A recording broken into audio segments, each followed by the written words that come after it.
Chapter 786, Please Give Me Another Chance. _3. If he hadn't wronged Shengguan Furong then, he could have been as happy as Shengguan Dehui and Enai Tsuehua now. He had destroyed his own happiness with his own hands.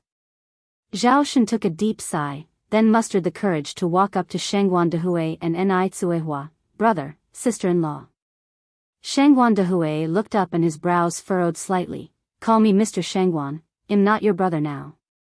Shengguan Dehui's attitude was somewhat off, so Enai Tsuehua gently tugged at his sleeve. Despite the bitter smile on his face, Zhao Shen replied, regardless, you are still the uncle of my 2 children. Shengguan Dehui didn't respond. Zhao Shen continued, brother, I have thoroughly reflected on my actions recently and realized my mistakes. Shengguan Dehui didn't speak. Enai Tsuehua tried to smooth things over with a smile. It's a good thing when a prodigal son returns to the fold. Thank you, sister-in-law. Zhao Shen continued, brother, sister-in-law, I really know that I was wrong. Please give me another chance to take care of Furong and the children. He was really fond of Shengguan Furong. They were each other's first loves. Besides Shengguan Furong, he couldn't marry anyone else. Moreover, he couldn't bear to leave his 2 children. Enai Tsuehua could not respond to these words, and chose to remain silent. Shengguan Dehui snorted coldly, because of you, I nearly lost a sister and 2 nephews.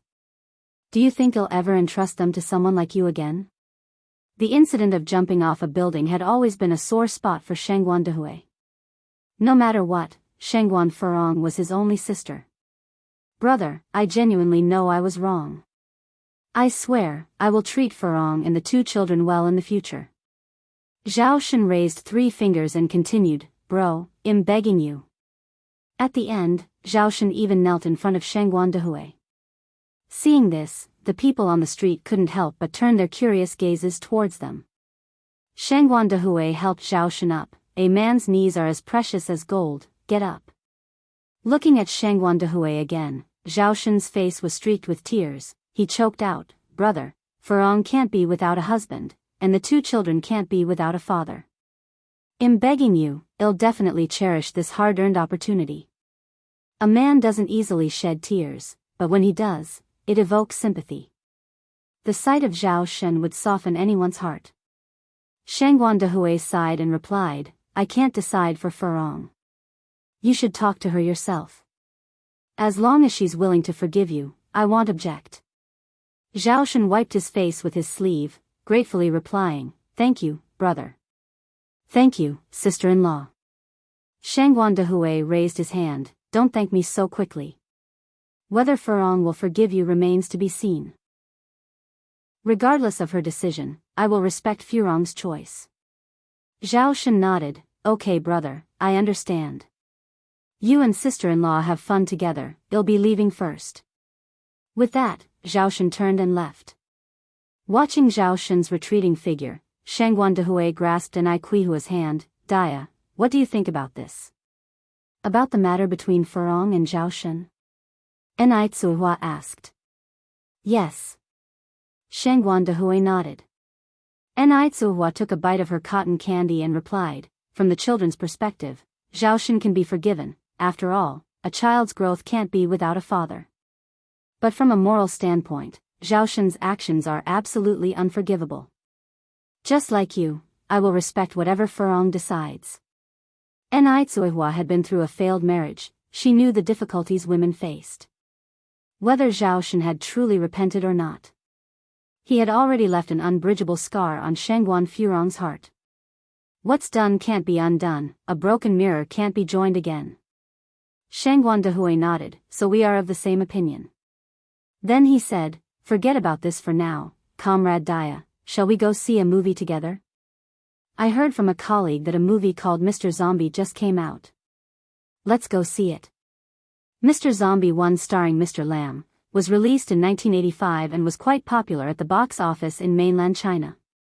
Enai Tsuehua replied, zombies? Is it a horror movie? At this time, zombies only existed in books. Enai Tsuehua, who had read books on the topic, was quite interested and curious to see what a movie about zombies would look like. Shangguan Dehui said, probably, we'll know when we see it. Chapter 787, Please Give Me Another Chance. _4. Mr. Zombie 1 is a film that intertwines horror with comedy, and injects a subtle touch of sorrow into the playfulness. While everyone else in the theater was terrified, Enai Tsuehua remained incredibly calm. On the other hand, Shangguan Dehui was far from relaxed, beads of cold sweat covering the palms of his hands. Normally, he was quite brave, but the sight of the ghost bride sitting on Qian Ziaheo's bicycle and the haunting tune accompanying her appearance turned Shangguan Dehui's face pale. He clenched Enai Tsuehua's hand tightly. Enai Tsuehua chuckled, "What's there to be afraid of? It's all fake." Shangguan Dehui, after leaving, Zhaoshen went to a flower shop and bought a bouquet of fiery red roses. Had heard that young people in love these days are into this sort of thing. He wasn't sure whether Shangguan Furong would like it or not. Elsewhere, Master Zheng and Madame Zheng were buying candied hawthorns with little Enai Yun. Perched atop Master Zheng's shoulders, the laughter in little Enai Yun's eyes was infectious. "I want 2 sticks." All right, well get 2 for little Yun Yun," Master Zheng smiled. "Shopkeeper, give me 4 candied hawthorns." Quickly, the candied hawthorn shopkeeper handed 4 sticks of candied hawthorn to little Enai Yun. "Here you go, young lady." Little Enai Yun said gratefully, "Thank you, shopkeeper." The shopkeeper was pleasantly surprised, such a polite little girl. Little Enai Yun responded, "And you're polite, too, shopkeeper." The candied hawthorn shopkeeper was beaming with delight. This little girl is good at making logical inferences. Master Zheng and Madame Zheng also couldn't help but laugh out loud. Madame Zheng asked, "Yun Yun, who are these 4 candied hawthorns for?" Little Enai Yun replied, 2 are for myself, 1 is for sister and 1 is for sister Xianjing. Although little Enai Yun may be young, she has big thoughts. Madame Zheng then asked, "Why aren't there any for grandpa and grandma?" Little Enai Yun reasoned, "Because grandpa and grandma are adults, and adults can't eat candy." In her mind, even Enai Yang and Jing Xianjing were still little kids. Master Zheng feigned disappointment. "What should we do if grandpa and grandma still want some?" After pondering for a bit, little Enai Yun finally decided to share her own. She took out one of her candied hawthorns. "This stick is for you and grandma. Yun Yun will just have 1. Grandpa, you and grandma can only have 1 stick. If you eat too much, your teeth will hurt." Madame Zheng pinched little Enai Yun's hand while standing on her tiptoes. "You little smart aleck. Grandpa was just teasing you. Grandpa and grandma don't eat candy. You eat it." Finding out that she was still entitled to 2 candied hawthorns, little Enai Yun was over the moon. At the agricultural trade market, Wu Yanyan went to the grains and oils section, where she was planning to buy some rice and flour to take home. Now, rice was priced at 2 cents per pound and flour was 1 cent. She bought 5 pounds of each, enough to tide her family over for roughly a week. With the remaining 5 cents, she bought half a pound of edible oil to take home as they were out. Once she gathered everything, she reached into her pocket to pay but found it empty. The color drained from Wu Yanyan's face. Where was her money? Where had her money gone? Wu Yanyan frantically checked her pockets again, but they were still empty. Now Wu Yanyan was panicking, turning her pockets inside out. "Where's my money? Where's my money? It was here just a moment ago." Wu Yanyan's voice was trembling. Those 2 yuan was to feed her entire family. It was their lifeline. What to do now? What was she supposed to do now? Seeing Wu Yanyan in such a state, the grains and oils shopkeeper flipped the rice and flour back into their respective containers, a trace of annoyance coloring his words. "Why are you buying things without money? Are you fooling with me? Seriously?" At that moment, Wu Yanyan's world crumbled. Everything seemed gray. Her parents worked so hard every day just to earn a little over a yuan, and shed lost too. She was letting her parents down. She was so useless. Wu Yanyan crumpled onto the ground, sitting there and crying her heart out, oblivious to her surroundings. At that moment, what else could she do but cry? Many people came and went, yet no one extended a helping hand. There were plenty of pitiful people out there. If everyone were to show sympathy for each one, who could keep up? Yang visited her Sifu's place every day, and today was no exception. Her Sifu's place was in a more rural location where it wasn't easy to shop for groceries, so Yang planned to buy some everyday essentials to bring over. As she approached the entrance of the agricultural market, she spotted a girl sitting on the ground, crying in despair. Her cries were heart-wrenching. Yang squinted slightly, finding the girl somewhat familiar. After taking a closer look, isn't this girl Wu Yanyan? Chapter 788, Please Give Me Another Chance. _5. For some reason, upon seeing Wu Yanyan, Yang felt an inexplicable sense of familiarity. Yanyan, Yang walked over, squatting down beside Wu Yanyan, and patted her shoulder. After patting Wu Yanyan without any response, Yang patted her again. Yanyan? Only then did Wu Yanyan react. She lifted her head and saw a clean and pretty face, choked back a sob. Yang? Yang handed her a clean handkerchief. Yanyan, wipe your tears first. Wu Yanyan raised her hand, wiping her face indiscriminately with her sleeves. Don't get your handkerchief dirty. It was evident that Yang belonged in a different world from hers. You could tell that Yang must have a good family environment, unlike her. Yang stuffed the handkerchief into Wu Yanyan's hands with a smile. It's okay, handkerchiefs are meant for wiping stains, what else would they be for? Thank you. Wu Yanyan gripped the handkerchief, warmth spreading in her heart. Yang then helped Wu Yanyan up from the ground. Yanyan, what's the matter? No, nothing. Wu Yanyan used the handkerchief to wipe away her tears. Just by the agricultural market, there was a dumpling soup shop. Considering it was past 12 p.m., Wu Yanyan probably hadn't eaten yet, so Yang took her to the shop saying, let's eat and chat inside. But where would Wu Yanyan get the money to eat? No need, Yang, I've already eaten. Yang chuckled, that's okay. I haven't eaten yet anyway. Just think of it as keeping me company during my meal. Upon hearing that, Wu Yanyan had no choice but to follow Yang into the dumpling soup shop. There weren't many customers in the shop. Seeing the new customers, the boss lady greeted them enthusiastically. What can I get for the two of you? Yang looked at the menu and ordered 2 large bowls of dumpling soup, then 2 pan-fried dumplings, and add an egg to each soup. At this time, when one's stomach is low on oil, people generally do eat more. Yang didn't have a big appetite, and she was concerned Wu Yanyan wouldn't be filled up. If she ordered different dishes, she was afraid Wu Yanyan would misunderstand. Wu Yanyan responded, Yang, just order what you want. I have really already eaten. Yang gave a small smile. We are friends now. I'm just treating you to a meal. What does it matter? Are you going to just sit there and watch me eat? Boss lady, could you please serve the food now? The boss lady wiped her hands on her apron, smiling brightly. All right, you two just wait for a while. A short while later, the dumpling soup was served. Yang tasted a spoonful first. Yanyan, eat quickly. Dumpling soup is best eaten hot. Okay. Wu Yanyan nodded. After not eating well last night, and only having some rice soup in the morning, and a small lunch at home, Wu Yanyan was really hungry now. She quickly gobbled up 5 or 6 dumplings and couple of spoonfuls of soup, then looked up at Yang, hesitated for a moment, and stuttered, Yang, I am full now.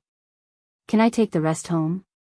Yang suddenly recalled what Han Xiaoyu had told her before, that Wu Yanyan had 3 younger brothers at home and their family was not well off. I think they don't allow takeouts here. You should just finish it. Otherwise, it would go to waste, said Yang. Really? Wu Yanyan asked. Yang nodded. Hearing that, Wu Yanyan resumed eating, regretfully thinking that her 2 younger brothers and grandmother won't get to taste the delicious dumpling soup. Midway through the meal, Yang asked, Yanyan, what happened earlier? Why were you crying so much? Wu Yanyan shook her head, the tears welling up in her eyes again. I'm really all right. Ni Yang patted Wu Yanyan's hand and smiled. We are friends now. There's nothing that we can't talk about, right? Wu Yanyan bit back her tears. I lost the 2 yuan my mom gave me. It was supposed to buy rice. Ni Yang consoled her, as the saying goes, losing wealth is a way to avoid disasters. Don't cry, Yanyan. Finish your meal first, I'll go pay. Wu Yanyan nodded. Ni Yang walked towards the counter and whispered to the boss lady, could you pack 5 dumpling soups, the same as what we had, and then another 5 braised duck legs? The boss lady confirmed, so, it's large dumpling soup with pan-fried dumplings and eggs, all included? Yes. Ni Yang nodded. The boss lady did a quick calculation, that will be 7 yuan. Ni Yang handed her 2 large denominations, put the change all in the takeaway bag. All right. The boss lady nodded. Chapter 789, Please give me another chance. _6. After paying, Ni Yang walked out. Wu Yanyan had almost finished eating. Ni Yang had just eaten at Wuxia Xianxia for lunch, and she couldn't take in another bite. She had only eaten 1 dumpling soup from her bowl. Just then, the lady boss emerged carrying a big bag. Young lady, these are the 5 portions of dumpling soup you packed. Wasn't it said that takeaway wasn't allowed here? Wu Yanyan looked at Ni Yang in surprise. Ni Yang pushed the bag towards Wu Yanyan. This is for you. Take it home for your brother and your family to enjoy. Wu Yanyan quickly refused. No, I can't accept it. Ni Yang had been kind enough already, how could she accept more from her? Ni Yang gave a light laugh. It's okay. Everybody has their fair share of hardships. Just take it. Wu Yanyan was so moved that she was at a loss for words. She was on the verge of tears. Yang, Ni Yang patted Wu Yanyan's hand. I've been in a worse situation than you are in now, Yanyan. Hang in there. There's no hurdle in life we can't get through. She had somehow managed to get through all the hardships in her past life. Yes. Wu Yanyan nodded. Ni Yang continued, I've tasted my dumpling soup, but I didn't touch the pot stickers and the eggs. If you don't mind, you can take them too. Wu Yanyan finally understood. When Ni Yang said that takeouts weren't allowed, she was just trying to make Wu Yanyan eat more. She felt a lump in her throat. The tears that she had been holding back began to flow again. I don't mind, Wu Yanyan's head was nodding. Yang, thank you. When she was able, she wanted to be like Ni Yang, someone who spreads warmth. Ni Yang stood up. I have something else to take care of, I'm leaving now. I'll walk you out. Wu Yanyan also got up. Ni Yang smiled and said, no need, we are not going the same way. With that, she turned and walked towards the agricultural market. Wu Yanyan called over the lady boss and had Ni Yang's portion of dumpling soup packed as well. As she was about to leave, Wu Yanyan accidentally found a 5 yuan bill and 3 1 yuan banknotes in the bag. Boss, where did this money come from?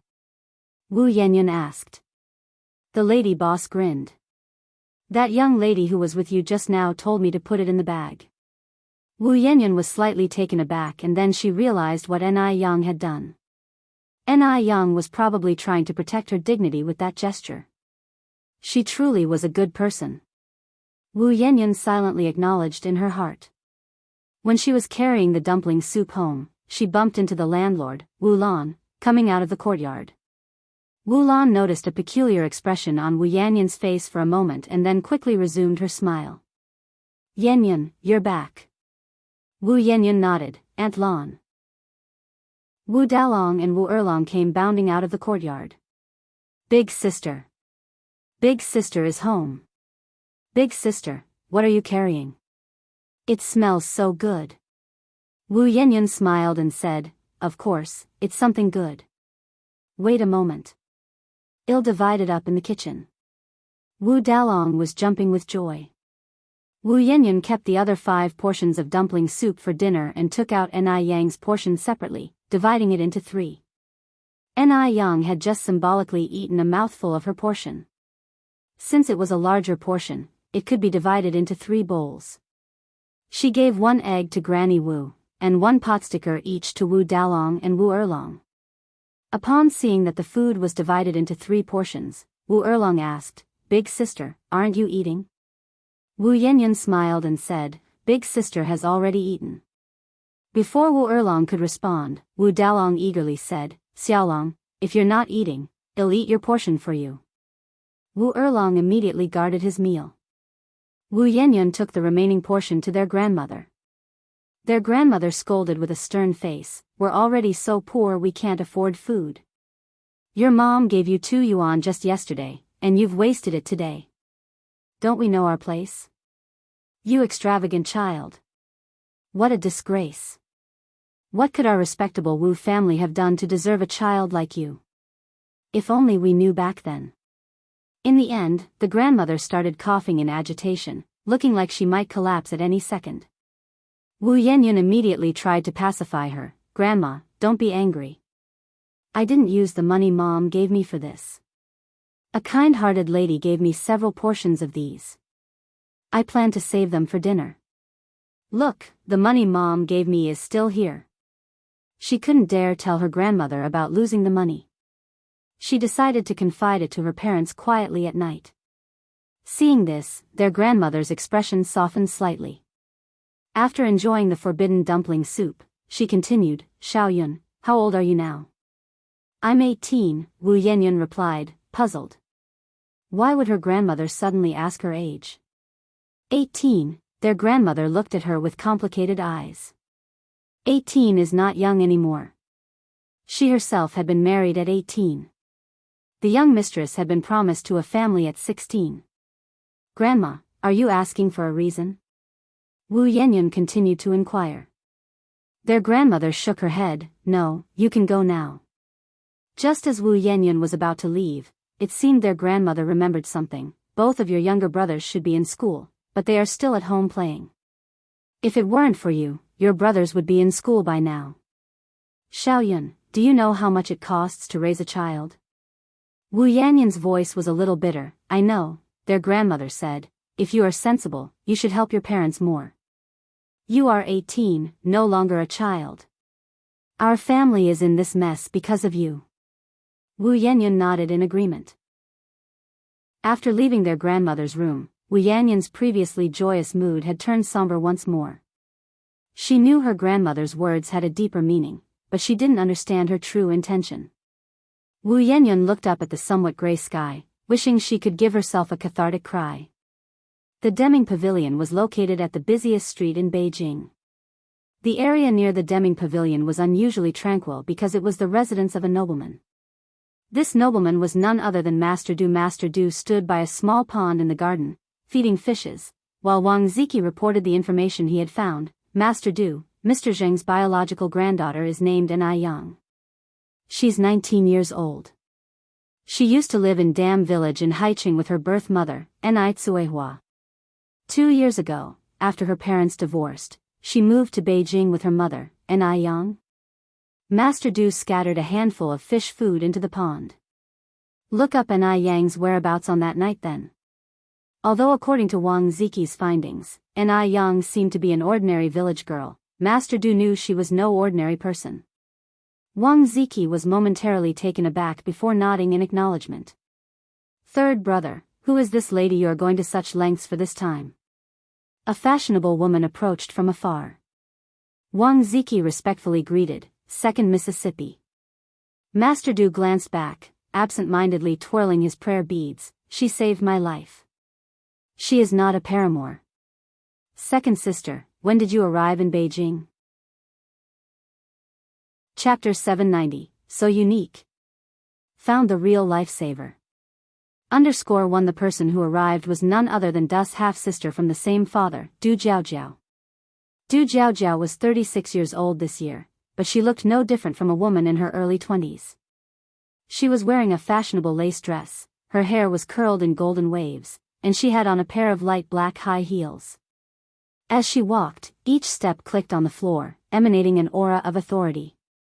Upon hearing this, Du Jiaojiao asked seriously, "A savior? What happened?"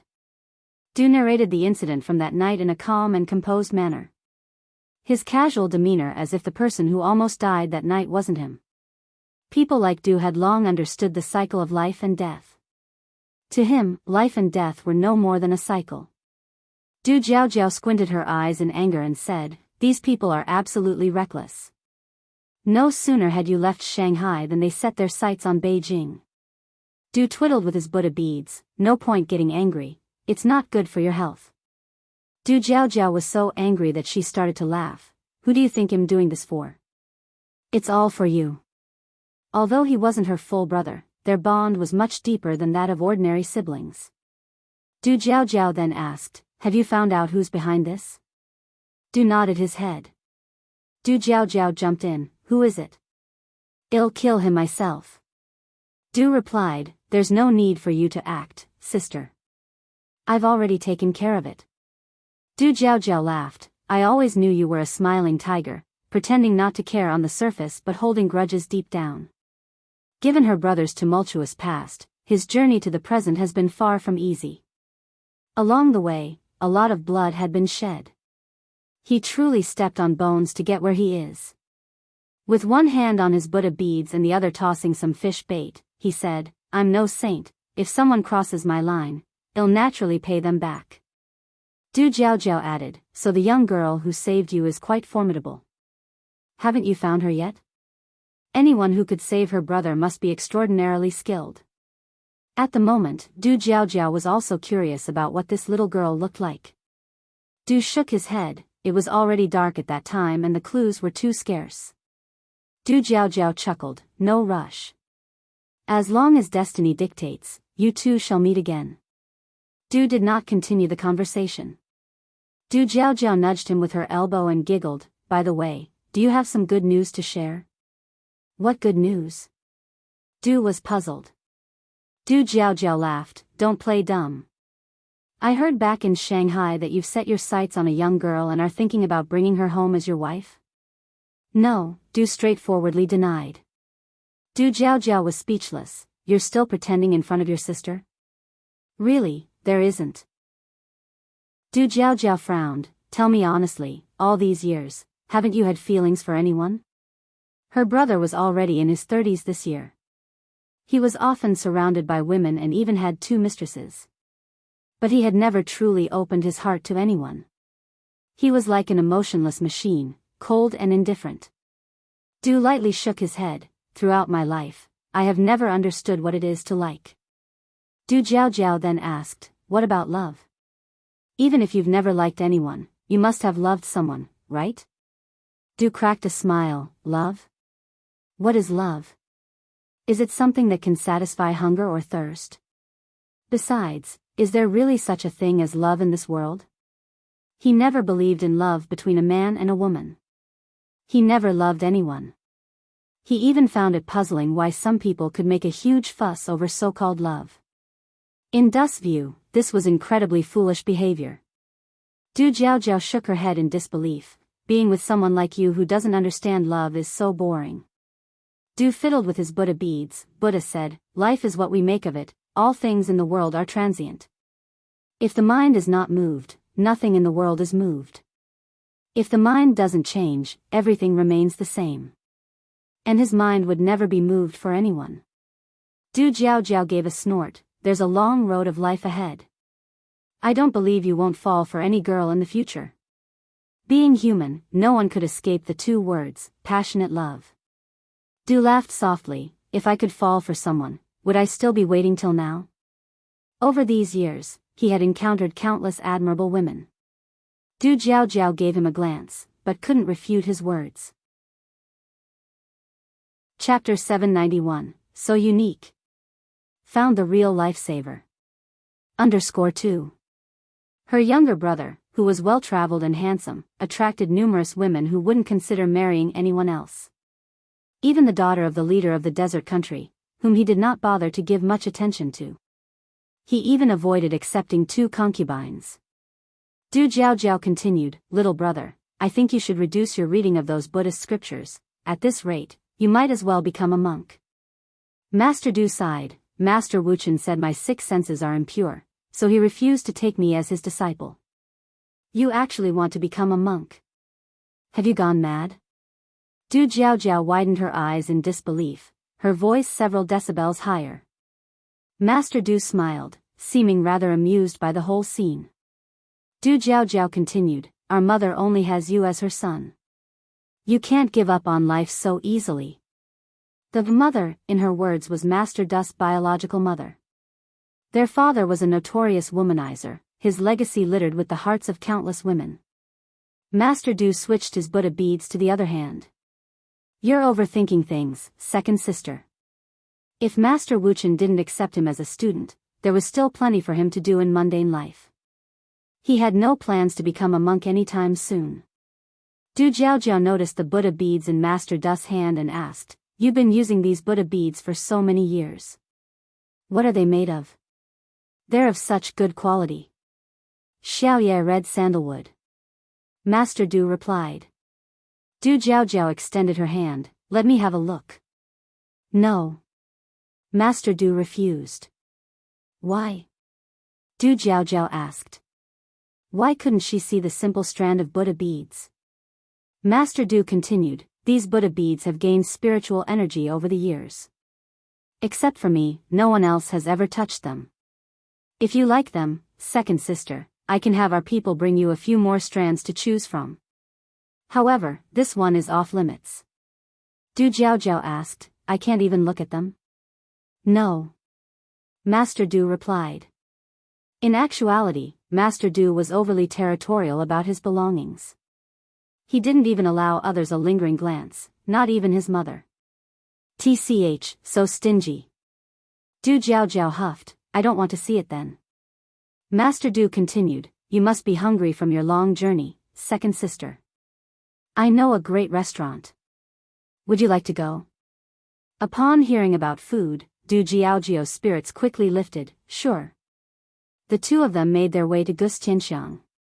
Over the years, Du Jiaojiao had visited more than a dozen countries and seen countless restaurants. But it was the first time she had come across one like Xianxia. More than a restaurant, it was like an art gallery. Awe-inspiring.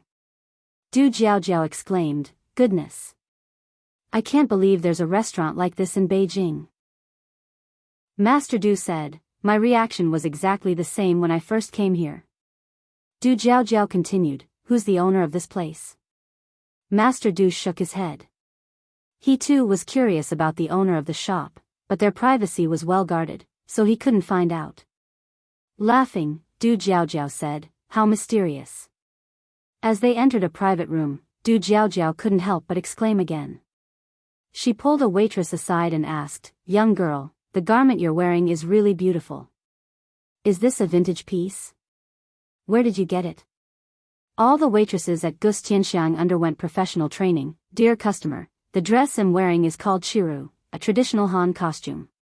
It's custom made from a factory by our boss. Upon hearing this, Du Jiaojiao's curiosity about the owner of Xianxia piqued even more. Young girl, who's your boss? The waitress shook her head, I'm not really sure, I've never seen our boss. So, the owner of Xianxia wasn't a simple character.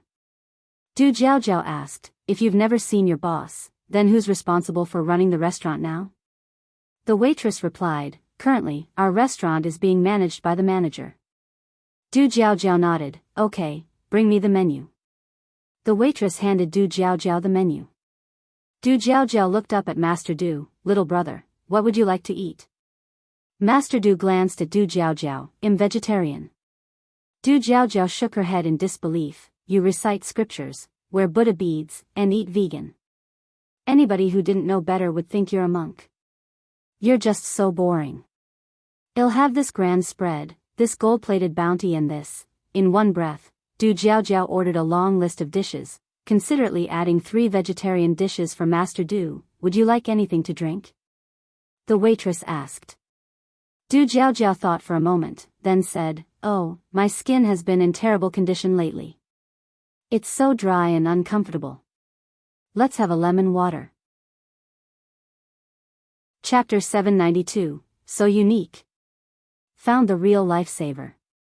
_3. In reality, Women of this era seldom knew the hydrating effects of lemon water, but Du Jiaojiao was different. She was a modern lady, educated in the West, and knew quite a few things. All right. The waiter nodded. Then, Du Jiaojiao turned to Du Yi. What do you want to drink? Westlake Longjing tea will do. Du Yi's tone was indifferent. Du Yi never bothered with miscellaneous things, he rarely drank even plain water. The only beverage he drank was tea. Boring. When the dishes were served, Du Jiaojiao was again filled with surprise. Oh my God. This had to be the tastiest restaurant she had ever tried. Even a glass of lemon water was so refreshing, so unique. Ni Yang stayed at her master's house for the entire afternoon and only returned home around 7 p.m. Today was Saturday, and as usual, Ni Yang had to visit the Shengguan family. Saturday and Sunday were the days she usually spent with the old lady Shengguan. At the trash bin by the entrance, Ni Yang found a large bouquet of bright red roses. Perhaps total to 99 roses. This must have been given to Shengguan Furong by some admirer. Even though Shengguan Furong was over 30, she kept herself extremely well preserved. She was already beautiful to begin with, so she was never short of suitors. Sister Ni Yang.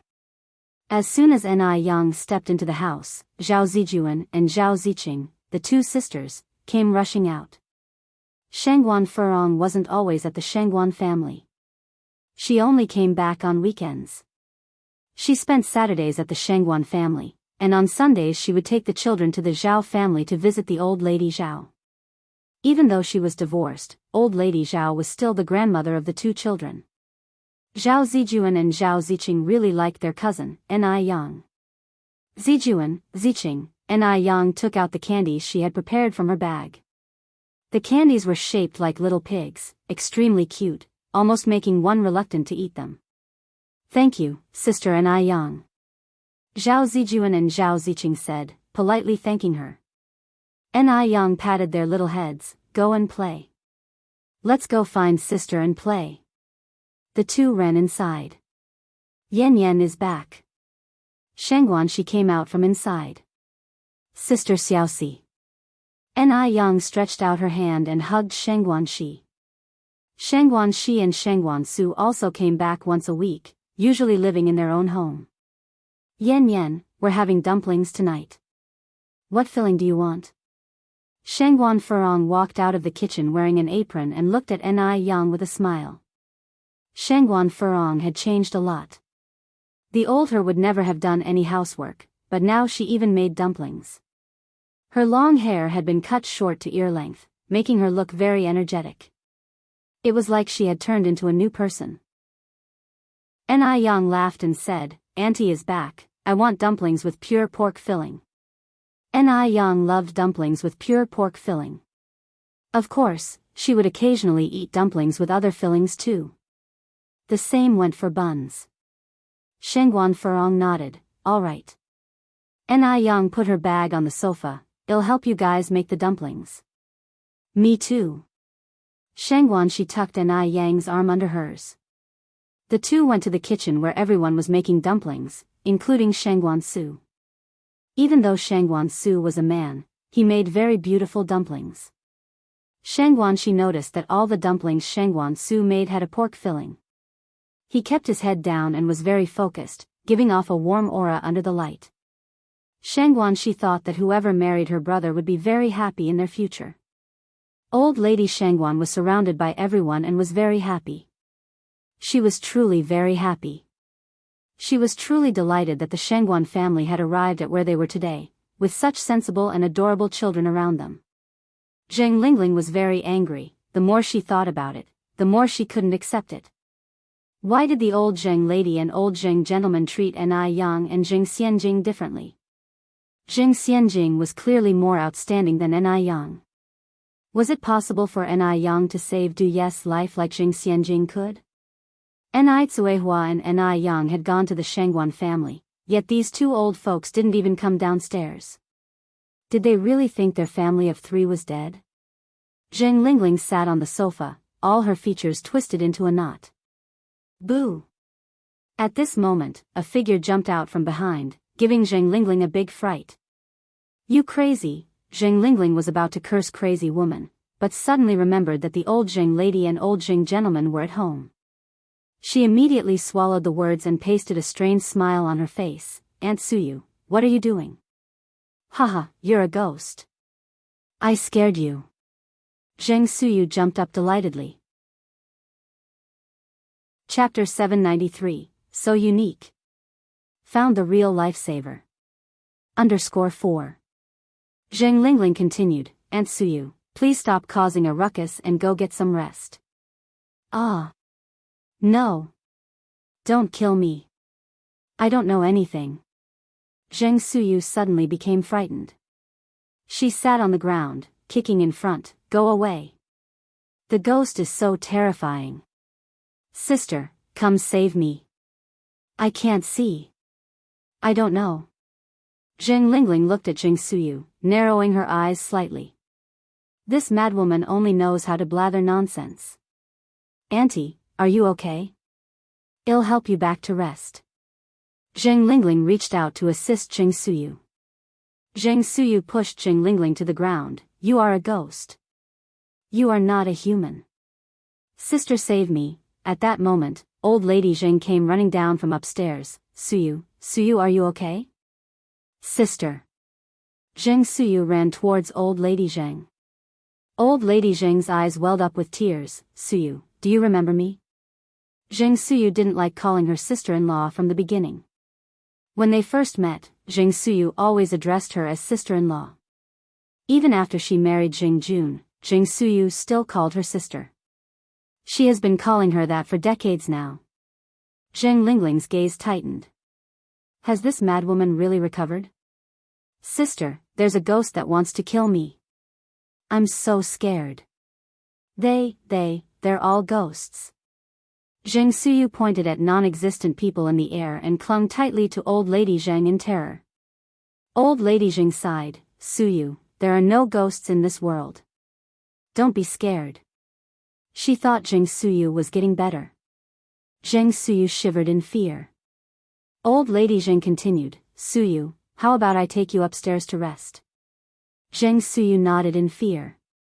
Zheng Lingling said, Mother, Aunt Suyu hasn't been in a great state of mind these days. Coincidentally, her medication has run out. I'll go visit Dr. Jiang and get some more medicine, okay, instructed old lady Zheng, it's already dark out. Lingling, tell the driver to be careful on the road. Okay. Zheng Lingling nodded, I'll go get ready and ask Sun Wu to accompany me.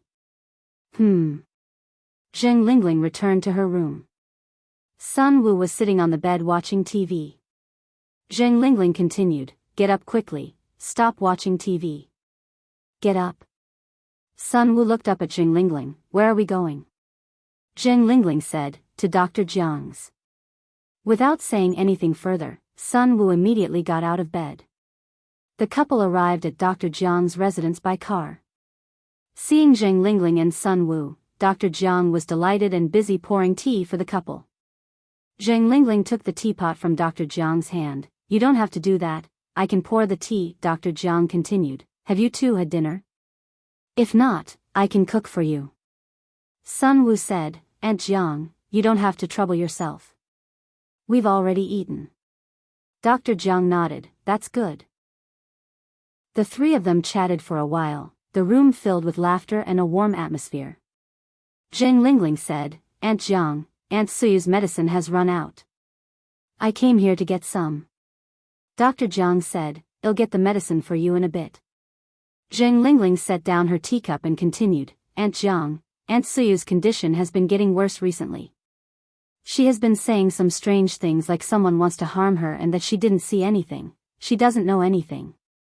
Upon hearing this, Dr. Jiang's expression changed. Zheng Lingling continued, Aunt Jiang, I suggest you prescribe some medication to treat her condition. Aunt Suyu can't continue rambling nonsense like this. There are always people coming and going in our house. This way they will just laugh at us, won't they? Dr. Jiang nodded, okay, I understand. After discussing Zheng Suyu's condition, Zheng Lingling began talking about the Zheng family's situation. Aunt Jiang, I've come to realize that my mother has never really seen me as her daughter. Nothing can compare to having a child of your own. Remembering the unfairness, Jing Lingling's eyes turned red. Dr. Jiang patted Jing Lingling's hand. I don't think your mother is the type of person to play favorites. You're probably overthinking this. Jing Lingling said, how could I be overthinking it? My mother is exactly like that. It was a little better before she found her real child. Since then, they've become more and more excessive. Sun Wu nodded in agreement. Yes, it really is like that. I can vouch for her. My parents-in-law really don't seem to care about us now. Dr. Jiang's expression turned sour. Chapter 794, So Unique. Found the real lifesaver. _5. How had the old lady of the Zheng family promised to take care of Lingling when she brought her to her side? She had said that she would cherish Lingling and treat her as her own daughter. How many years had passed since then? Human hearts. Really impossible to examine. Dr. Jiang looked up at Lingling. Your niece and I Yang also has medical skills. Lingling was startled. How did you know? She hadn't paid much attention. Dr. Jiang explained. When I met her last time, I smelled a faint scent of Chinese medicine on her and saw that she was carrying a bag for acupuncture needles. Why would an ordinary person carry needles for acupuncture? After speaking, Dr. Jiang continued, in my observation, her medical skills are not bad. Lingling snorted coldly. I didn't expect this country girl to be so capable. Dr. Jiang glanced at her. Lingling, as I've told you before, never underestimate anyone. Lingling fell silent. Dr. Jiang asked again, how have your parents been doing recently? They are both fine, Lingling replied. Dr. Jiang nodded. Remember what I told you last time? Do not make ginseng soup for your parents again. Have you been making it since then? No, Lingling shook her head. She always obeyed Dr. Jiang's instructions. That's good. Dr. Jiang heaved a sigh of relief, and then reassured her, Lingling, for some things, there is no need to be hasty. You have been her daughter for so many years, I believe she would never treat you unfairly. After speaking, she continued, I'll handle the rest. Yup. With Dr. Jiang's words, Lingling immediately found a sense of security. Dr. Jiang continued, in a few days, it will be Xianjing's birthday. Your niece, Ni Yang, shares the same birthday as her. You can organize a grand birthday party for them. Xianjing is now the life-saving benefactor of Master Du. He definitely won't dismiss her birthday. It's a good opportunity to show your mother who is better suited to be Miss Zheng. Upon hearing this, Lingling's eyes lit up. You're right. Why had she not thought of that? If it's Xianjing's birthday, Master Du will definitely make an appearance. Both of the two granddaughters have their birthday on the same day, but one will have the full support and attention of Master Du and all the other wealthy families. The scene will surely be lively. The Shengguan family. After dinner, the Shengguan matriarch asked Shengguan Furong to join her on the couch for a chat. Furong, could you bring the children to visit their grandmother tomorrow? Okay. Shengguan Furong nodded. Well, go tomorrow. Another pause before the Shengguan matriarch asked, did Zhaoshen come to see you today? Yes. Furong replied. So, what do you think? Shengguan matriarch continued asking. Shengguan Furong responded, Mom, it's simply impossible for him and me. She had thought a lot about it recently.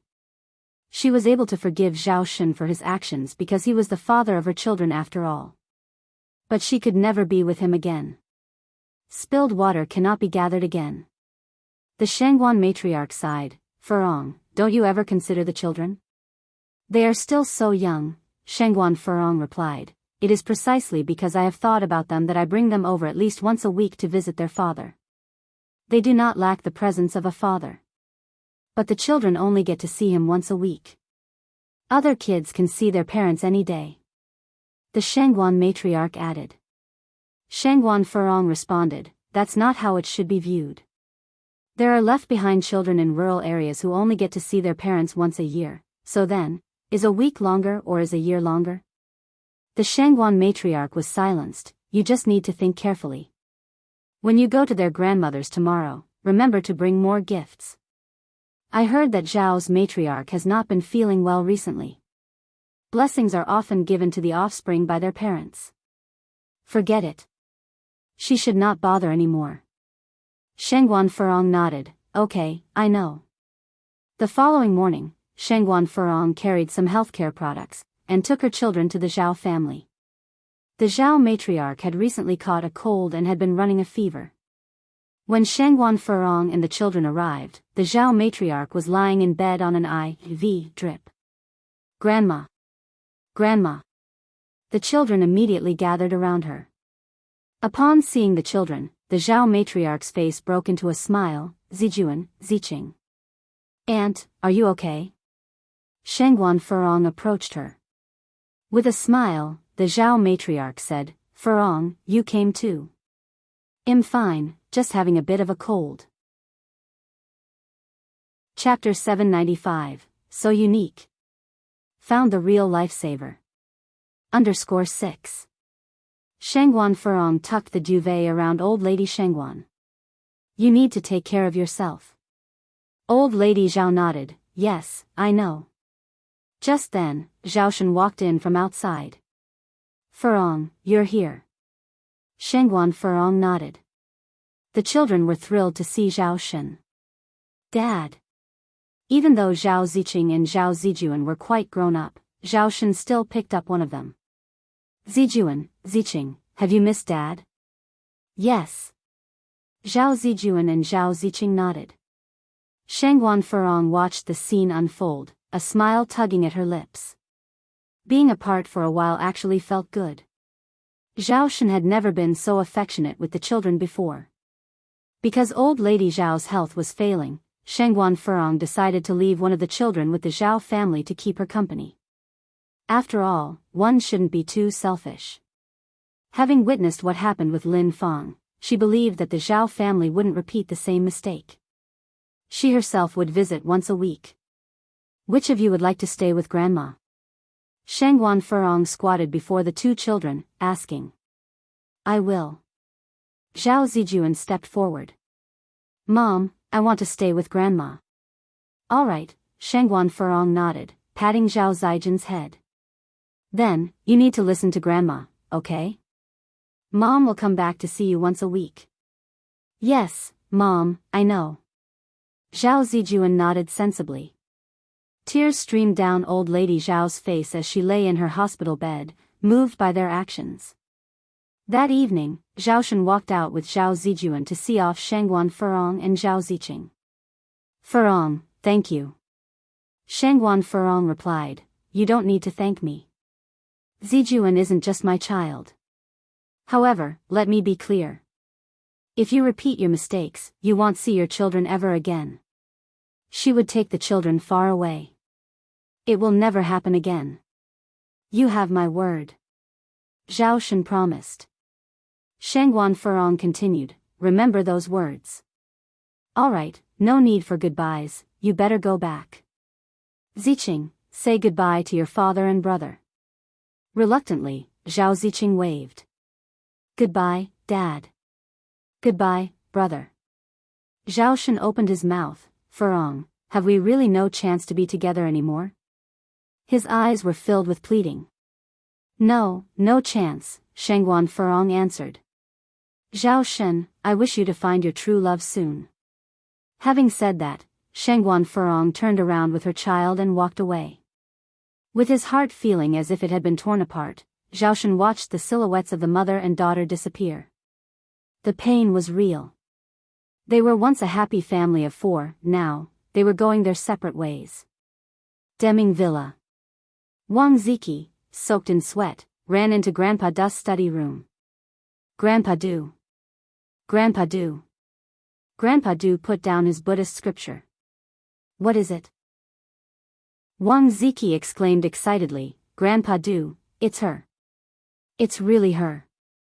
Grandpa Du's eyebrows furrowed, what do you mean it's her? Be clearer. Wang Ziki couldn't calm down. And who would blame him, considering it was about Grandpa Du's savior, who was also his He hadn't imagined that Jing Xianjing was an imposter. Grandpa Du was proven to be right. Wang Ziki recomposed himself. Grandpa Du, the person who helped us that night, it was Ni Yang. It was her. Grandpa Du remained unfazed. This revelation was not surprising to him. Otherwise, he wouldn't have asked Wang Ziki to investigate Ni Yang.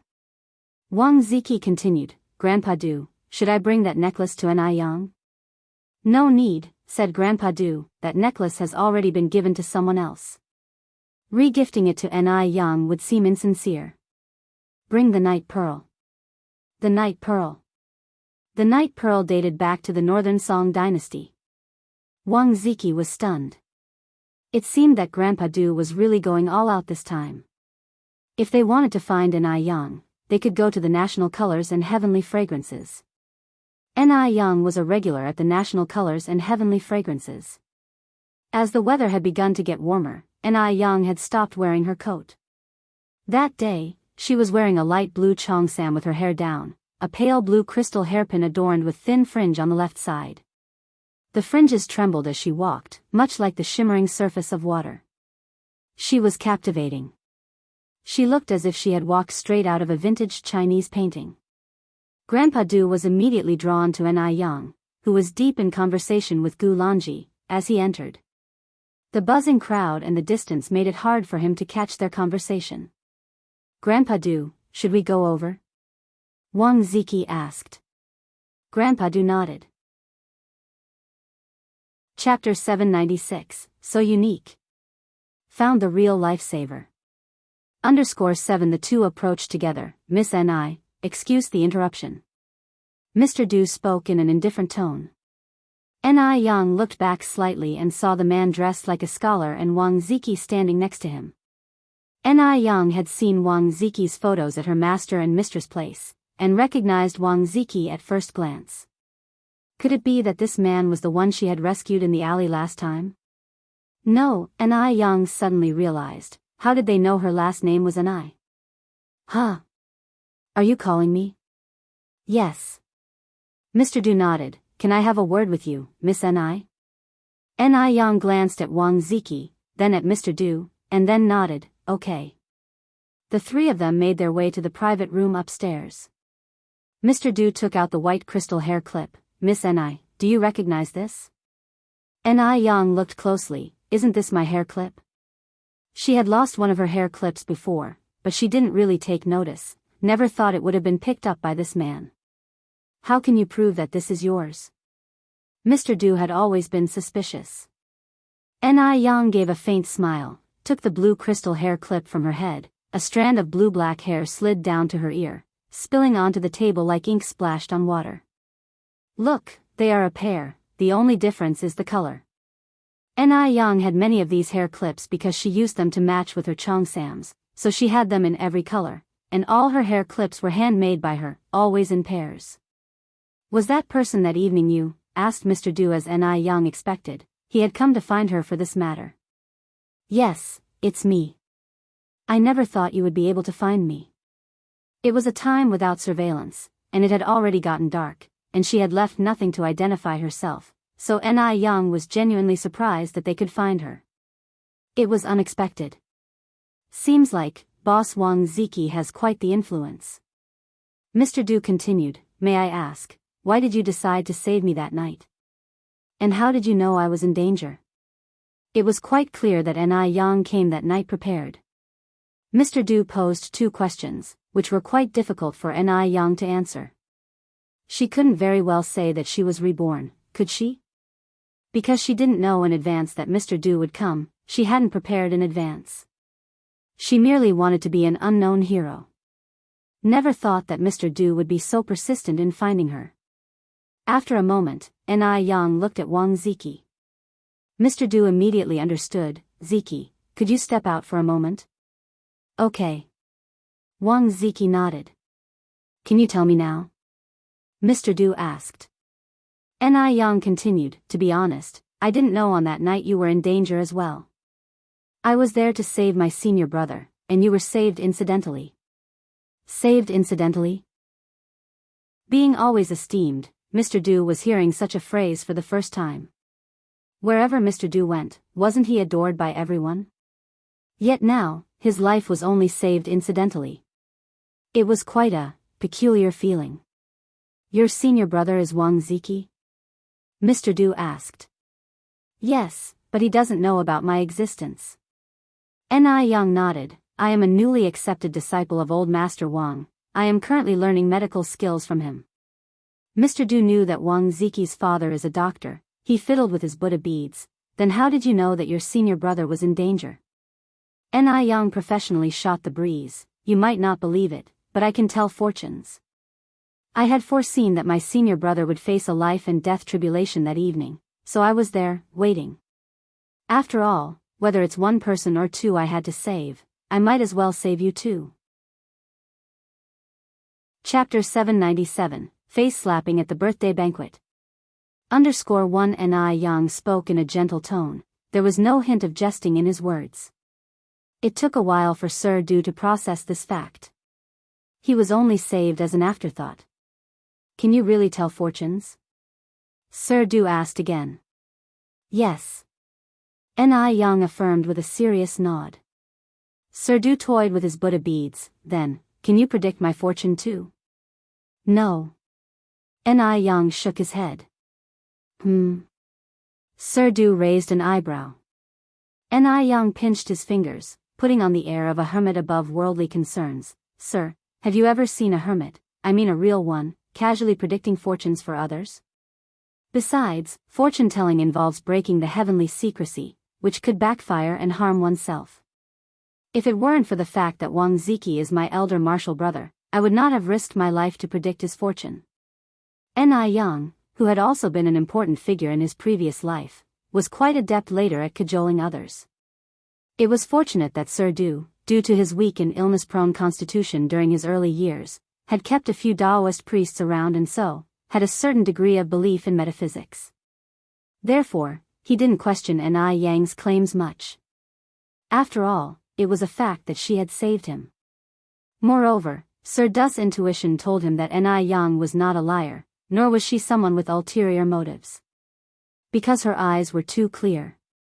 Sir Du, who had met countless people, was encountering such clear eyes for the first time. They were like pristine, flawless gems. After hearing Ni Yang's words, Sir Du concluded, so basically, the only reason I managed to escape death was that I had Wang Ziki's luck on my side. If it were not for Wang Ziki, he would have been dead by now. Ni Yang nodded in agreement, indeed. The fact was, Sir Du was indeed a side beneficiary, and it was only because of Wang Ziki's luck that Ni Yang had ventured into that alley in the first place. Had it not been for Wang Ziki, Ni Yang wouldn't have even entertained the thought. The realities were realities. Apart from her past reincarnation, Ni Yang did not wish to deceive Sir Du, though it was unbelievable, he was indeed saved as an afterthought. And it was also because of Wang Ziki's luck. Though this young girl in front of him was a cousin to Jiang Xianjing, she was nothing like the manipulative Jiang Xianjing. Ni Yang didn't even want to pretend to appease him. Had it been anyone else, they would have said, I just couldn't bear to watch a vibrant life vanish before my eyes. But Ni Yang had voiced the cold hard truth. Sir Du took out the gift box he had prepared beforehand and said, regardless of the circumstances, you saved my life once. I'm the type of person who doesn't like owing anyone anything. This is my token of gratitude. In the exquisite mahogany gift box, lay a glossy, exceedingly round pearl. The pearl was a lake blue hue, nearly transparent, and emitted a brilliant, jade-like radiance as it absorbed and blended with the surrounding light. Extravagantly beautiful it was. Ni Yang's gaze gently slid away from the night pearl. Sir, you were only saved as an afterthought by me. Strictly speaking, my elder martial brother is your real savior. Your gratitude should be directed towards him. It's not proper to receive rewards undeservedly. If she really accepted such a big gift, Ni Yang would feel guilty. So instead, you would like me to owe you? Sir Du retorted. Right. Now that he had said as much, if she were to refuse again, he might think she had some ulterior motive. Ni Yang reached out and picked up the night pearl. Her skin was as white as snow and the soft light of the night pearl spilled through her fingers, making her fingertips seem as if they were made of jade. If that's the case, then thank you, sir. From now on, we will be even. Sir Du toyed with his Buddha beads and chuckled. My surname is Du. Everyone calls me Sir Du. Sir Du? Who would have thought this seemingly gentle and scholarly man would behave like a martial world wanderer? Sir Du? Ni Yang squinted. Could it be the Sir Du from the 10-mile foreign district? In her previous life, Ni Yang, having seen the world, naturally knew about Sir Du from the 10-mile foreign district. However, it was hard for her to reconcile this gentle and scholarly man before her with the ruthless, bloody Sir Du from the 10-mile foreign district. With a light smile, Ni Yang introduced herself. My name is Ni Yang. Everyone calls me Brother Smoke. Actually, Ni Yang wanted to introduce herself as Sir Smoke, but Brother Smoke sounded better. Sir Du responded, Mississippi Ni, don't joke around. With the night pearl in her hand, Ni Yang retorted seriously, Mr. Du, I am not joking. Her unstated implication being, if you can be addressed as Sir Du, why can't I be called Brother Smoke? No matter where Sir Du went, people would respectfully address him as Sir Du over time. He had almost forgotten his own name. Chapter 798, Face Slapping at the Birthday Banquet. _2. This was the first time he had been mocked by a young girl, who insisted he call her Brother Yang. Ni Yang was toying with the night pearl in her hand, and then said, Mr. Du, I will take the pearl. You may excuse me, I have some obligations. Mr. Du stood up to bid her farewell. As she crossed through the beaded curtain, Ni Yang seemed to suddenly remember something. She glanced back at Mr. Du. By the way, Mr. Du, my senior was part of your rescue team. I hope you remember to thank him as well. The glinting crystal beads reflected on her distinct features, creating a hazy beauty sprinkled with an aura of mystery. Mr. Du nodded slightly. He partook the beaded curtain and the visage before him became clear. Of course, he said. Ni Yang gave a nod and turned to leave. Wang Ziki was waiting outside the door when it suddenly opened, and Ni Yang emerged. Miss Ni, Wang Ziki said respectfully. Ni Yang looked at Wang Ziki, and suddenly seemed to realize something. She said with surprise, You're a Wang, aren't you? Yes. Wang Ziki nodded. Ni Yang continued, So, Mr. Wang Yu is your father, right? Wang Ziki was surprised. Miss Ni, you know my father? Ni Yang replied, Brother. I am your father's newest student. I have seen your picture at my master's place. Wang Ziki did not expect Ni Yang to be his father's student. Are you really my father's new student? An excited Wang Ziki asked. How are my parents doing? Are they well? He had been away from home for work for quite some time and was always concerned about them. Ni Yang nodded, Brother, our master and his wife miss you. When you have the time, remember to visit them. Wang Ziki scratched his head. I don't have any days off recently. In fact, Wang Ziki hadn't been home for almost 2 years. As Mr. Du's personal assistant, he needed to ensure Mr. Du's safety at all times, leaving him little freedom with his time. Ni Yang added, Brother, do not worry. Mr. Du is such a good and grateful person. There is no doubt that he, being such an exceptional leader, will grant you leave. When that time comes, make sure to visit the master and his wife. Mr. Du stood on the side smiling. This cheeky girl sure knows how to play her part. She already knew Wang Ziki was her senior and pretended to recognize him for the first time. She purposely praised him greatly in his presence with the intention of securing a few days off for Wang Ziki. If he didn't, wouldn't that mean he wasn't a good leader? An unconscious smile touched the corners of Mr. Du's mouth. Ni Yang's words had left the honest Wang Ziki at a loss for words. Miss Ni, rest assured. As soon as I have time off, I'll visit my parents. Ni Yang said with a smile, Brother, you don't have to be so formal with me, just call me junior sister. Calling such a beautiful woman a junior sister made Wang Ziki feel a bit shy. Junior sister. Ni Yang continued, Brother, I have to leave for now. Okay. Wang Ziki nodded. After Ni Yang left, Mr. Du turned to Wang Ziki. Ziki, come inside with me. Okay. Wang Ziki followed Mr. Du inside. Once inside the private room, Mr. Du said, Ziki, I've got some work to do in the next few days. So, I'll give you a leave of 10 days starting next week. Go home and visit your parents. The news of the sudden holidays took Wang Ziki by surprise. Really? Mr. Du nodded. Recalling someone's instructions, he added, also, Ziki, thank you. Gratitude? Wang Ziki was utterly confused. Why on earth would Mr. Du thank him? What had he done to deserve Mr. Du's gratitude? He felt somewhat flustered. While Wang Ziki was still trying to comprehend the situation, Mr. Du continued, I've been feeling a bit unwell recently, and I heard that your father is a traditional Chinese medicine practitioner, is that right? Yes. My father is a very talented TCM doctor. Wang Ziki nodded and continued, Mr. Du, why don't you accompany me home? My father could examine you. Despite Wang Ziki's usual slow demeanor, he was surprisingly proactive when it mattered the most. Mr. Du nodded, that would hardly be any trouble, thank your father for me, please. Scratching his head, Wang Ziki replied, not a problem at all. As they were already at the colors of the sky, they could not resist a fine feast. Chapter 799, Face Slapping at the Birthday Banquet. _3. By the time the two of them emerged from Gustianxiang, it was already past 1 in the afternoon.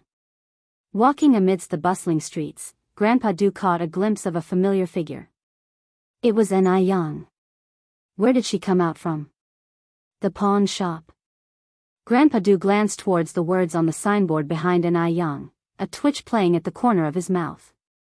Did she pawn the night pearl? Just like that? That night pearl was from the Northern Song dynasty, priceless, she must have gotten a load of money for it. She's still just a young girl after all. She probably thought the night pearl was just a small pearl. Such a quality night pearl, such a waste. What are you looking at, Grandpa Du? Wang Ziki asked, curious. Nothing, replied Grandpa Du, averting his gaze. Let's go. If she wants to pawn it, let it be pawned. After all, the pearl was already given to her. Ni Yang originally intended to pawn the night pearl. After all, such a pearl was all beauty but no value, and it would be better off converted to cash. But who would have known that the pawnshop owner didn't recognize its value, insisting that it was a modern piece, offering only 1,000 yuan for it. And so, she left with the pearl. Seeing Ni Yang leave, the pawnshop owner rushed out after her. Miss, wait, we can talk about this, actually, 1,000 yuan is really not a small sum. 1,000 yuan was indeed a significant amount, compared to an average monthly salary of 30 yuan. But this night pearl was from the Northern Song dynasty, 1,000 yuan wouldn't even buy a tiny fragment of it. Ni Yang glanced back, there's nothing to talk about, I'm not selling. The pawnshop owner continued, you're quite hot-tempered, young lady. If you think 1,000 yuan is too little, I can add another 500, isn't 500 quite a lot? Your pearl might look pretty, but it's not worth much. Ni Yang looked at the pawnshop owner, then laughed, sir, considering your age, you could call me auntie. Yet you keep calling me a young lady, do you really think I'm a naive girl you can fool around with? The pawnshop owner adjusted his glasses with a smile, just look at you, missy. I'd say you're no more than 18. Auntie? These young girls nowadays, they're so good at bluffing. Had only wanted to lower the price because he saw Ni Yang as a young girl, carrying a valuable item. He hadn't expected this young lady to be so shrewd. Ni Yang looked at the pawnshop owner, and with a serious expression said, actually, I'm 88 years old this year. Though I may look young, I've had a surgery abroad. So, young man, in the future, be honest when doing business, and don't always think of cheating others. Young man? This pawnshop owner was already in his 60s, and today he was being called a young man by a young lady. But seeing Ni Yang speaking so convincingly, the pawnshop owner was taken aback. Is it really true? Of course it's true. Ni Yang nodded confidently. The owner of the pawnshop suddenly looked eager and flattered, supporting Ni Yang. Then, Madam, please be careful when going down the stairs. I'm worried you might fall. By the way, could you tell me which hospital overseas you had your surgery at and maybe introduce me to it? Who wouldn't want to have a surgery that could make them look younger? Ni Yang replied, sorry, but they don't accept dishonest young people like you. The pawnshop owner, having said her piece, Ni Yang turned around and left. Seeing the two of them leave, a stylishly dressed woman on the side burst out laughing. These Beijing girls are so funny. Having finished laughing, she turned to her assistant. By the way, has my third brother found his savior yet? That's right. This stylish woman is Du Jiaojiao. It seems they've found her, the assistant replied. Then let's get back quickly and see, said Du Jiaojiao. When Du Jiaojiao returned to Demingxian, Grandpa Du was already back. He was sitting in his study room lighting incense, reading Buddhist scriptures. I heard that you found her. Du Jiaojiao strolled in, pouring herself a cup of tea. Grandpa Du responded without lifting his gaze. So what's she like, this girl? Jiaojiao asked curiously. Talking about this girl, it seemed that Grandpa Du had a lot to say. He put down his scripture, and began to recount the events. After listening to the story, Du Jiaojiao laughed till tears filled her eyes. My goodness! Who would have thought there would come a day when your life, Grandpa Du, would be worth so little that someone saved it as an afterthought? So, any particular thoughts? Chapter 800, Face Slapping at the Birthday Banquet. _4. Everyone usually fawned over and sought favor with Mr. Du, but this girl dared to insult him brazenly. In all her years, Du Jiaojiao had never seen Mr. Du lose face like that before. Seeing Du Jiaojiao laughing until her face was contorted, Mr. Du quietly picked up his teacup and took a sip. Thankfully, he didn't tell Du Jiaojiao that Ni Yang wanted him to call her Brother Yang. If Du Jiaojiao heard about that, she would likely laugh herself to death. It seems that not telling her was indeed very wise. After a full 5 minutes of laughter, Du Jiaojiao finally suppressed her giggles. She nudged Mr. Du and said, honestly, do you have any unique feelings about this? I really want to know your current state of mind. Looking at Du Jiaojiao calmly, Mr. Du simply replied, you're too boring. Don't pretend. Aren't you feeling particularly angry now? Do you want to get back at that little girl? Du Jiaojiao asked. Not at all, replied Mr. Du with a flat tone. Continuing, Du Jiaojiao asked, what was she like? Was she pretty? Du Jiaojiao was a total beauty fanatic. Mr. Du slightly nodded his agreement. Is she prettier than I am? Du Jiaojiao pressed on. Mr. Du paused and looked at Du Jiaojiao before replying, there's no basis for comparison. Du Jiaojiao frowned slightly. What do you mean there's no basis for comparison? Are you saying that I'm prettier than her? If so, by how much? Second sister, do you think you're prettier, or is it Change, the legendary Chinese goddess of the moon? Mr. Du countered. Dumbfounded, Du Jiaojiao replied, how can these two things even be compared? There's absolutely no basis for comparison. I think you're absolutely right, Mr. Du agreed, nodding approvingly. After a while, Du Jiaojiao finally understood the implication of Mr. Du's words. He was playing mind games. This sly younger brother. Always playing mind games, implying she's not as attractive. The Zheng family. Ever since Zheng Lingling obtained some medication from the doctor a few days ago, Zheng Siyu's condition has improved. Today, she sat at the dining table without any fuss. Halfway through dinner, Zheng Lingling said, Mom, the day after tomorrow is Xianjing and Yang Yang's birthday. Coincidentally, they share the same birthday and this will be Yang Yang's first year with us. I want to make it special. Upon hearing this, the Zheng matriarch put down her chopsticks. Yes, how thoughtful of you, Lingling. This is Yang Yang's first time celebrating her birthday with us. We should definitely make it grand. It's indeed as if Xianjing and Yang Yang are fated sisters, even sharing a birth date. With a fake smile, Zheng Lingling responded, "Isn't that the truth?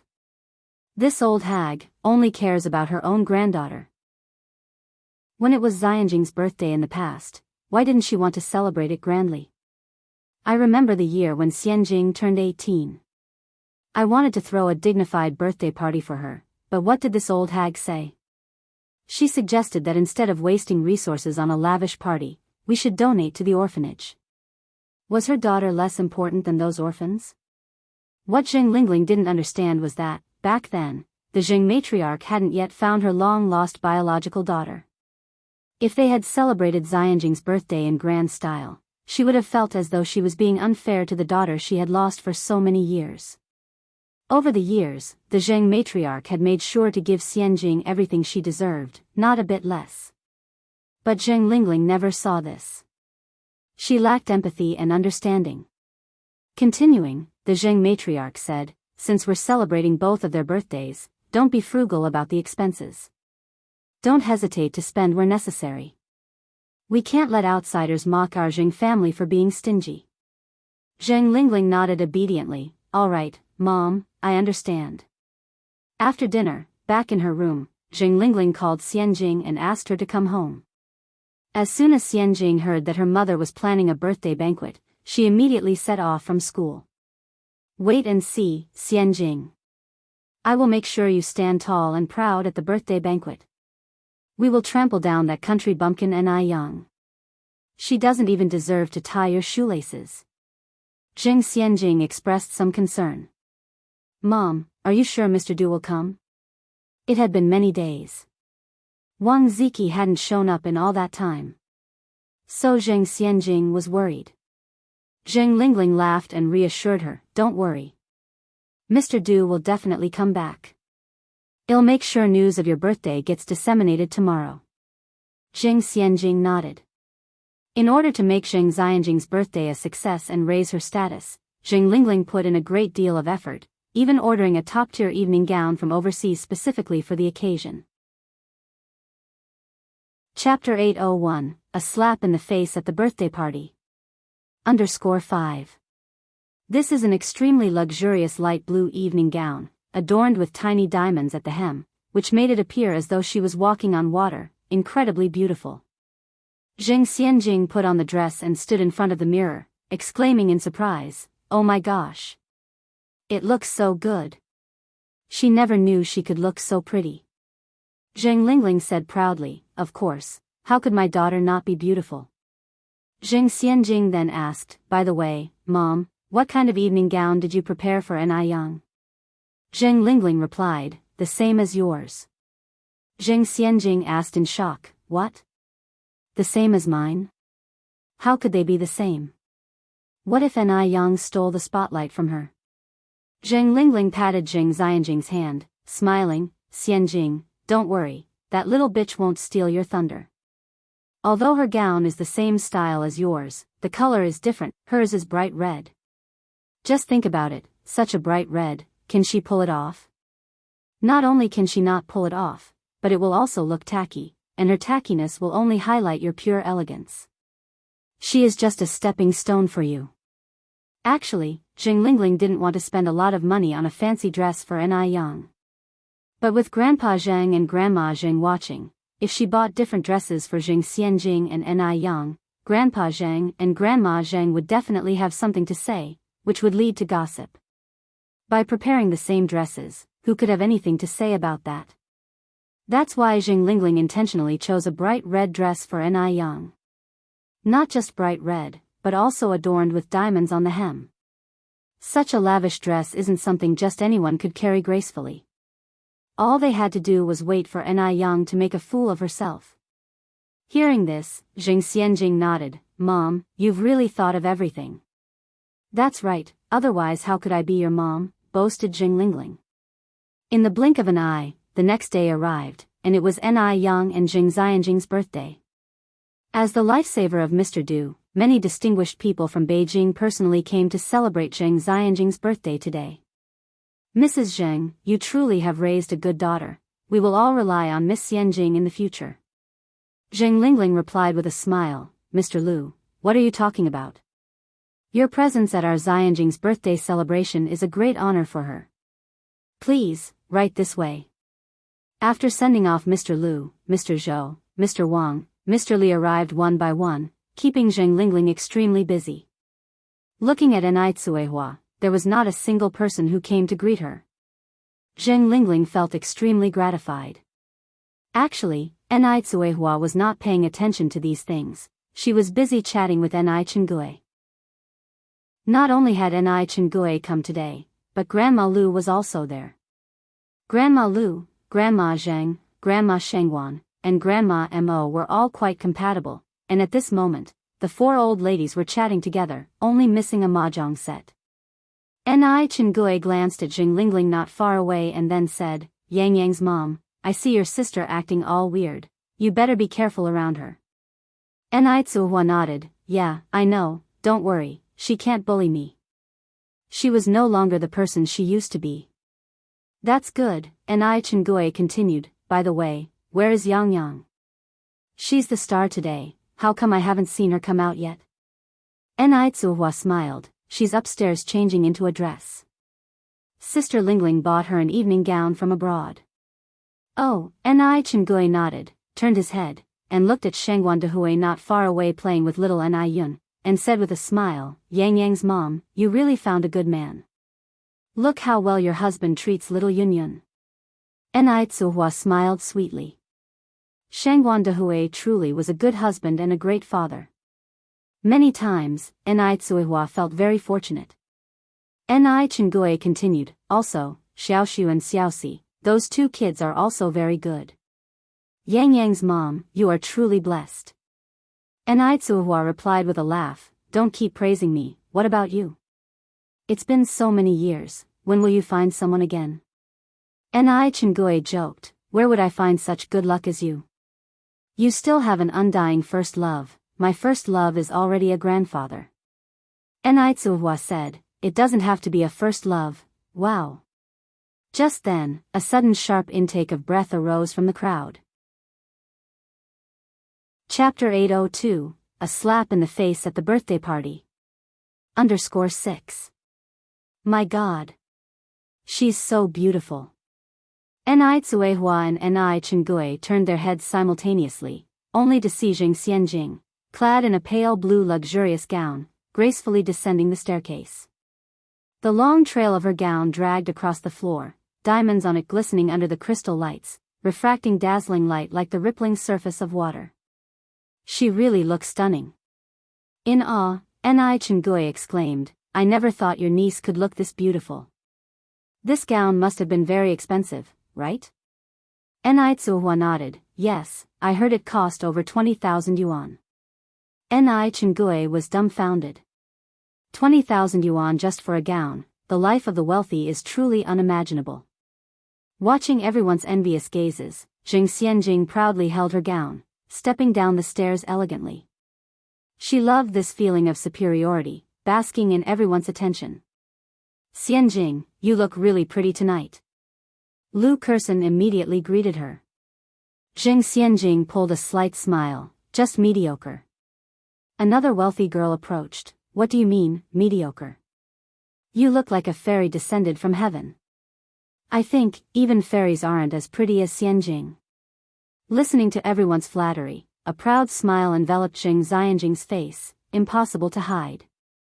Just then, Lu Kerson suddenly froze, staring at the staircase. Then another wealthy girl also froze. A collective gasp echoed through the air. Jiang Xianjing frowned slightly, wondering what they were looking at. She turned around to follow everyone's gaze. Upon turning, Jiang Xianjing also froze. There, coming down the stairs, was a woman in red. Red, a color so vividly intense, yet on her, it seemed as though it was made just for her. The brilliant red set off her skin so fair and lips so fiery. The gown, cinching at the waist, accentuated her delicate figure, making it slender enough to encircle with an arm. Her gown's diamonds made her seem perched upon the clouds, unattainably high. She outshone everyone. Against this striking presence, the previously pure and elegant Jiang Xianjing seemed so colorless she virtually vanished, especially since they wore the same style of gown. Jiang Xianjing clenched her fists tightly, shaking in fury. Originally, picking red for Ni Yang was supposed to make her look ridiculous.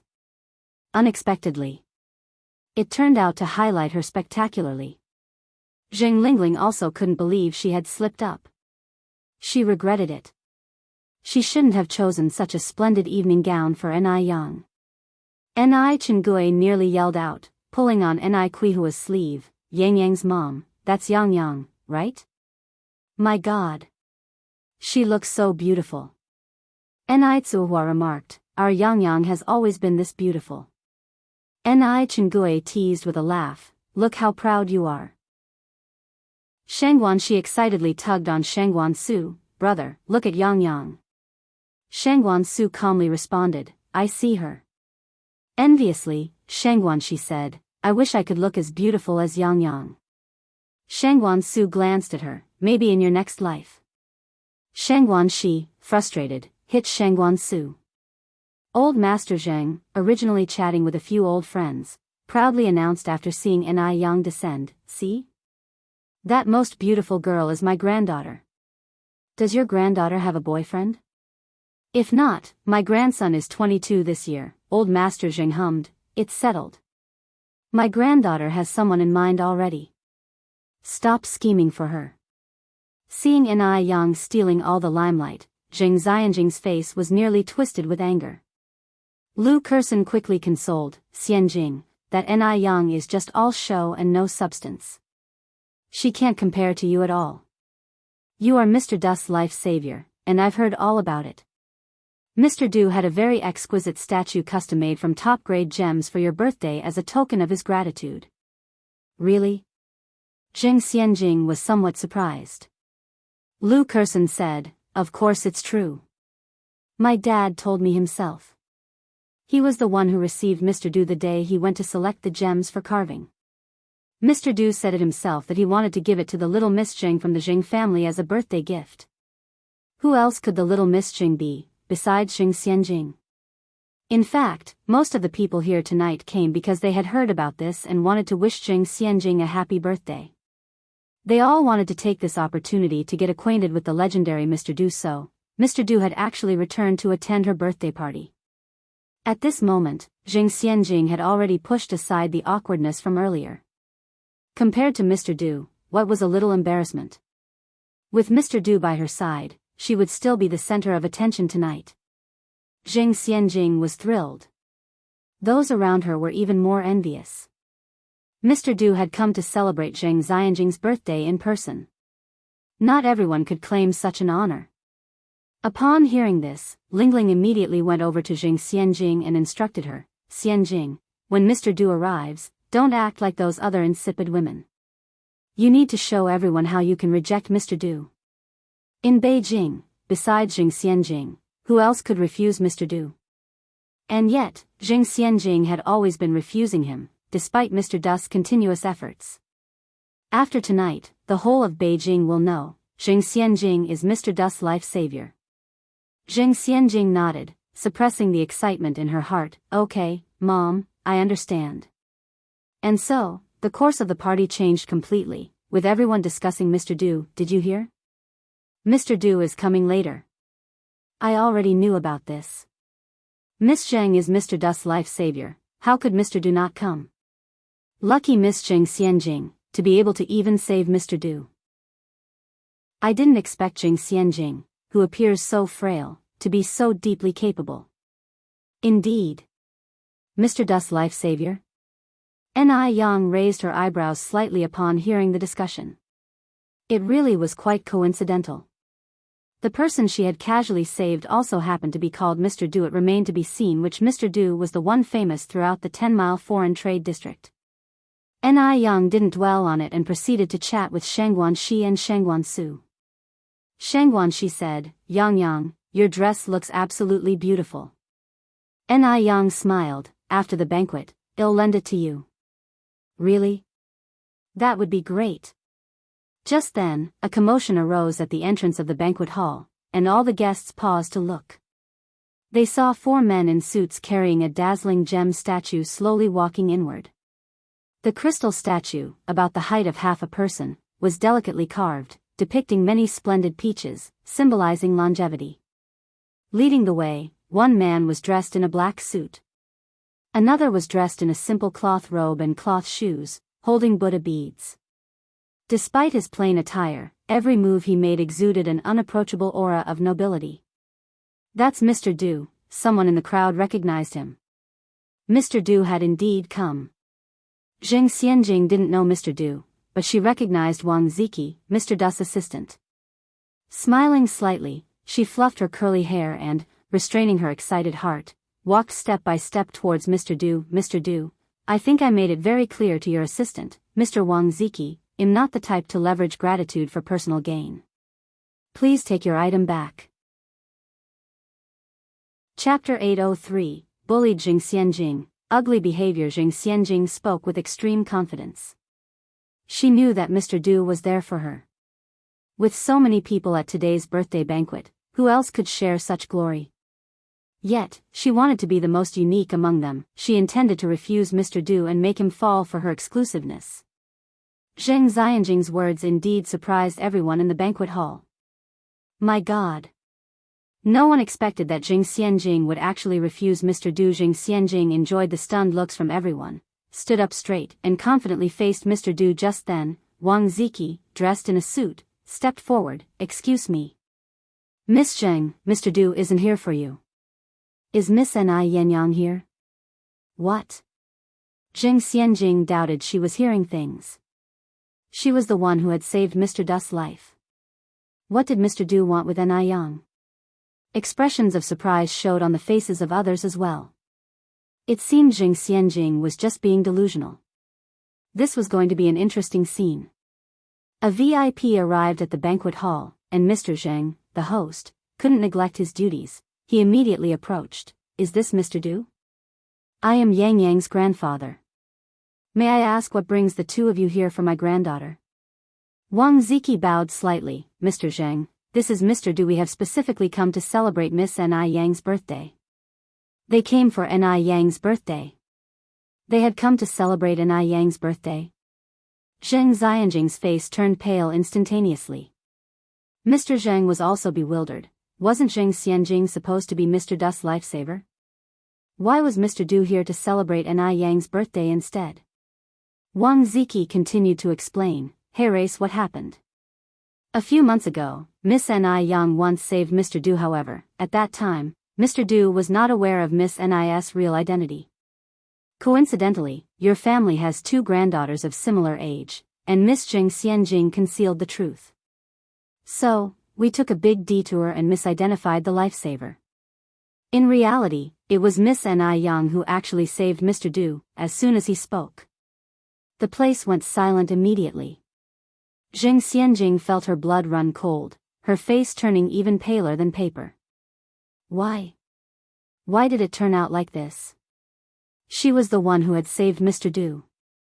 How could it be Ni Yang? The glares from the crowd felt like knives, one after the other slicing through her. Wang Ziki's words were tactfully spoken, implying that Zheng Xianjing was essentially a fraud. So she's just a fraud. A fraud dares to play hard to get with Mr. Du? She thought Mr. Du would fancy her? Delusional. TSK, to dare impersonate Mr. Du's lifesaver, that's simply shameless. Someone in the crowd uttered these words. Embarrassment, humiliation, and awkwardness, all these emotions intertwined, and Zheng Xianjing could hardly stand still as cold sweat formed layers on her back. She wished she could just disappear into a crack in the floor. She felt like a complete clown, subject to everyone's criticism and ridicule. This also put Mr. Zheng in an awkward position. After all, Zheng Xianjing was his granddaughter, and he was profoundly disappointed in her. How could she do such a thing? Zheng Lingling had not expected the situation to take such a turn. She was enjoying the praises of everyone just a second ago, only for things to change abruptly. Zheng Lingling quickly steadied herself, walked over, and managed a faint smile. "Mr. Du, there must be some mistake. Our Xianjing truly is your lifesaver. Ni Yang is just a country girl, how could she possibly save you?" Hearing this, Jing Xianjing clung to Jing Lingling's sleeve like grasping at the last straw. Yes. Ni Yang was just an uncouth country girl, she couldn't steal her credit. It was she who was Mr. Du's true savior. It was her.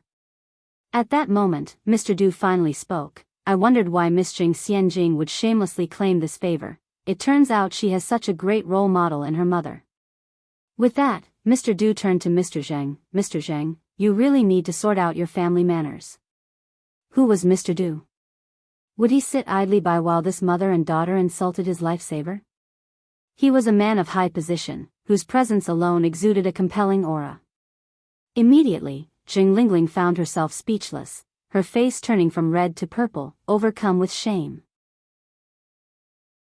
Chapter 804, Bullied Jing Xianjing, Unsightly Manners _2. She knew Jing Xianjing wasn't the savior of Master Du, but she never imagined that the person who saved Master Du would be Ni Yang. That country bumpkin Ni Yang, what qualifies her? Previously, I must have been blind not to see the gem in front of me.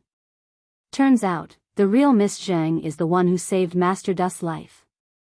These two, mother and daughter, are shameless. At this point, they're still desperately struggling? Do they really think Master Du is a fool? That he can't recognize his own lifesaver? Master Zheng's face flashed a shade of embarrassment. You're right. My apologies for this farce, please come inside, Yang Yang is in there.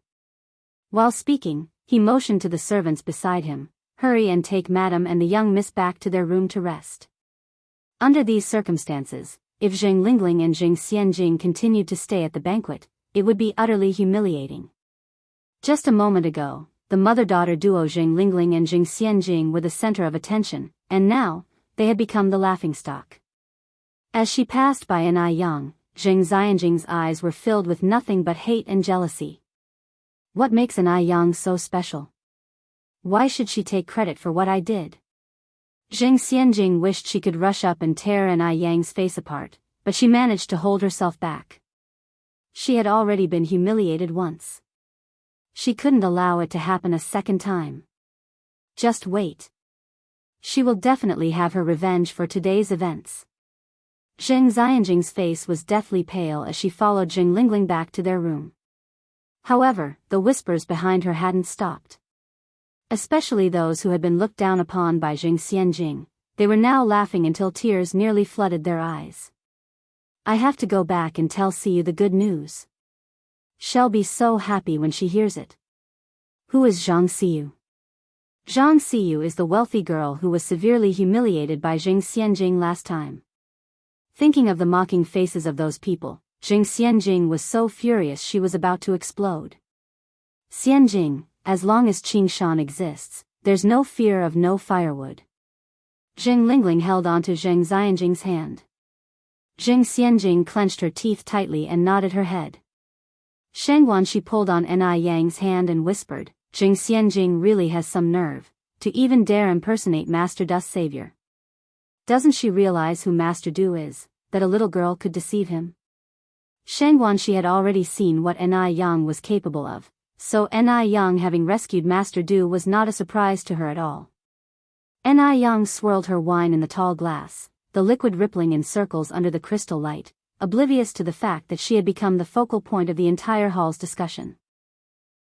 She's still too young, too naive, spoke Ni Yang in an indifferent tone. Shangguan she looked at Ni Yang in surprise. Yang Yang, if I remember correctly, you're actually 2 years younger than Jing Xianjing, aren't you? Ni Yang was even younger than Jing Xianjing, yet she was calling Jing Xianjing a little girl. What was terrifying was that Shangguan she didn't feel any dissonance in her statement. Ni Yang shrugged slightly. Really? I thought she was the same age as me. Adorned in a dazzling red dress, she complimented the liquid in her glass. Her radiant smile was like a blooming flower, bringing to mind an idiom. A beauty so exquisite as jade. In her, there was an added brilliance of attractiveness, grace, and elegance. Master Du raised his brows slightly. This young lady really was full of surprises. Miss Ni, said Master Du as he fingered his Buddha beads and approached Ni Yang. Mr. Du, Ni Yang glanced back slightly, thank you for your birthday gift, you're too kind. It's the least I could do, said Master Du, you're my lifesaver after all. Ni Yang raised her glass, here's to you. Thank you. Master Du grabbed a glass of red wine from the table and clinked glasses with Ni Yang, happy birthday. The warmth of the alcohol spread down his throat, with an indescribable potency. Master Du glanced at the beautiful wine in surprise. Oh, and, Ni Yang went on, this is my sister, Shangguan Shi. Sister Xiaoxi, this is Mr. Du. Master Du nodded, Miss Shangguan. Master Du, Shangguan Shi had heard tales of Master Du's heroics since she was little. She didn't have the courage to address Master Du in the casual manner that Ni Yang did. Master Du, being a busy man, didn't stay long in the banquet hall, although it was only for a short time, it still brought endless glory to the Jing family. Those who had tried to curry favor with Zheng Xianjing earlier by stepping on Ni Yang now regretted their actions deeply. They had been blind, but now, it was too late for regrets. In the room, Zheng Xianjing laid on the bed sobbing uncontrollably, her features twisted. I will never forgive that bitch Ni Yang. Chapter 805, Bullied Zheng Xianjing, Unsightly Manners _3. Xianjing, stop crying, Zheng Lingling comforted her. She too hadn't expected such a thing to happen. She thought today Zheng Xianjing was going to be the highlight of the evening, but instead, she became the laughingstock of the whole event. Who would have thought that Ni Yang would turn out to be Mr. Du's lifesaver? Zheng Xianjing cried bitterly, and Sun Wu was also frustrated. Chain-smoking, I told you long ago that your plan wouldn't work. When facing someone like Mr. Du, you should cling tightly to him. But the two of you insisted on playing hard to get. Now look, you've messed up and gained nothing for your efforts. He had even thought about becoming Mr. Du's father-in-law. Now it's all over. Everything is gone. Zheng Lingling scolded, your daughter is like this, and you still have the mood to make sarcastic remarks. Are you still human? Zheng Xianjing cried, it's all that bitch Ni Yang's fault. She stole my thing.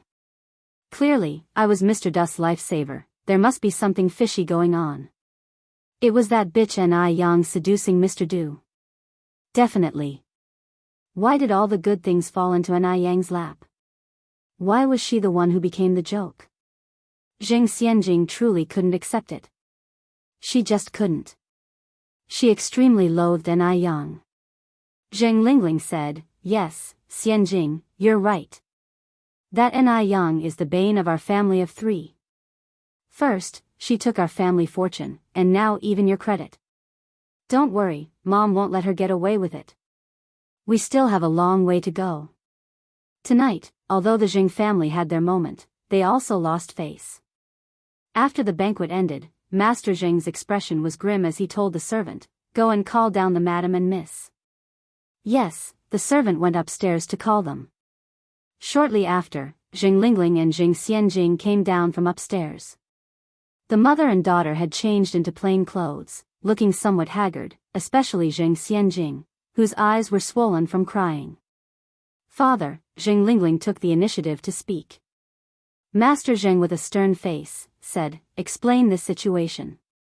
He hadn't managed affairs in many years, and his sudden stern expression was very oppressive.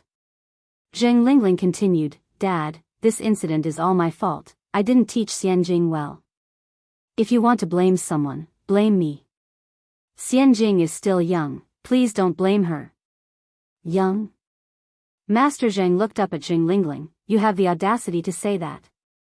If I'm not mistaken, Yang Yang is even 2 years younger than her. Look at her, and then look at Yang Yang. Is this the daughter you've raised over the years? Zheng Lingling turned pale. In what ways was Zheng Xianjing inferior to Ni Yang? Just because she wasn't as seductive as Ni Yang? This biased old man. He never doubted Ni Yang. Without even investigating, he assumed it was Zheng Xianjing's fault. If this continued, it wouldn't be long before their family of 3 would be kicked out of the house. Zheng Lingling clenched her fingers. Thud. Zheng Xianjing knelt down, Grandfather, I'm sorry, it's my fault, I let greed cloud my judgment. I shouldn't have boasted about being Mr. Dust's lifesaver, causing our Jing family such disgrace. You can beat or scold me. Master Zheng then said, bring the family discipline. Yes. The servant bowed and went upstairs to fetch the family discipline. The Zheng family's discipline was a leather whip, as thick as an adult's forefinger, which would certainly bruise and break the skin when lashed. Zheng Lingling got a fright, her face turned pale. Zheng Xianxia was frail, how could she withstand such a thick whip? Indeed, one wouldn't know to cherish if not their own blood. If it were N.I. Yang, would Master Zheng have allowed someone to bring such a thick whip? Today, Zheng Xianxia made such a mistake, and if she didn't suffer some consequences, Master Zheng couldn't justify it to the outside world. Moreover, the child really did need to be disciplined, otherwise, who knows what she might become. Master Zheng raised the whip and lashed it down on Zheng Xianxia. Zheng Xianxia, terrified, tightly closed her eyes. Bang! The whip was so painful that Zheng Xianxia cried out in pain. She had been pampered since she was a child and had never experienced such beating. When the second lash came, Zheng Lingling timely shielded Zheng Xianxia, and the whip hit her instead. When Master Zheng was angry, Mrs. Zheng stayed silent, just watching the mother and daughter by the side. Chapter 806, Bullied Zheng Xianxia, Unsightly Manners _4. Between these two women, one was raised by her own hands. The other she watched grow up from childhood. At this moment, old Madame Zheng looked somewhat distressed and raised her hand to hold old Master Zheng's hand. Since the child already knows her mistake, let's forgive her this time. Zheng Lingling quickly said, Daddy. Xianxia knows she was wrong, please spare Xianxia this once. Old Master Zheng threw down the whip, remember not to make the same mistake again. No matter what, Zheng Xianxia was still his granddaughter, and actually, old Master Zheng felt somewhat reluctant to punish her. Thank you, Dad, thank you, Dad. Zheng Lingling went on, Xianxia, quickly thank Grandpa. Thank you, Grandpa. Old Master Zheng let out a sigh, a prodigal who returns is more precious than gold, get up now. Old Madame Zheng immediately helped the mother and daughter up from the ground. The old woman felt sorry for her daughter and granddaughter, but she ignored the malicious hatred to the extreme in the depths of Zheng Xianxing's eyes. Back in the room, Zheng Lingling applied medicine to Zheng Xianxing's back, and Zheng Xianxia said, Mom, I feel like we're like a dog raised by the Zheng family. They beat us when they want, scold us when they please, and occasionally when they're happy, they throw us a couple of bones. Zheng Lingling's complexion changed. Xianxia, let's endure a bit longer. They had both endured for so many years. What did this moment of suffering matter to them? The next morning, Zheng Xianxia seemed like a different person, her face no longer bearing the previous arrogance, even her clothing was not as bright as before. Her overall demeanor had become much more low-key. To outsiders, Zheng Xianxing's behavior seemed like a sincere act of repentance. But N.I. Yang knew that things were far from that simple. Sister, I'm sorry. Zheng Xianxia called out to N.I. Yang's retreating figure and offered an apology. N.I. Yang smiled faintly, it's okay. Since someone was willing to act, she would accompany her in the act. She loved to act the most. Zheng Xianxia then asked, Sister, you're not mad at me anymore? N.I. Yang took Zheng Xianxing's hand, the corners of her mouth curving into shallow dimples, to err is human. As a sister, how could I blame you? Zheng Xianxing's mouth curled into a sneer. She had originally thought N.I. Yang had some great ability, but it appeared she was just a fool. Sister? Did N.I. Yang really consider her as a sister? Utterly foolish. This time, Zheng Xianxia planned to slowly push N.I. Yang into an abyss, from which she would never be able to climb back up. Zheng Xianxia continued, Sister, if you see Teacher Du, please tell him for me that it wasn't intentional what happened, I just didn't know how to begin. If N.I. Yang could seduce Teacher Du, why couldn't she? To bring down N.I. Yang, she had to start with Teacher Du. She would let N.I. Yang bring about her own downfall. So this was the real motive. N.I. Yang's lips curved into a slight smile, Sure, sister, I will pass on the message. Zheng Xianxing's thoughts spun, and she continued, Could I trouble you to keep an eye on Teacher Du's whereabouts for me? Ni Yang nodded, of course. Then it'll be trouble you, sister, said Jing Xianjing. As you should, Ni Yang's tone was light. The Zheng family waters ran deep, and to uncover the truth, Ni Yang needed to first heal Jing Suyu. In fact, she was almost fully versed in the 13 needles of hell but lacked the final step, which she needed to discuss with her teacher. After dealing with Jing Xianjing, Ni Yang rode her bike to her teacher's house. The weather was gradually getting hotter, and very unusually for her, Ni Yang was not wearing a cheongsam today but a white lantern-sleeve blouse with black wide-leg trousers. The lantern-sleeve blouse was designed by Ni Yang herself and made by a tailor. It combined modern fashion elements with classic ones, and since it was tailored, it fitted her perfectly. The waist-pinching style suited her especially well. Her soft hair cascaded down her back, stirring with the breeze, looking very beautiful. When Ni Yang arrived at her teacher and his wife's home, the old couple were having breakfast. Although Ni Yang had already eaten, she still joined the old couple for a few bites. After eating, Ni Yang began to discuss the 13 needles of hell with her teacher. Teacher Wang said, Yang, you've been very diligent with these 13 needles of hell lately. Tell your teacher honestly, have you encountered some trouble? The 13 needles of hell were very dangerous, and Ni Yang was worried her teacher might be concerned or try to stop her, so she said, I'm just curious, teacher. You're overthinking it. What kind of trouble could I possibly encounter? Chapter 807, Bullied Jing Xianjing, Unsightly Manners _5. Really? Old Wang was somewhat incredulous. Really, Ni Yang nodded.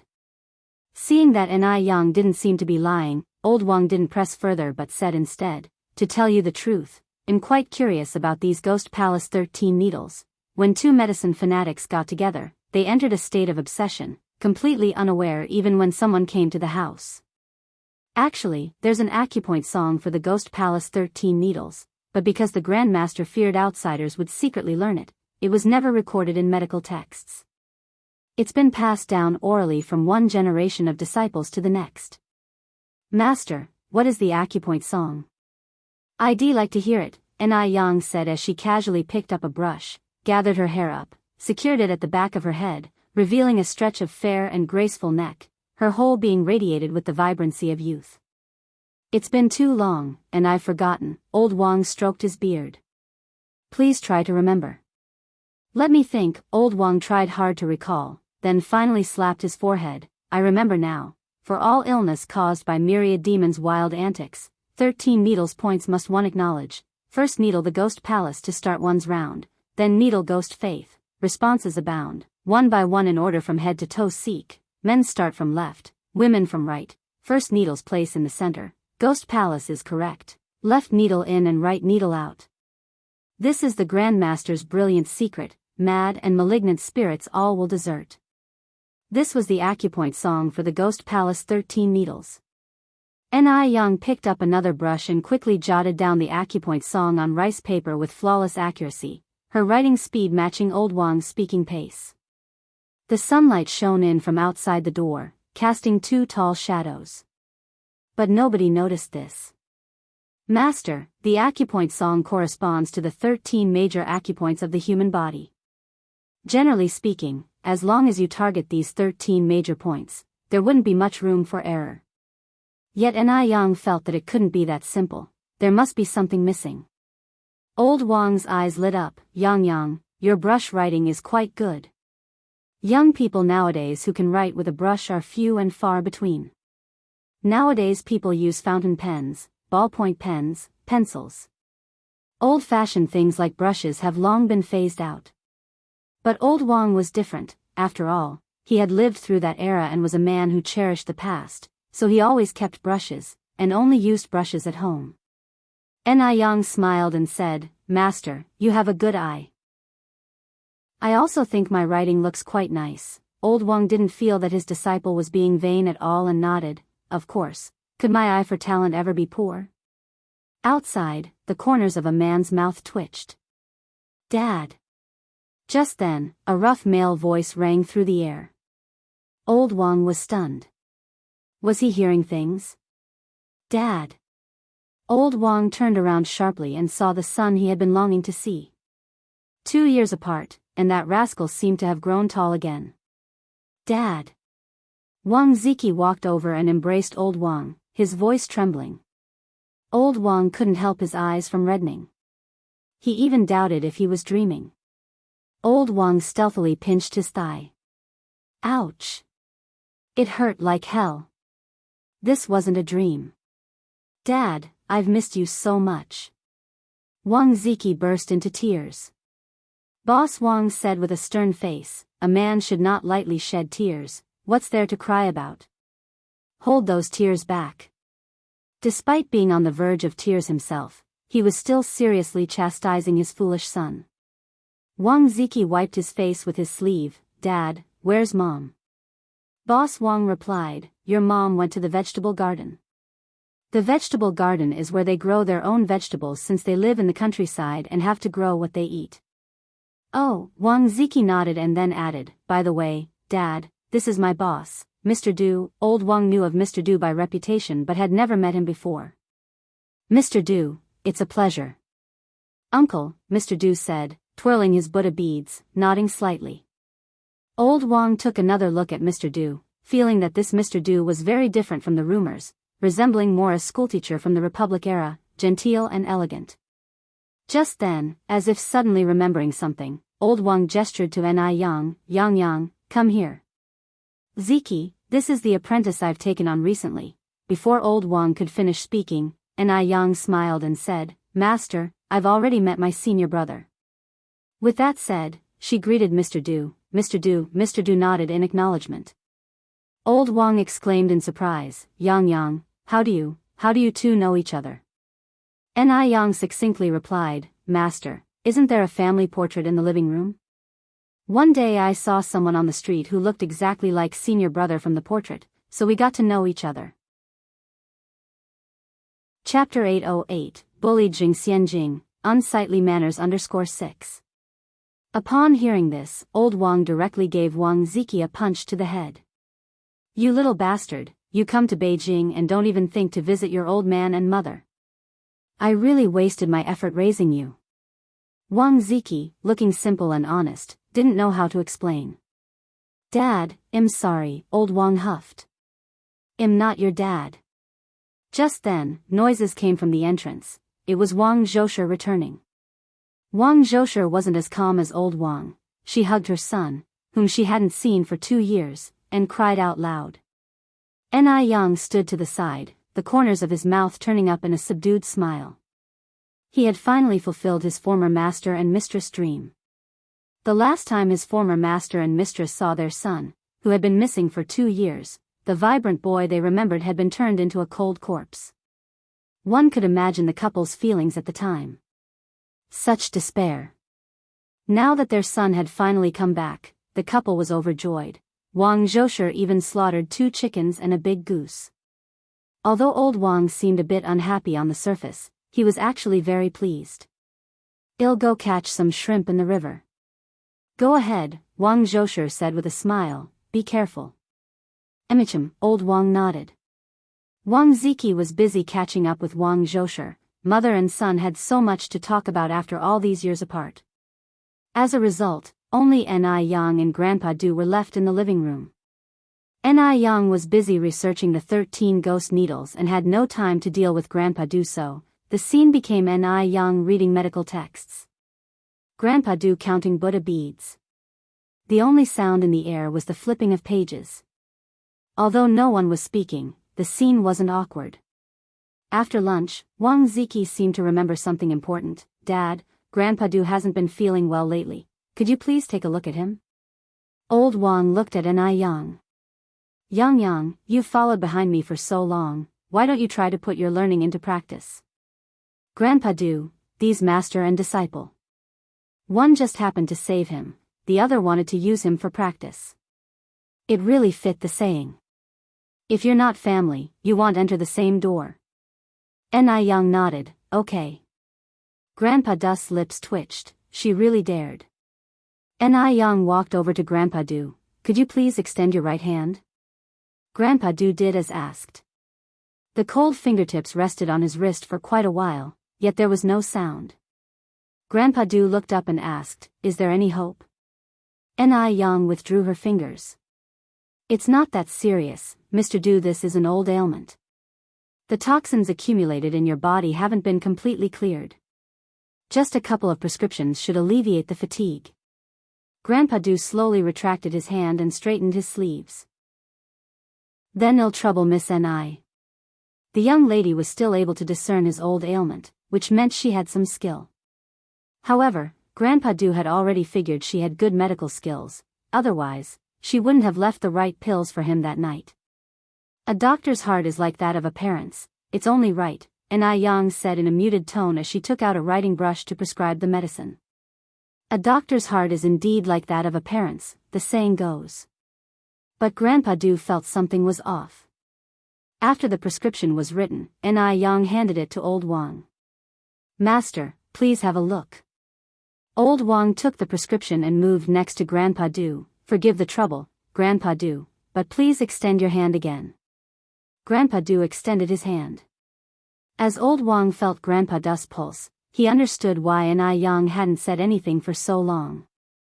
Grandpa Du's pulse was indeed peculiar. Old Wang felt the pulse while looking at the prescription Yang wrote, nodding repeatedly, "Good, good, good. You are truly a disciple worthy of being trained by Wang Yu. Such talent, such intellect, how could an ordinary person compare?" In a short while, Old Wang put away the prescription and then said, "Grandpa Du, Yang's prescription can cure your old ailment. You've really encountered a savior today." Grandpa Du put away the prescription. "Thank you."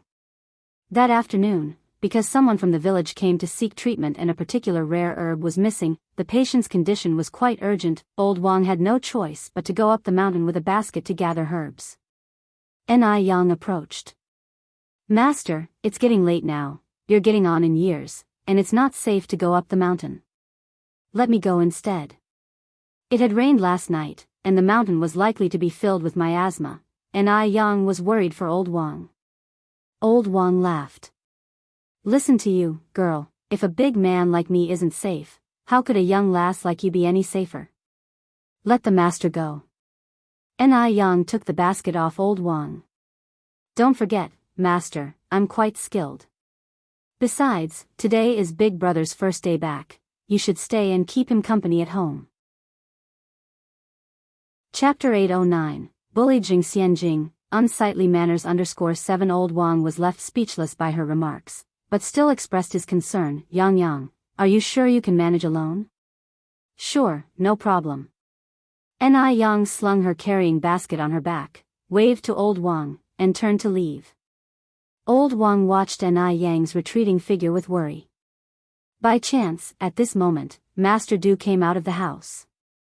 Old Wang grabbed hold of Master Du and said, "Master Du, the girl Yang has gone up to the mountain alone. If it's not too much trouble, could you please go and check on her?" After all, Yang was Master Du's lifesaver. It wasn't too much to ask Master Du to ensure Yang's safety.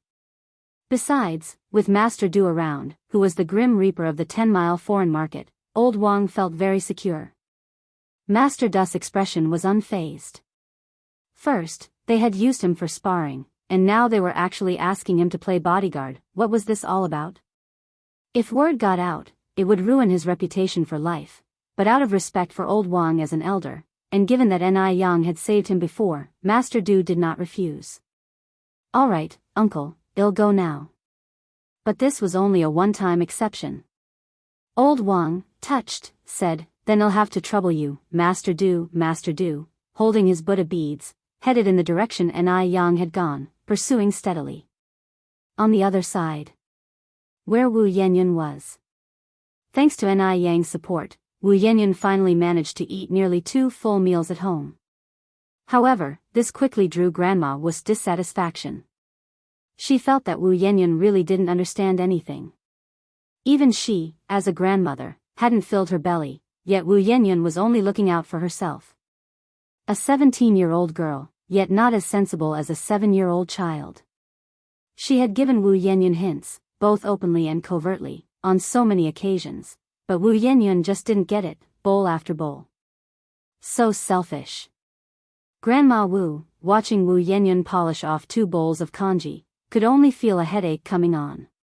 She put down her chopsticks and said discontentedly, "I'm full." Wu Jinshu, surprised, said, "Mom, you only had half a bowl. Are you feeling unwell?" "It's nothing, don't fuss over me." Grandma Wu stood up. "I'm going out for a walk." Watching Grandma Wu's departing figure, Yan Erju said, "What's going on with Mom?" Wu Jinshu shook his head. "Who knows? Let it go, let it go. Don't worry about her, let's eat our meal." Wu Yanyan's hand froze while holding her bowl. She felt that her grandma was upset because of her. But she hadn't eaten that much, had she? Normally, when she was hungry, she would have to drink 4 bowls of such thin congee. Today, she had barely had 2 small bowls. Maybe she was overthinking it. Grandma Wu walked all the way to a house that was very stylishly decorated and knocked on the luxurious iron gate. "Lanzi, are you home?" "Lanzi." Soon, the robust Wulan walked out of the house, all smiles. "Auntie, it's such a rare pleasure to see you. Come in, please come in." In present-day terms, Wu Lan's status would be considered that of a landlord. She had over 30 houses, collecting an average of 300 yuan in rent each month. In an era when the average wage was about 30 yuan, Wu Lan was living the dream life everyone yearned for. Wu Lan's house was a 3-story Western-style building beautifully decorated on the inside. Grandma Wu sighed, "If I could live in a Western-style building like this just once in my life, I'd die content." Wu Lan laughed and said, "Auntie, you're too modest. Your good fortune is still ahead of you." Seated inside, Wu Lan courteously offered Grandma Wu some pastries and tea.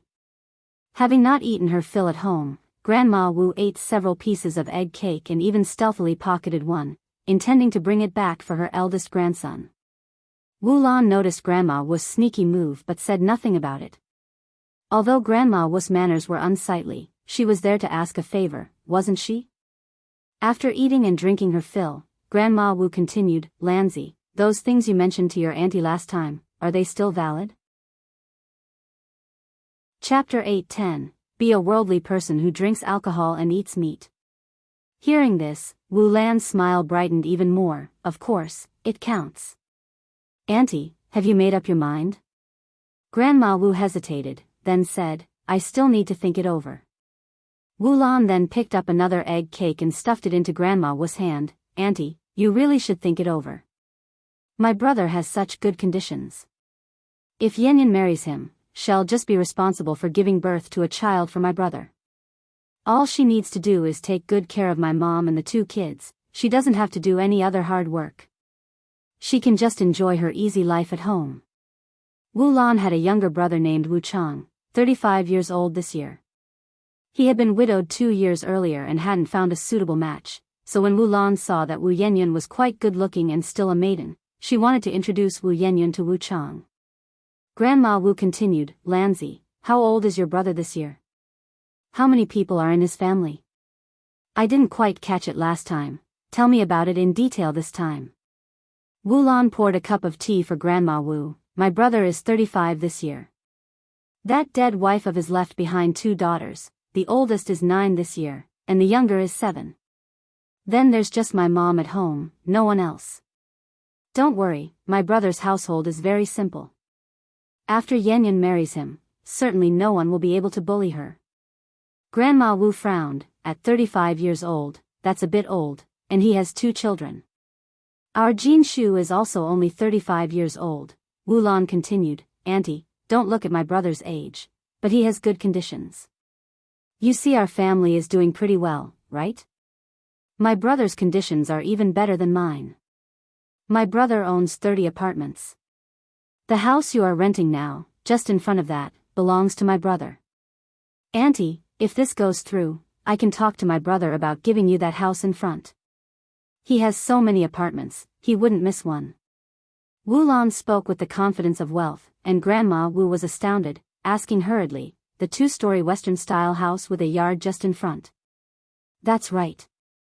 Wu Lan nodded, "That's the 2-story Western-style house with a yard. I'm telling you, that house is well insulated against the heat of summer and the cold of winter. It's not any worse than this house we're in. Grandma Wu had always envied the owner of that Western-style house with a yard. She never imagined that it belonged to Wu Lan's brother. Getting a house upon a successful arrangement, it did seem that Wu Lan's brother really was well off. Wu Lan, observing the change in Grandma Wu's expression, added, "Auntie, Dalong and Erlong haven't started school yet, have they? How can boys not go to school these days? Without an education, they'll struggle to find wives in the future." Wu Dalong and Wu Erlong were of school age, yet neither was attending school. It wasn't for lack of trying, but their family's financial situation couldn't keep up. Grandma Wu was worried too. After all, they were boys. What if they truly couldn't find wives when the time came? It must be said that Wu Lan had precisely struck Grandma Wu's most sensitive spot. Watching Grandma Wu's expression, Wu Lan pressed on, "Auntie, even if not for anything else, you should consider it for the kids' sakes. Brother Jianghu and his wife have been in Beijing for many years and still don't have their own place to live. If Yanyan marries my brother, not only can he ensure Dalong and Erlong go to school, but he can also solve your housing problem. With a house, you can also move your household registration here, and your family will become locals in Beijing. Then, young girls will be throwing themselves at you. Why worry about Dalong and Erlong not finding wives?" The terms Wu Lan offered were too favorable. Grandma Wu couldn't help but be moved. Her 2 grandsons would be able to attend school, they would have a Western-style house to live in, and become Beijing locals. This was the life she had longed for in her dreams. Yet she was, after all, a relative of the bride's side. She needed to maintain some decorum. It wasn't like her granddaughter couldn't find a husband. Grandma Wu took a bite of the egg cake and said, "Although that's what you say, your brother is looking for a second marriage and already has 2 children, whereas our Yenyun is still an untouched girl." Wu Lan patted Grandma Wu's hand, "Auntie, I am someone who doesn't beat around the bush and I don't speak falsely. If what I say sounds unpleasant, please don't be angry. If your Yenyun wasn't a maiden, with my brother's conditions, he really wouldn't consider Yenyun at all." Grandma Wu choked. Although Wu Lan's words were a bit harsh, they were indeed the truth. Wu Lan's brother had superior conditions, wealth, and property. What did Wu Yenyun have? Wu Yenyun was nothing more than a few years younger than Wu Lan's brother. Chapter 8:11. Be a worldling and drink alcohol and eat meat _2. Wu Lan continued, "My brother is very proud, always wanted to find an unmarried girl. Otherwise, he would have married long ago. Why would he still be waiting? You don't know how many divorced women are willing to pay to marry my brother." Wu Lan wasn't really bragging. Wu Chang himself was quite a catch, and countless divorced women wanted to be with him. Unfortunately, Wu Chang didn't want anyone who had been married before. Actually, with Wu Chang's qualities, finding an unmarried girl would be very easy, but Wu Chang also demanded that the woman be beautiful. In Beijing, there was no shortage of pretty, young girls, but how many parents were willing to let their precious, unmarried daughters become stepmothers? That's why Wu Chang still hadn't found the right match. Right when Wu Yanyan's family moved in, Wu Lan noticed that Wu Yanyan was quite beautiful, sensible, and dutiful, so she thought of introducing her to her brother.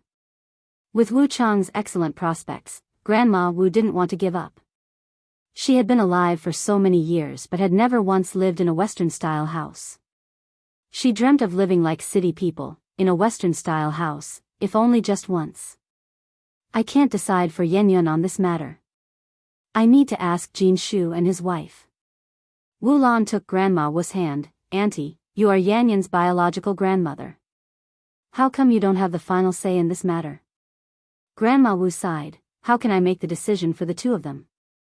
Wu Lan went on, "Then you must go back and have a serious talk with brother Jianghu and your sister-in-law. If you miss this opportunity, there won't be another. I'm only mentioning this because your family has rented our house for so long, we're practically family. I wouldn't even consider outsiders. Not just anyone can marry my brother."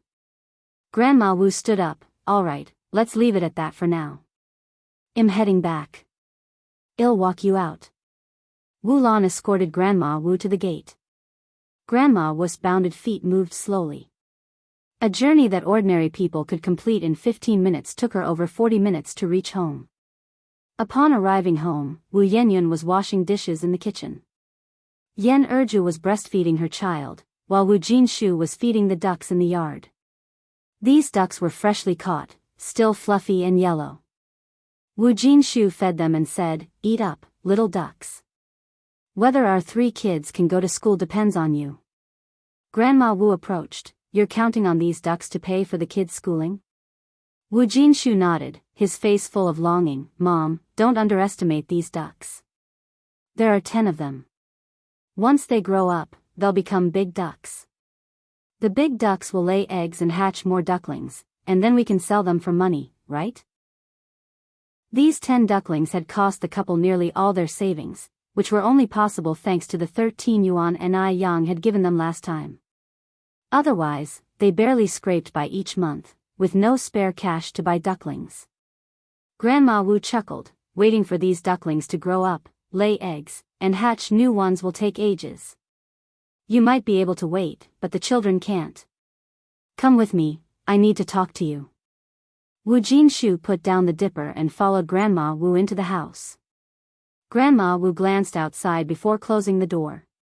Wu Jinshu asked, puzzled, "Mom, what do you want to talk about? You're being so secretive." Grandma Wu pulled Wu Jinshu to sit down and her eyes quickly became red-rimmed. "Jinshu, you're not well, and we have so many kids to support, plus this old lady dragging you down. It's been hard on you these years." "Mom. What are you talking about? Dragging me down? You're my mother, it's only right for me to take care of you. And I don't feel burdened at all. I have sons and daughters, a wife and a mother, I feel luckier than anyone. The rich have their joys, and the poor have theirs." Wu Jinshu was content with his life, never feeling overburdened or complaining.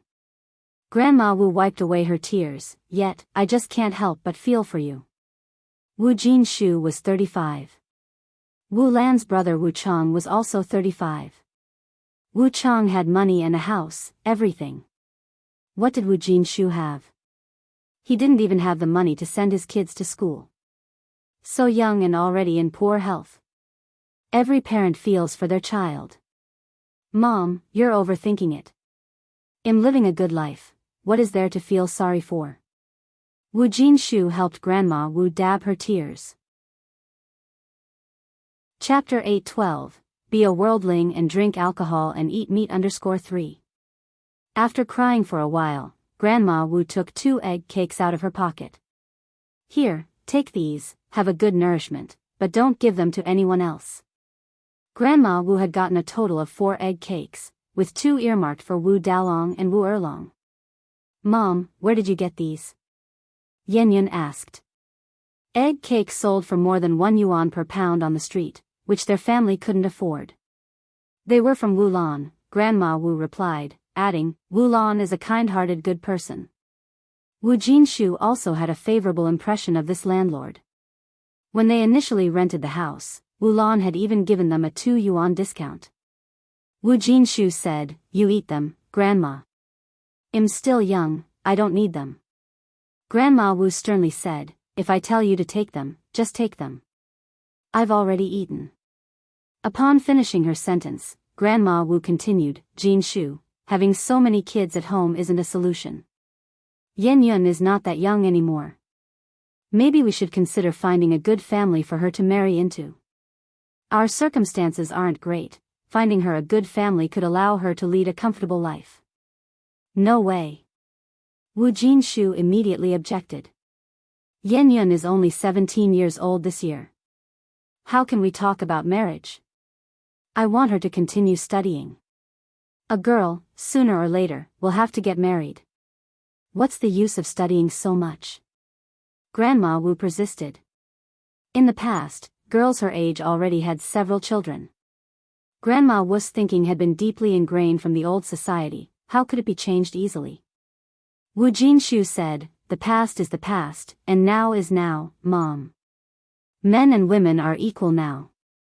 Besides, Teacher Zhao said Yenyun is a promising student and she's bound to get into a good university. I would go to any length to ensure Yenyun gets an education. Yenyun had always been in school until the Wu family could no longer afford the tuition, which is why she had dropped out to take care of children at home. The teacher had made countless home visits to get Yenyun back to school. But the family was just too poor. Grandma Wu sighed. We don't have enough money for our own sons to attend school, and now we're pushing to send a girl to school. Honestly, I wonder whether this father is really related by blood. Wu Jinshu frowned slightly and lowered his voice. Mom, didn't we agree not to bring this up anymore? Why are you starting again? Yenyun was not the biological daughter of Wu Jinshu and Erju. Wu Jinshu and Erju had been married for over a year without having children, until the second year, when Erju, while chopping wood in the mountains, found newborn Yenyun, whose umbilical cord hadn't even been cut. This was also the origin of Yenyun's name. She was the one Erju encountered. Another reason was that a wandering Taoist said Yenyun was the reincarnation of a fortunate star from heaven, capable of bringing new opportunities to the Wu family and ensuring the continuation of their family line, which is why she was named Yenyun. Meat and Chinese characters combined the surname of the husband and wife, making her full name Wu Yenyun. Interestingly, when Yenyun was 8 years old, Erju indeed became pregnant and smoothly gave birth to Wu Dalong. When Yenyun was 11, Erju gave birth to Wu Erlong, and last year, to Wu Xiaolong. The births of these 3 children one after another made the couple very happy, and their fondness for Yenyun grew as well. They believed it was Yenyun who had brought these new opportunities to the Wu family. Do you think I want to bring this up? I mentioned it because it seems you've even forgotten your own sons. Grandma Wu grabbed Wu Jinshu's hand. Jinshu, I'm 67 this year and who knows when my time will come. If I don't see Dalong and Erlong going to school and your family living in a small Western-style house before I go, I won't be at peace. As long as the family is healthy and happy, it doesn't matter where we live, Mom. You really don't need to worry about this, Wu Jinshu said. Upon hearing this, Grandma Wu felt her nose twitch and started crying again. You keep saying you want to honor me, is this how you honor me? Everyone else's parents are living in small Western-style houses, and here am I, staying in this dark, haunted place. People aspire to move up, water flows downhill. Do you think I don't want to live in a small Western-style house? Your father died early, and it was I who brought you up single-handedly, carrying you through the Great Famine. I chewed on tree barks and ate clay. Think about it, when did I ever let you and your sister eat such things? A child doesn't know the parent's heart, a child doesn't know. Grandma Wu's spouse had died early, leaving her to raise 2 children alone. Chapter 8:13, Be a worldling and drink alcohol and eat meat. 4. Being a woman with bound feet, she couldn't handle heavy labor. Over those years, to bring up her 2 children, she endured every hardship imaginable. Wu Jinshu knew his mother had suffered a great deal and sighed, Mom, it's my fault for being useless, for not having the ability to get you a nice Western-style house to live in. But rest assured, I believe that one day, our family will be able to live in one. Grandma Wu wiped away her tears. Will you burn one for me when I die? Living in a Western-style house is easier said than done. With the current economic situation of Wu Jinshu and Yen Erju, dreaming of a Western-style house was like waiting till the cows come home. Wu Jinshu helplessly replied, Mom, don't talk like that, it's bad luck. Grandma Wu continued, all I'm asking is for Yenyun to get married. Go and ask around, let everyone judge whether what I'm asking as a grandma is too much. Does any family's girl not get married? Does any family's boy not take a wife? What, is your daughter made of gold or something? That she won't get married in this lifetime? Wu Jinshu sighed. It's not about not getting married, the thing is Yenyun is still too young.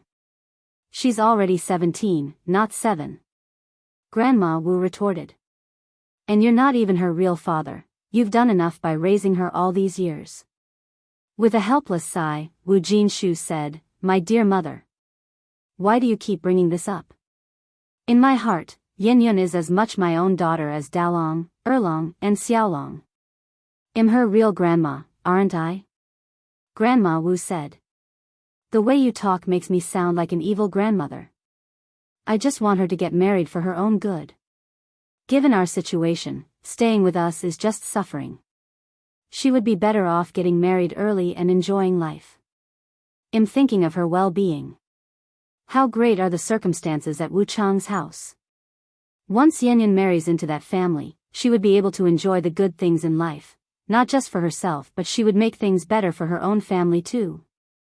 Wu Jinshu stood up and headed outside. Mom, don't bring this up again in the future. Yanyan will always be my daughter. I'm going out to feed the ducks. Jinshu. Grandma Wu grabbed hold of Wu Jinshu's sleeve. Jinshu, listen to me, I really found her a good match. The boy's family owns over 30 houses, and he even promised me that once the deed is done, he would give us one. The house in front of our place, the 2-story Western-style one with a yard, you always say how nicely it's been constructed, right? Wu Jinshu shook off Grandma Wu's hand and said softly, no matter how nice the house is, would never trade my daughter for it. How could that be considered trading? We are marrying off a daughter, said the exasperated Grandma. Besides, they even said they could transfer our whole family's registration to Beijing, and then we would become Beijingers. Mom, please don't talk about this anymore. Even if you do, I will never agree. This is absolutely impossible. Wu Jinshu himself might not be Yanyan's biological father, but he and Yan Erju had raised her with their own hands. She might not be his own flesh and blood, but he cherished her just the same. He couldn't bring himself to do such a thing. Wu Jinshu opened the door and left Grandma Wu's room. Watching Wu Jinshu's departing figure, Grandma Wu sighed deeply. She just couldn't understand. Was that adopted child really that important? More important than a Western-style house and her own son? She couldn't fathom what kind of father Wu Jinshu was. After all, she wasn't trying to harm Yanyan. She was looking to secure her a life of comfort. Most people couldn't even dream of marrying someone like Wu Chang. A child doesn't stay under parents' control forever. Grandma Wu wiped away her tears, recalling the hardships of her past and the grievances of the present. The more she thought about it, the sadder she became, crying so much that her eyes swelled. When she was young, she went without food and clothes. Now that she was old, she was still depriving herself. What for? For this family, for the children. But no one appreciated her efforts. They were all good people, and she was the only bad one. No, this time she would have that Western-style house, or else she couldn't die in peace. Seeing Wu Jinshu emerge from Grandma Wu's room, Yan Erju tugged at his sleeve. What was Mom talking to you about? It seemed so secretive, with the door shut and all. To avoid friction between mother-in-law and daughter-in-law, of course, Wu Jinshu couldn't tell the truth. He pulled out 2 egg cakes from his pocket. You know how my mom is. She's always worried that I'm suffering. Someone gave her 2 egg cakes, and she insisted on giving them to me. You take them to eat. I'm a grown man, I can't stomach such rich food. Chapter 8:14. Be a worldling and drink alcohol and eat meat. 5. Erju Yen stuffed the egg cake back into her husband's hand. You keep what's given to you. Your health has always been poor. Jinshu Wu smiled. All right, then we'll each have one. Erju then asked, didn't Mom say anything else to you? No, Jinshu answered. What could an old woman who never leaves the house possibly have to say? Erju figured that made sense, so she didn't press further. Then I'll take this egg cake to Xiaoyun. Erju was very fond of her daughter Yanyan. No matter what goodies she had, her 2 sons would have to step aside. The first person she thought of was always her daughter Yanyan. On the other side, Mr. Du quickly caught up with Ni Yang. Why are you here? Ni Yang looked back, puzzled. Twisting his Buddha beads, Mr. Du said, your master is worried about you going up the mountain alone. Ni Yang grinned, what's there to worry about? Can a big living person like me get lost? Mr. Du, please go back. Mr. Du took a step forward. I do not make promises lightly. Since I've agreed to your master, I won't let him worry. Hurry up then, it's about to get dark. Hearing this, Ni Yang had no choice but to follow. Soon enough, the two of them entered the mountains. It had rained the previous night. The mountain air was incredibly fresh, with unknown flowers blooming among the grass, looking gorgeous. As she walked, Yang picked flowers. In no time, she gathered a large handful, the dazzling colors complementing her jade-like face. It was truly a case of the lady being lovelier than the flowers.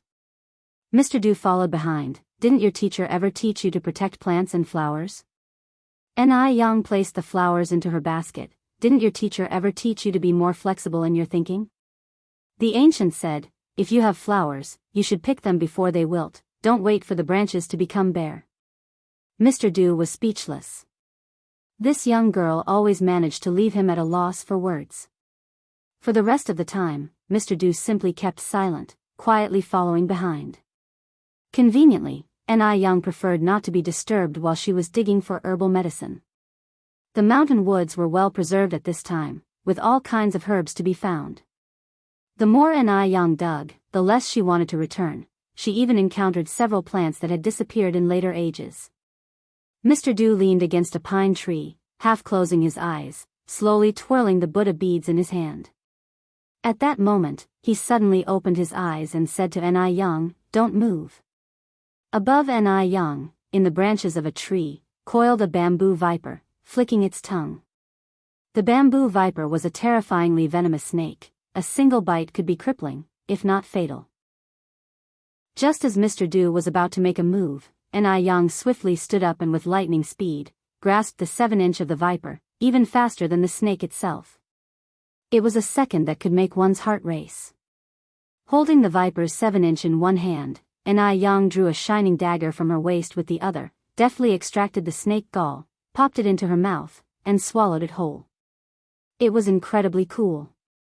The whole scene left Mr. Du open-mouthed in astonishment. Was she really a woman? Mr. Du began to doubt Yang's gender. Over the years, Mr. Du had seen girls from all over Jiangnan, but he had never seen any quite like Yang.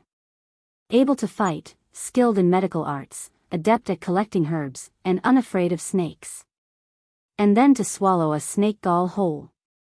Are these things that a girl should do? Yet Yang had done just that. Having smoothly swallowed the snake gall, Yang looked up at Mr. Du. Snake gall is a valuable thing. It can dispel wind and dampness, cool the eyes, detoxify prickly heat, and it's highly nourishing. Want to try one? Though she had just killed a snake, not a trace of blood stained her hands. If one hadn't seen it with their own eyes, who would believe such a delicate young lady was capable of such incredible feats? Clutching his Buddha beads, Mr. Du fought down his roiling stomach, shaking his head. No thank you. Seeing Mr. Du's pale face, Yang laughed. Are you really the Mr. Du who's feared by both men and ghosts in the foreign districts? Is it so scary to swallow a snake gall? Mr. Du, on the way down the mountain, Yang caught a wild chicken with shiny feathers. Just when Mr. Du thought Yang would comment on the chicken's beauty, she directly said, "This beautiful wild chicken will make the most delicious roasted chicken." Mr. Du's mouth twitched. Why on earth did Master Wang ask him to protect Yang? Chapter 8:15, Be a commoner, drink alcohol and eat meat. 6. The protected ones should be the small animals in the mountains. Fortunately, Yang only came to pick some herbal medicine. If Yang lived in the mountains year-round, wouldn't she scare away all the small animals? While walking, Yang suddenly stopped. Master Du did not expect her to stop so abruptly and bumped right into a human wall, nearly falling as his steps wavered. A pale hand quickly grabbed his wrist and then just as swiftly let go. Watch where you're going. Master Du steadied himself. What happened? Yang looked around. It seems we're lost. By this time, the sky had gradually darkened, and various sounds of small animals echoed through the forest, which would certainly make anyone with a faint heart tremble with fear. Master Du, who had plenty of outdoor experience, said, "It's the ghost hitting the wall." Yang massaged her temples. What should we do? Master Du remained unperturbed, playing with his Buddha beads. Now we can only wait until the sun comes out tomorrow morning to leave. Yang sighed and took off her backpack. Then that's the only option. Master Du looked at Ni Yang, bewildered. Ghost hitting the wall, aren't you afraid? A normal young lady hearing ghost hitting the wall wouldn't react so indifferently. Ni Yang sat down against a pine tree. What's there to be afraid of? It's not like there are real ghosts. The mountains harbored miasma, and it was pitch black all around. Encountering ghost hitting the wall was quite normal. Actually, ghost hitting the wall isn't really about ghosts, it's just a phenomenon. Biology had already provided a definite answer. When people lose their sense of direction, everything around them appears circular, so they keep going around in the same place. They can only wait for the sun to come out in the morning to regain their sense of direction. Master Du chuckled, you seem to know quite a bit. That I do, Ni Yang replied unabashedly. Master Du played with his Buddha beads and remained silent.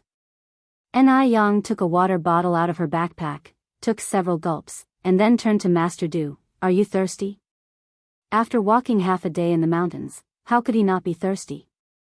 But sharing a water bottle between a man and a woman, that seemed somewhat improper. Just then, Ni Yang tossed him a bright red fruit. This wild fruit is full of water and quenches thirst very well. Master Du paused, then accurately caught the wild fruit. Thank you. Ni Yang continued, if one isn't enough, there are more in the backpack. Where did they come from? Master Du asked. I picked them while I was gathering herbal medicine, Ni Yang replied. Master Du bit into a wild fruit. Crunch. Indeed, the fruit was very juicy and crispy. It tasted great.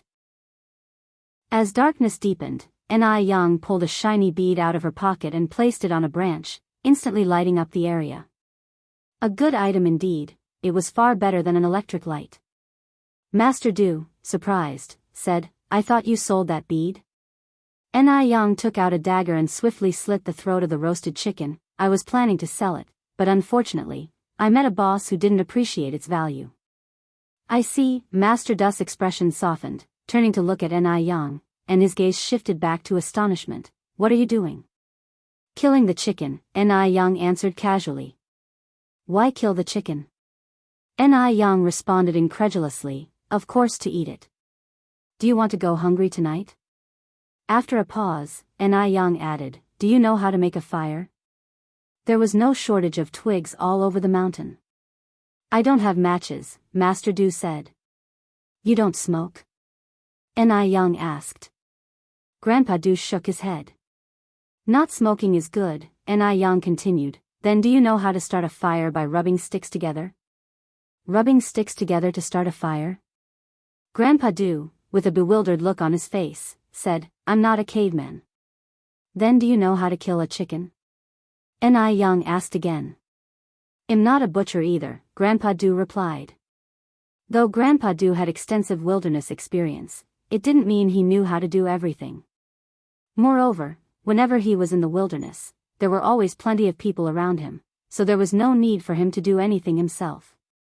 Ni Yang, speechless, said, how come you don't know how to do anything? Grandpa Du, I'm not omnipotent. Ni Yang slightly raised her eyebrows, then can you eat? Grandpa Du, Ni Yang, with a look of disdain, said, forget it, I'll do it myself. Self-reliance ensures abundance. Grandpa Du, soon, the air was filled with the sizzling sound of fat dripping and the distinctive aroma of roasted chicken. Grandpa Du hadn't imagined that the principle of creating fire by rubbing wood sticks was actually real. He was even more surprised that Ni Yang could roast a wild chicken so deliciously in the wilderness. The bright flames reflected a pair of shallow eyes. She propped her chin with one hand and held a stick with the other, focusing entirely on the oil-sputtering roasted chicken. This reminded Grandpa Du of the fire fox he was raising. Grandpa Du leaned against the pine tree, casually withdrew his gaze, and looked up at the sky. The sky was filled with brilliant stars, the splendid Milky Way, where the cowherd and the weaver girl stared at each other from afar. Grandpa Du's fingers moved slightly, the Buddha beads also moved, and just then, a savory chicken leg was handed over. Here, eat. While talking, Ni Yang had already taken a big bite from the chicken leg in her hand. Grandpa Du silently recited in his heart, meat and wine pass through the intestines, Buddha stays in the heart, then took the chicken leg, thank you. You're welcome, I couldn't finish it by myself anyway, Yang said nonchalantly. The chicken leg was deliciously roasted, crispy on the outside and tender on the inside, with each bite filling his mouth with meat. Grandpa Du hadn't felt this satisfied in a long time. At that moment, he felt that being a common man who drinks and eats meat wasn't too bad after all. After finishing the roasted chicken, Yang sighed, I wonder if my master and mistress are worried. After all, she hadn't returned for the night. They probably aren't, Grandpa Du said. Why? Yang turned to look at Grandpa Du. Grandpa Du, twirling the Buddha beads, said, I think, when Mr. Wang asked me to come with you, he already anticipated the ghost hitting the wall. After all, Mr. Wang lived at the foot of the mountain, and he must be very familiar with the conditions in the mountain. He was so worried about Yang probably because he feared that she would be frightened if she encountered the ghost hitting the wall alone. Yang stood up and said, that makes sense. I won't talk anymore, I'm going to sleep. Grandpa Du was momentarily taken aback. Where was she going to sleep? Before Grandpa Du could react, Yang efficiently climbed up a tree and lay on the trunk, her arms crossed, good night. However, as she lay down, her hair accidentally caught on a branch. Snap, a calligraphy brush fell by itself.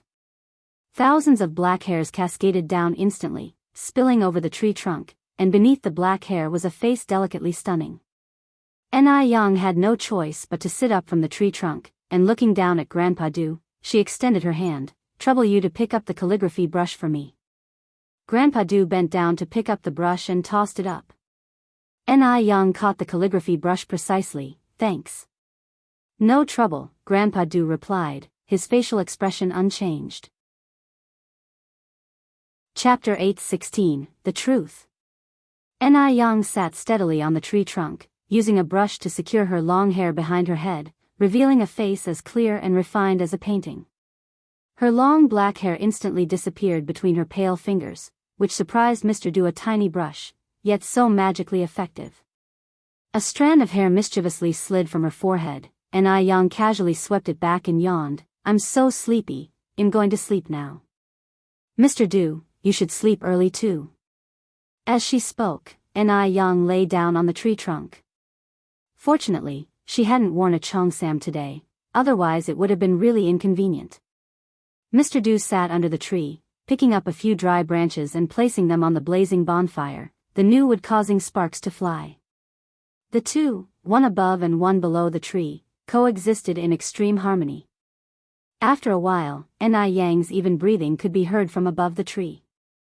Actually, there were still many large wild animals in the mountains at this time, but because of the bonfire burning here, no wild animals dared to approach. Mr. Du lazily leaned against the tree trunk, half squinting his eyes, twirling Buddha beads in his hand. It was unclear whether he was asleep or not. Yet, the bonfire below the tree kept burning until daybreak. Time passed, and in the blink of an eye, it was the next morning.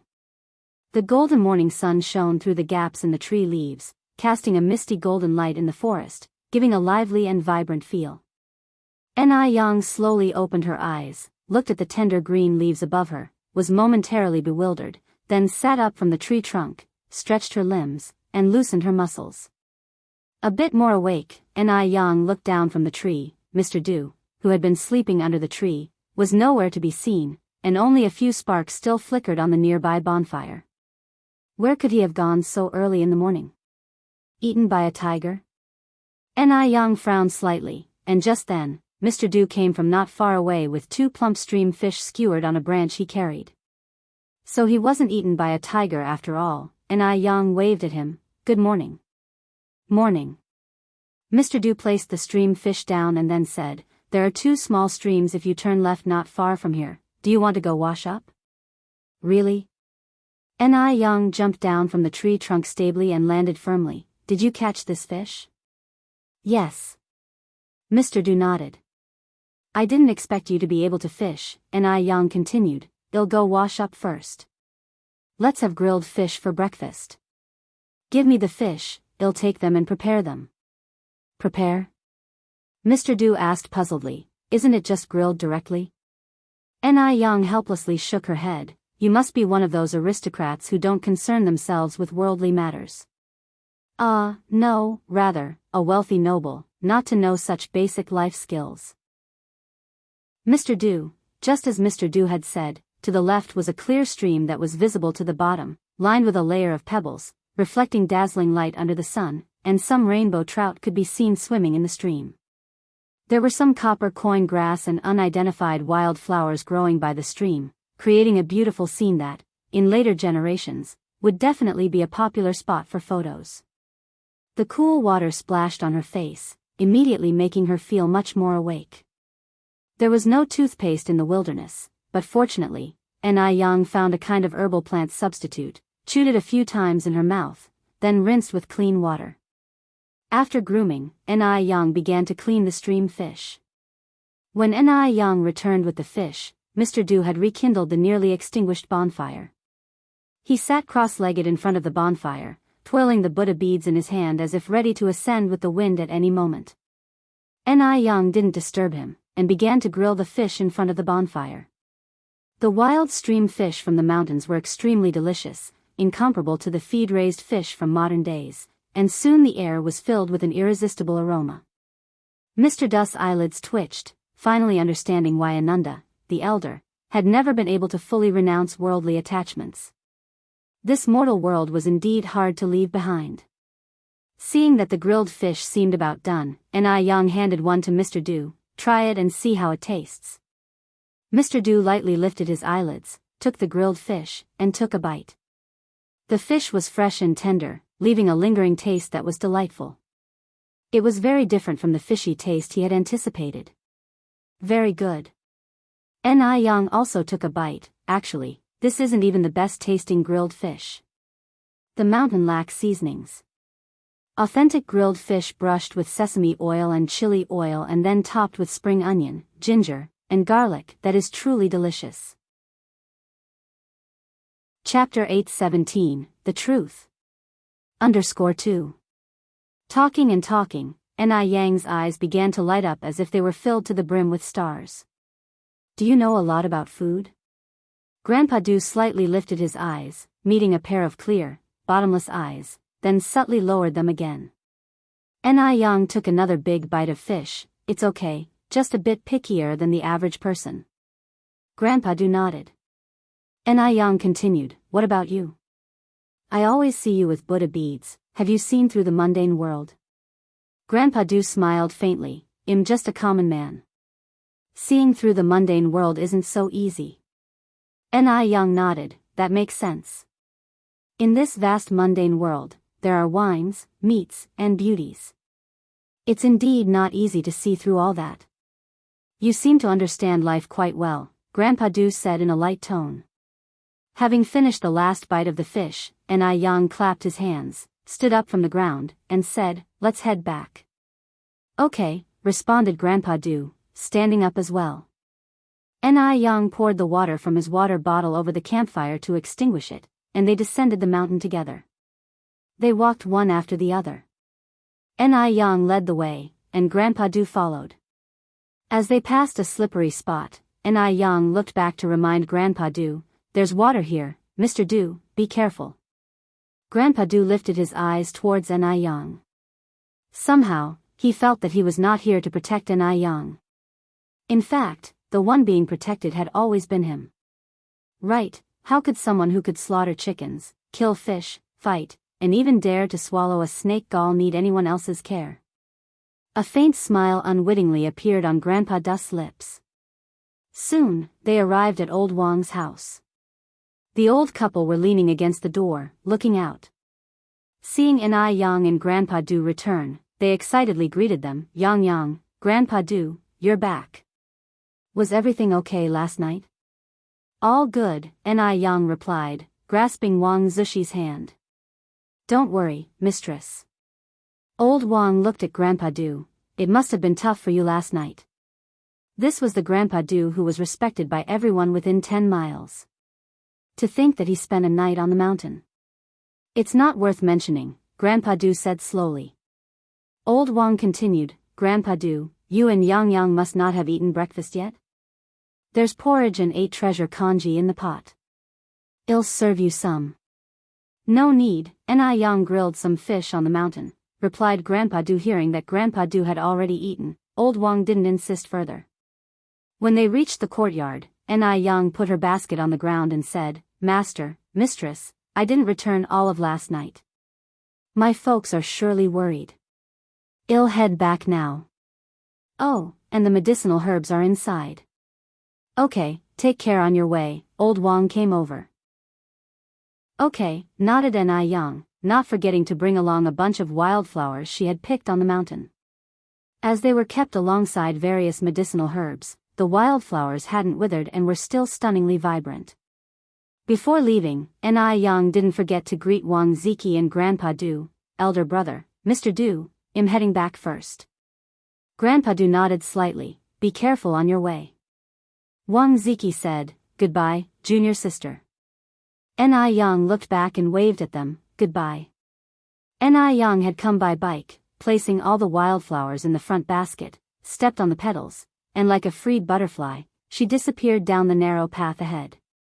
After a while, Grandpa Du and old Wang said their farewells. Wang Ziki said, Grandpa Du, should I see you off? No need, I can make my way back, Grandpa Du replied, you rarely get a holiday, spend some quality time with your parents. But, Wang Ziki looked a bit worried. It's all right, Grandpa Du gestured with his hand. Wang Ziki continued, then let me walk you to the junction. This time Grandpa Du didn't refuse. The car couldn't reach the foot of the mountain, so Grandpa Du had to walk to the main road.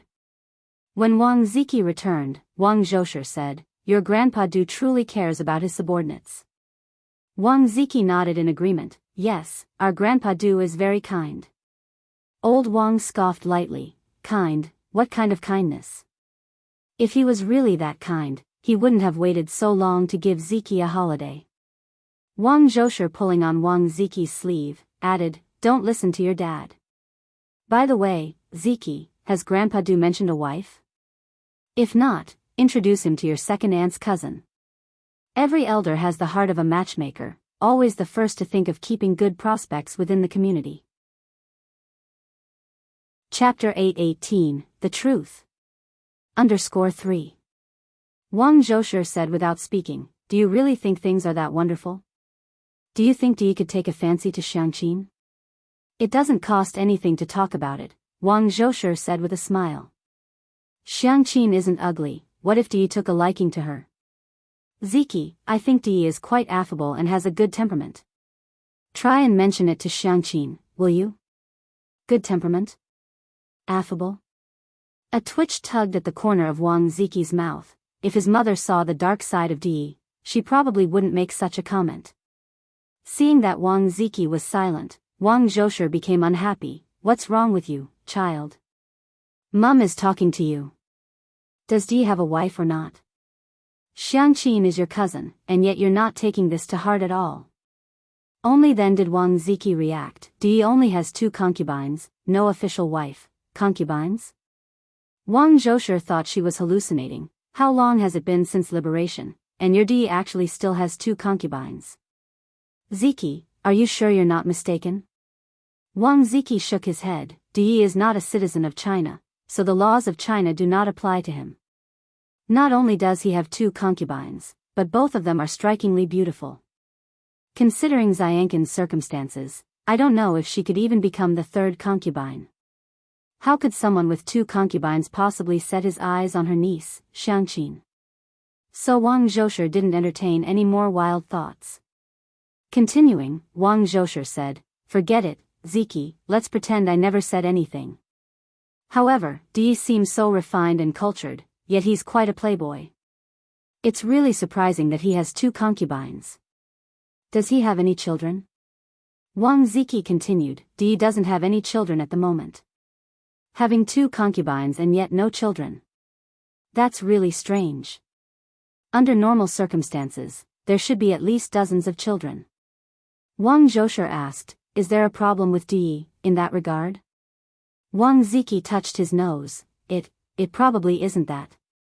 Wang Zhosher narrowed her eyes. I believe it's definitely something wrong with your Di, otherwise, those 2 concubines wouldn't be without children. Unable to continue the conversation, Wang Ziki said, "I'm going to help Dad dry the herbal medicine." When Ni Yang got home, she happened to meet Ni Tsuehua and Shengguan Dehui hurrying out. "Dad, Mum, where are you going?" Ni Yang parked her bike on the side. Ni Kuihua's eyes lit up and she immediately ran over, grabbing Ni Yang's wrist. Yang, you're back. Where did you go last night? You kept your dad and me up all night." Shengguan Dehui said, "If you had come back any later, your mom and I would already be at the police station by now." If it weren't for the rule that one cannot report a disappearance until 24 hours have passed, they would have already called the police. Ni Yang said very apologetically, "I'm sorry, Dad, Mom, for making you worry. I went to my master's place, got held up with something. There's no phone service up in the mountains. It won't happen again next time." Shengguan Dehui continued, "It's fine as long as you're okay, let's go inside." Ni Yang nodded and followed Shengguan Dehui and Ni Tsuehua inside. Because they didn't want to worry the old couple, Ni Tsuehua and Shengguan Dehui didn't tell grandfather Zheng and grandmother Zheng that Ni Yang had not come home all night, instead telling them that Ni Yang had gone to a classmate's house to play. Little Ni Yun saw Ni Yang returning, and with a swoosh, she jumped out of grandmother Zheng's arms. "Sister. Sister's back." "Little Yun Yun." Ni Yang picked up little Ni Yun. "Chirp chirp, Yang Yang." Duo flew in from the window and landed on Ni Yang's shoulder. "Yang Yang? Was that Yang Yang call from Duo just now?" Ni Yang looked at Duo with delight. Duo, can you talk now?" Duo rubbed its little head against Ni Yang's chin. "Yang Yang." So Duo really could talk now.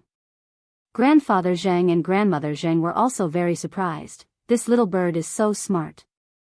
Ni Tsuehua came over to tease Duo, say it again.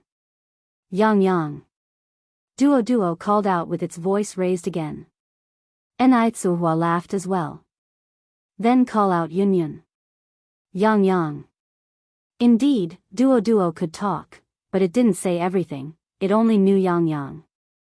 Jing Xianjing came downstairs and, looking at this joyful family scene, her eyes filled with resentment. This was her home. This was where she had lived since she was a child, so why should these people take it over? Chapter 8:19, The Truth. _4. And that dead bird. It screeches all day long, annoying me to death. Just wait, one day it will turn into a real dead bird. Sister Xianjing, little Ni Yun, who liked Jing Xianjing more, ran over to her with her little short legs. "Sister Xianjing, have some candy." This was little Ni Yun's favorite candy. Usually, she wouldn't give it to anyone except Ni Yang. "Thank you, Yun Yun." Jing Xianjing's face was full of smiles as she took the candy. Little Ni Yun reached out her hand to Jing Xianjing. "Sister, hug." A hug? If you asked Jing Xianjing who she hated most in this family, little Ni Yun was certainly one of them. Because the Jing family's old master and old mistress really adored this wretched girl too much. Zheng Lingling had told her that when she was young, the old master wouldn't even glance at her, but now he took little Ni Yun out for a walk every day. His kindly appearance seemed like he had turned into another person. Was this wretched girl doing this on purpose? Did she know that she hated her and that's why she came running over to be hugged? Did she think she was some great treasure? That everyone in the Jing family had to revolve around her? Jing Xianjing suppressed the overwhelming jealousy and picked up little Ni Yun. Yun Yun is so cute. Although she called her cute, her eyes were filled with venom. Little Ni Yun looked at Jing Xianjing, then struggled to get down. "Let me down, I want down." Jing Xianjing put down little Ni Yun. Little Ni Yun quickly ran over to Ni Yang. "Sister, hug." Ni Yang bent down and picked up little Ni Yun. Little Ni Yun was so scared that she tightly wrapped her arms around Ni Yang's neck, whispering, "Sister, I'm scared." "Don't be afraid." Ni Yang soothed little Ni Yun gently. Little Ni Yun rested her head on Ni Yang's shoulder and dared not look at Jing Xianjing again. Jing Xianjing narrowed her eyes slightly. She just knew this wretched girl did it on purpose. She did it on purpose, making the old master and old mistress dislike her. Damn wretch. Zheng Xianjing clenched her fists, but a smile crept onto her face as she continued, Yang Yang is back. Last night you didn't come home, Auntie and Uncle were so worried. From now on you must let everyone know where you're going, otherwise, the family will be very anxious, won't they? Yang nodded. Yes, you're right, Sister Xianjing. Seeing that the old master and old mistress had no reaction to this conversation, Zheng Xianjing became even more furious. If it had been her staying out all night, the old mistress would surely have scolded her. But now that it was Yang, she had no reaction at all, not even pretending to care. That was the difference between a real granddaughter and an outsider. Yang, not bothering with Zheng Xianjing, went upstairs with little Yun to see Zheng Suyu. She had almost figured out the 13 ghost points, and the next task was to heal Zheng Suyu, the only person who knew the truth. Ever since Wu Jinshu rejected Grandma Wu yesterday, she had fallen ill in bed today, huffing with anger. Wu Yenyun came to bring Grandma Wu lunch. Grandma, time to eat. Seeing Wu Yenyun enter, Grandma Wu immediately turned around, her back facing Wu Yenyun. I'm not hungry, take it back. She couldn't face Wu Yenyun right now, seeing her made her think of that small Western-style house with a courtyard in front. That should be the Wu family's house, but now, others were living there. Grandma Wu felt her heart clenching in pain. Wu Yenyun sighed, you should eat a little, otherwise, your body won't hold up. You go out, Grandma Wu said. Just then, footsteps sounded outside, Mom. Mom. Hearing this voice, Grandma Wu suddenly forgot everything, sat up from the bed, Jean, I'm here. In here. A neatly dressed middle-aged woman came in from outside, Mom, why are you sleeping in the middle of the day? This woman was Grandma Wu's younger daughter, Wu Jinjin. Wu Jinjin's fate was relatively good, she married a local man from Beijing, and their life was quite decent. Although their life was acceptable, they could only fend for themselves. Wu Jinjin was a filial daughter who often bought delicious foods to visit Grandma Wu. Wu Yenyun immediately politely greeted, hello, Aunt. Wu Jinjin nodded, Yenyun. After speaking, she continued, Yenyun, why don't you go out and play with your brothers? I'll take care of Grandma. All right. Wu Yenyun nodded and walked towards the door. Chapter 820, The Truth. _5. Wu Jinjin closed the door after Yenyun left and immediately took out 2 chicken legs wrapped in oil paper from her bag. Mom, these are the chicken legs I saved especially for you. You should eat them while they're still warm, and make sure none of those kids see them. Having chicken legs, Grandma Wu certainly didn't want to eat them herself. She wanted to save them for Wu Jinshu and her 2 grandsons. Although her son was somewhat disobedient, she was still a mother.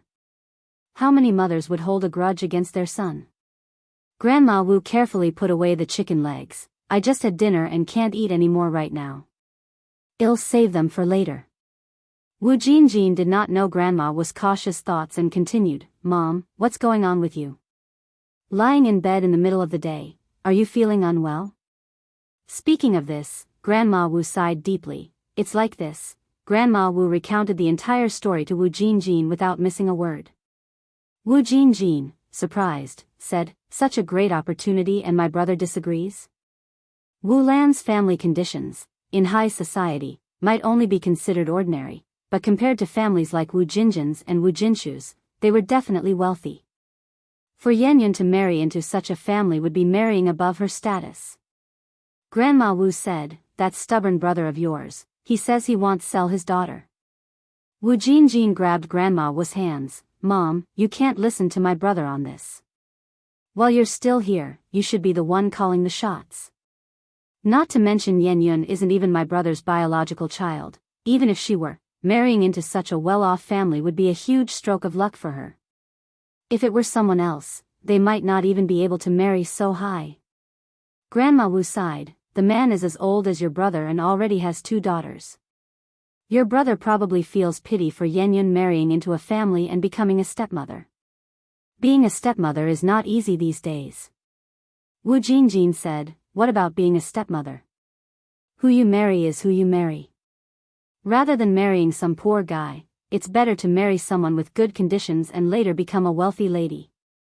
Times have changed. Back in the day, decent families' daughters still became concubines to landowners and rich merchants. There were even old men at 80 marrying 18-year-old girls. At only 35, he's not old at all. In Wu Jinjin's eyes, these weren't problems at all. If she hadn't married, she would have even considered marrying in place of Yanyan. She was sick of struggling through poverty, which is why she had promptly found a local man from Beijing to marry. Even the poorest local man from Beijing lived better than countryside folks. Grandma Wu holding onto Wu Jinjin's hand, if only your brother could think like you. Wu Jinjin speechlessly said, why care about my brother? Yan Yun is your eldest granddaughter. Even if you make this decision for my brother, he can't do anything to you. After you've raised him through such difficult times, is he going to deny you as his mother? Wu Jinjin was young but full of cunning ideas.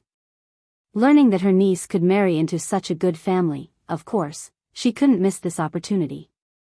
Jinjin, now you're the only one I can rely on. Tell me, Mom, what should I do? Grandma Wu eagerly held Wu Jinjin's hand. Wu Jinjin smiled. Mom, listen to me, Wu Jinjin whispered a lot into Grandma Wu's ear. After listening, Grandma Wu felt a burden lift from her heart and smiled. The old saying is right, a daughter is a mother's little quilted jacket. Wu Jinjin continued, Mom, since Yan Yun is so beautiful, you should ask for a larger dowry. Grandma Wu said, Lanzi already promised me that once it's settled, he'll give our family that 2-story townhouse with a courtyard, and he'll also sort out our household registration issues, and take care of Dalong and Erlong's schooling. Mom, do you have such low aspirations? Wu Jinjin continued, the reason they're offering such favorable terms is because they really fancy Yanyan. Our family has only one beautiful girl like Yanyan. Once this chance is missed, there will be no next shop, so why not ask for more while you can? Besides, our family has raised her for so many years, it's time she gave back.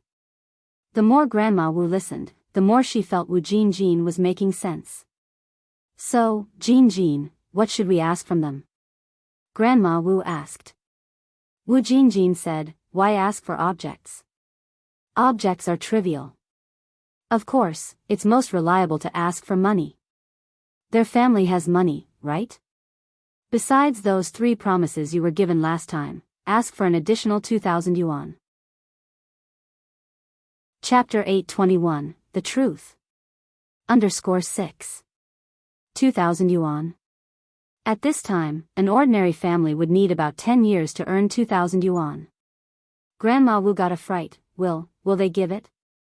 Wu Jinjin said, if they don't give it, then don't marry off.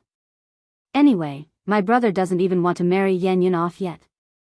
Besides, Yan Yun is so beautiful, she might meet someone even better later on. In actuality, Wu Jinjin was well aware that since that household was willing to offer a house to take a bride, it meant they were not lacking those 2,000 yuan. 2,000 yuan was a huge amount for him, but for well-off families, it can be managed. Grandma Wu nodded, thinking Wu Jinjin made a lot of sense. Wu Jinjin continued, Mom, I'm Yanyan's aunt, and I held her when she was little, you see. If this deal goes through, shouldn't you give me some benefit? Grandma Wu then said, isn't your family living quite well? Why care about such a little money? What well? Wu Jinjin said, my mother-in-law is totally unreasonable, plus since I come from another place, she looks down on me. She always gives me these looks. Also, when I got married back then, you asked for an 80 yuan bride price from their family, but didn't prepare even a basic dowry for me. My mother-in-law constantly uses that to mock me, mentioning how much dowry this or that family provided. Dowry items often included a wash basin, a comb, a mirror, and a chamber pot. In an age where flush toilets hadn't yet become common, chamber pots were a daily necessity. For ordinary families, even the poorest would prepare these essential dowry items.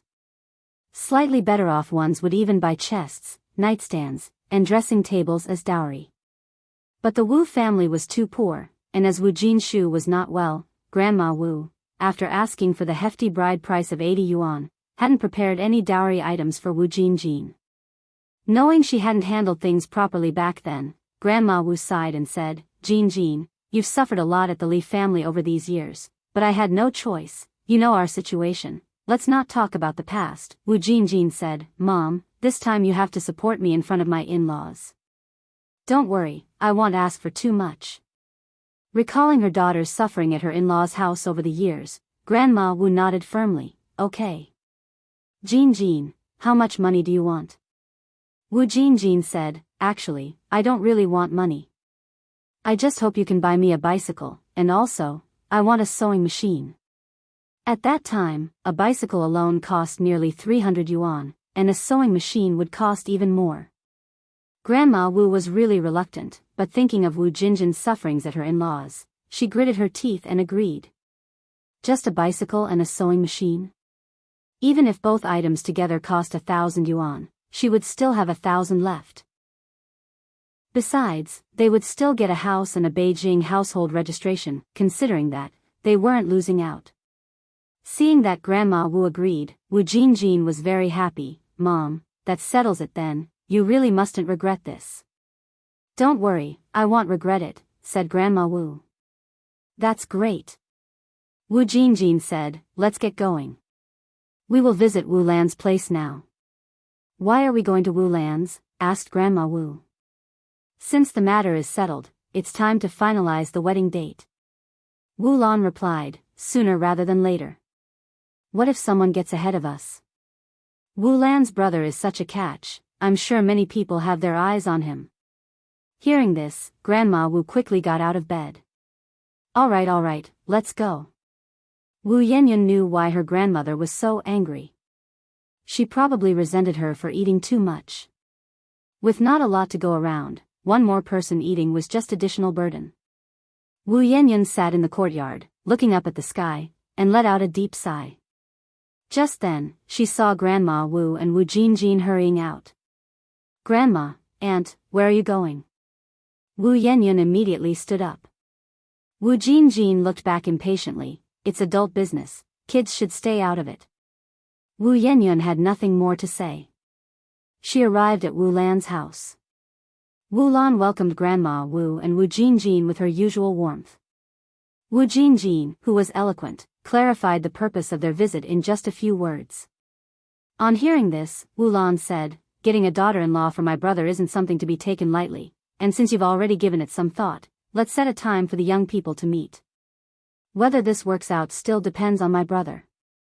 Grandma Wu didn't say anything, and Wu Jinjin asked, what about tomorrow, does tomorrow work? Such matters were of course better settled sooner rather than later to avoid unnecessary complications. Wu Lan nodded, fine, let's make it tomorrow morning at 10 o'clock, and we'll meet at my place. If my brother takes a liking to Yanyan, our two families can sit down and discuss other issues thoroughly. Although Wu Lan thought Wu Yanyan was very attractive, it all depended on Wu Chang's own wishes. Wu Jinjin hurriedly nodded, yes, that works. After leaving Wu Lan's house, Wu Jinjin felt uneasy. Mom, what if they don't like Yanyan? Didn't you say this deal was certain? Why do we have to meet first? If they didn't approve of Wu Yanyan, wouldn't she lose a bicycle? How could Wu Jinjin not worry? She dreamt of owning a bicycle and a sewing machine. With those two possessions, would her cruel mother-in-law dare to look down on her? Grandma Wu said, don't worry about that. With Yanyan's looks, you won't find another like her in 10 villages. Wu Yanyan's beauty was undeniable as she was not from the Wu family. Wu Jinjin said, hopefully. We'll meet at 10 tomorrow morning. I'll come over at 8:30. By then, will my brother and sister-in-law have gone to work? This matter could not yet be disclosed to Wu Jinshu and Yan Erju. Grandma Wu replied, they've gone to work.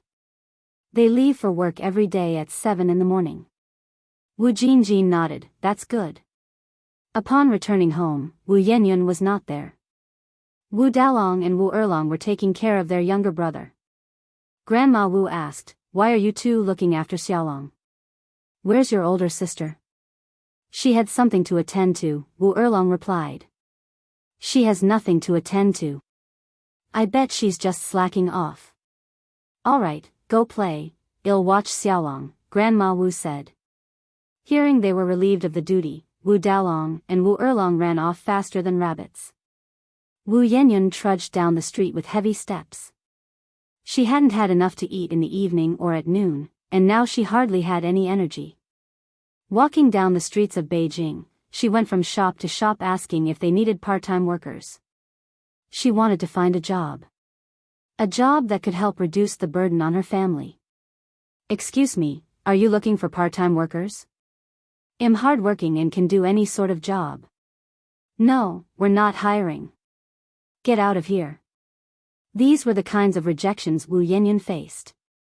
But Wu Yanyan didn't lose heart. She continued asking from one place to the next, desperately hoping to find some part-time work.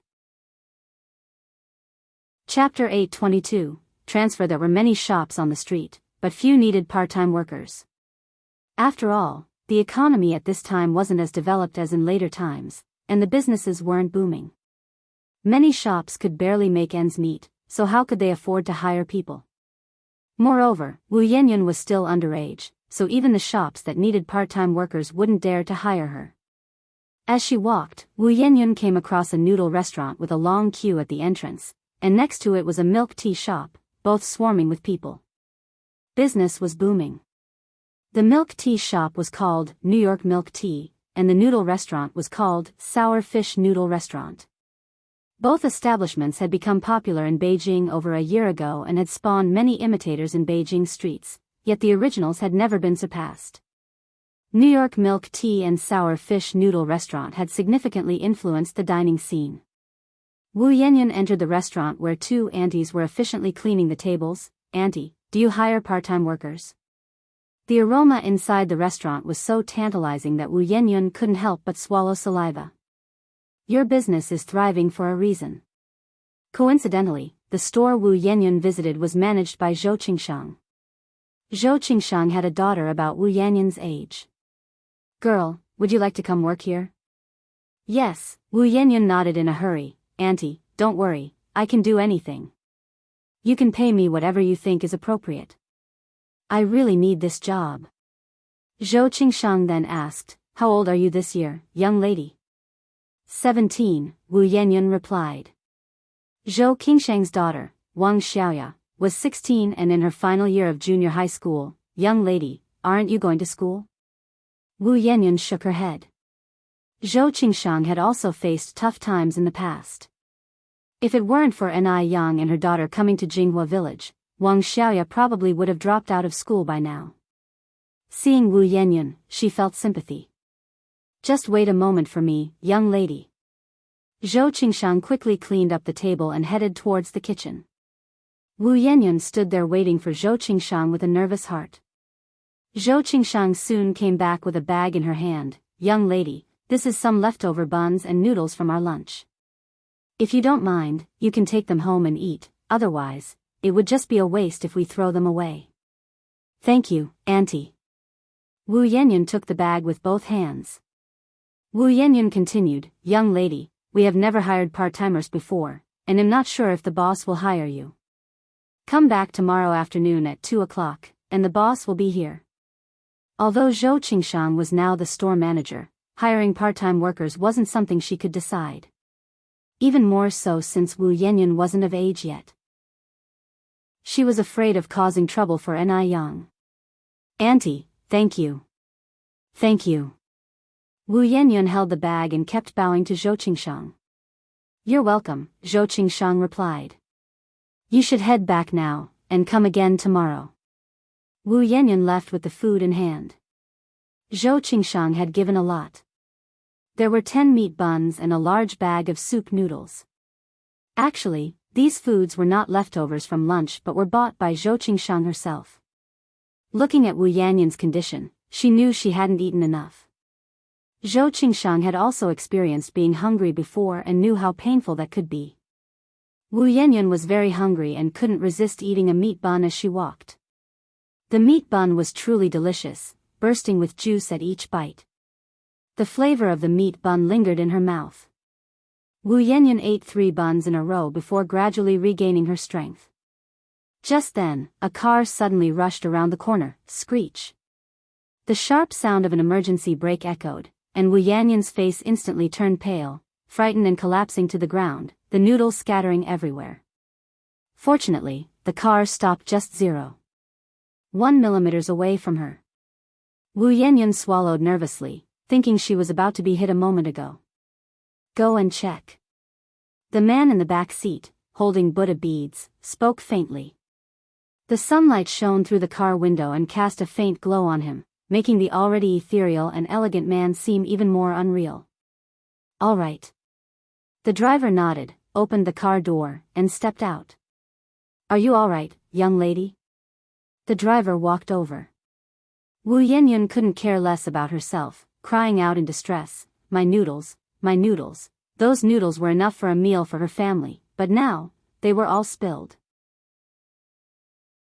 Chapter 823, Transfer_2. Bright sunlight cast her profile in a pale and delicate light. The man inside the car glanced back and just happened to catch this scene. He raised an eyebrow slightly, lowered the car window, and called out, Xiaoqing. Upon hearing this, the driver immediately ran over. Boss Du twirled Buddha beads in one hand and took out a banknote from his wallet with the other. Give this to her. All right. Xiaoqing took the banknote and walked over to Wu Yanyan. Young lady, stop crying and get up. This is from our boss Du, take it and go buy yourself a new bowl of noodles and buns.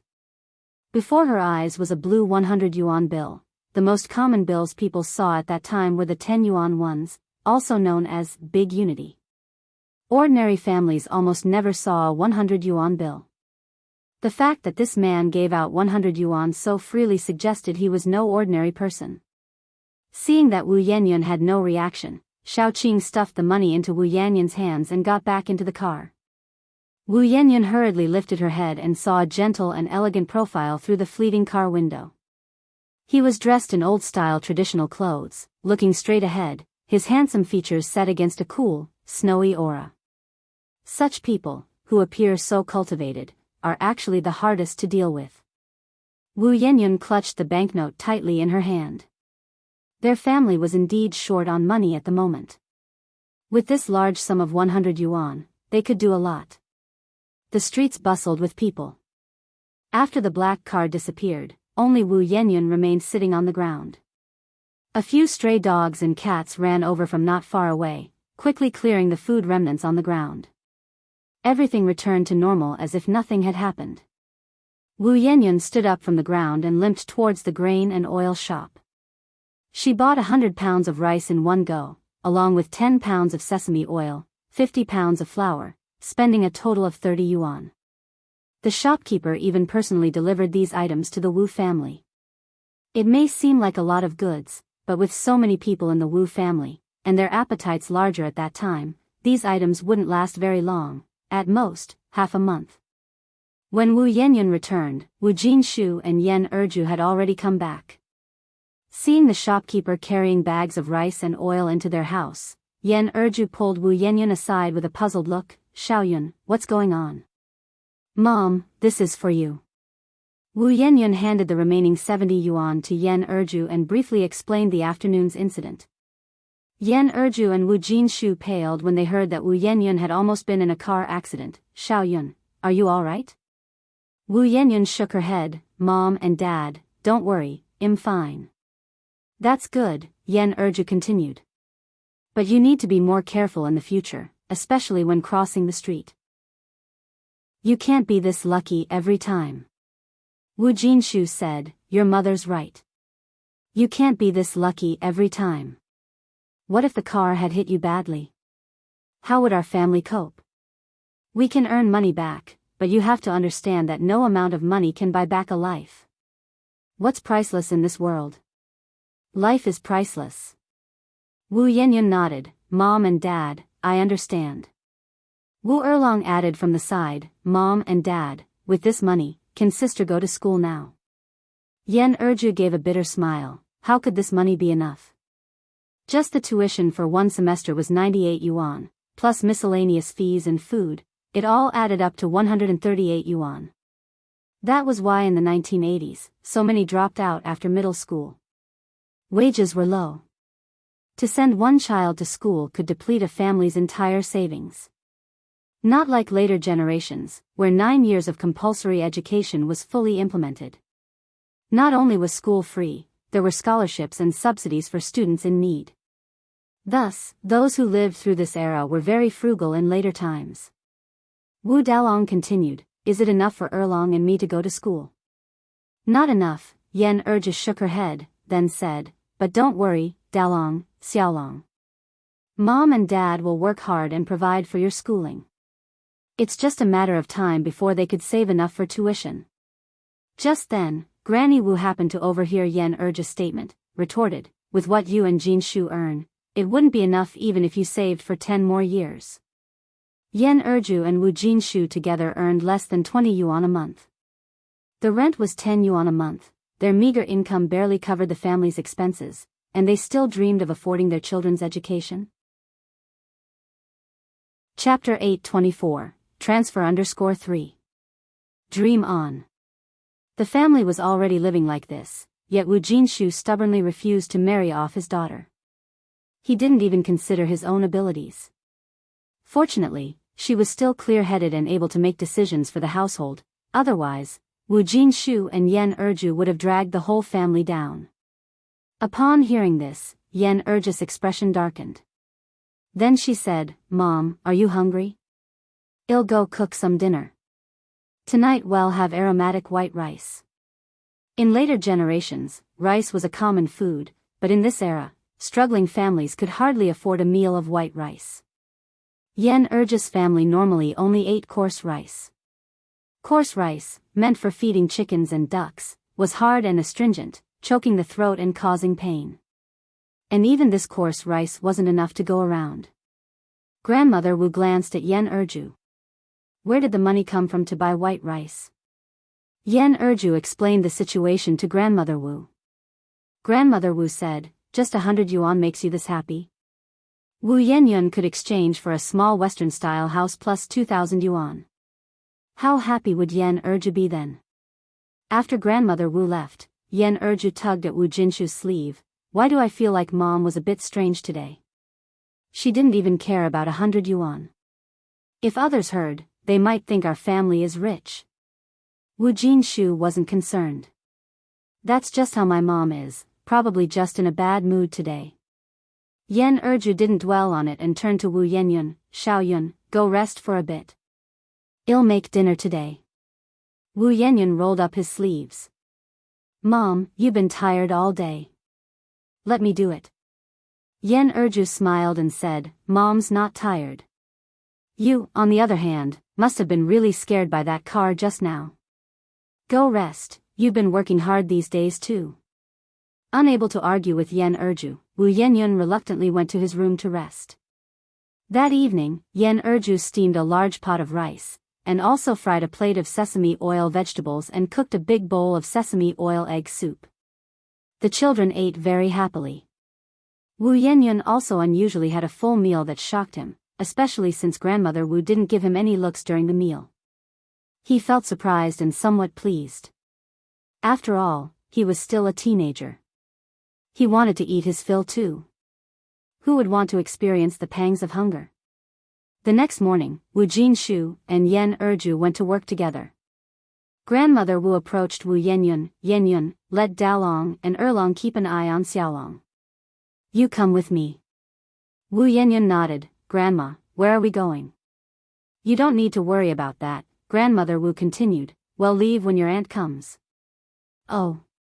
Wu Yenyun didn't ask further. Soon, Wu Jinjin arrived. Wu Jinjin was always neatly dressed, regardless of the occasion. Especially today, she had even brought out clothes preserved for special occasions and wore a pair of silver earrings she donned only during the New Year. "Yenyun, I brought a dress for you. Try it quickly to see if it fits.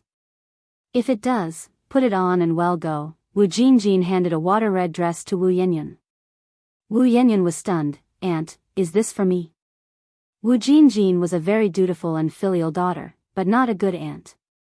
She didn't like Wu Jinshu's children at all, whether it was Wu Dalong, Wu Xiaolong, or Wu Yanyan. She never cared for any of them. From their childhood, she never once bought them candy. Whenever she brought something over, it was always secretly given to grandmother Wu. Wu Yanyan was surprised when Wu Jinjin suddenly offered her a dress.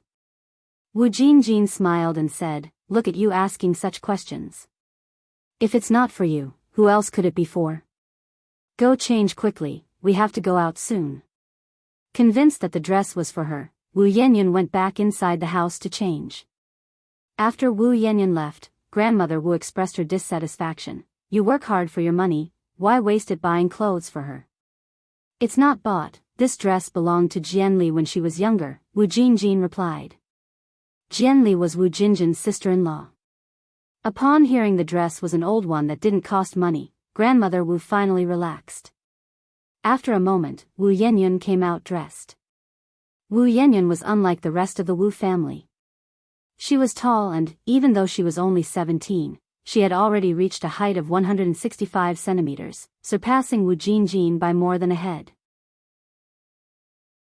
Chapter 825, Transfer_4. Although the water-red color had faded to nearly white, it surprisingly looked good on Yanyan. Jinjin said, "It really is true, clothes make the man and saddles make the horse. Our Yanyan is a grown lady now."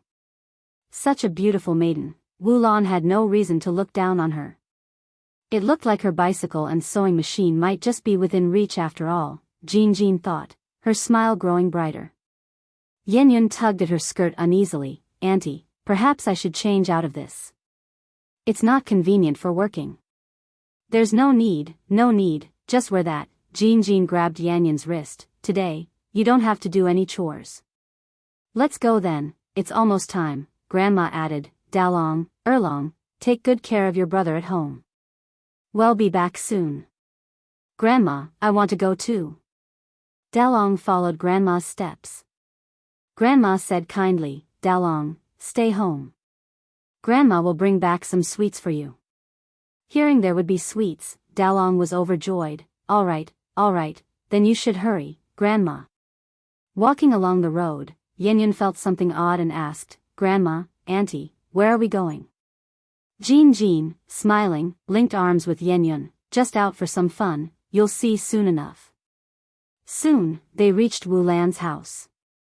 Yanyan asked, "Isn't this Auntie Wulan's place?" "Grandma, what are we doing here?" Grandma replied sternly, "Children should not ask too many questions. Just sit quietly and listen when we talk later." Grandma wouldn't reveal the truth to Yanyan until everything was settled. This girl was clever, what if she disagreed? As they entered the yard, Wulan came out from the house warmly. "Auntie, come in, please sit."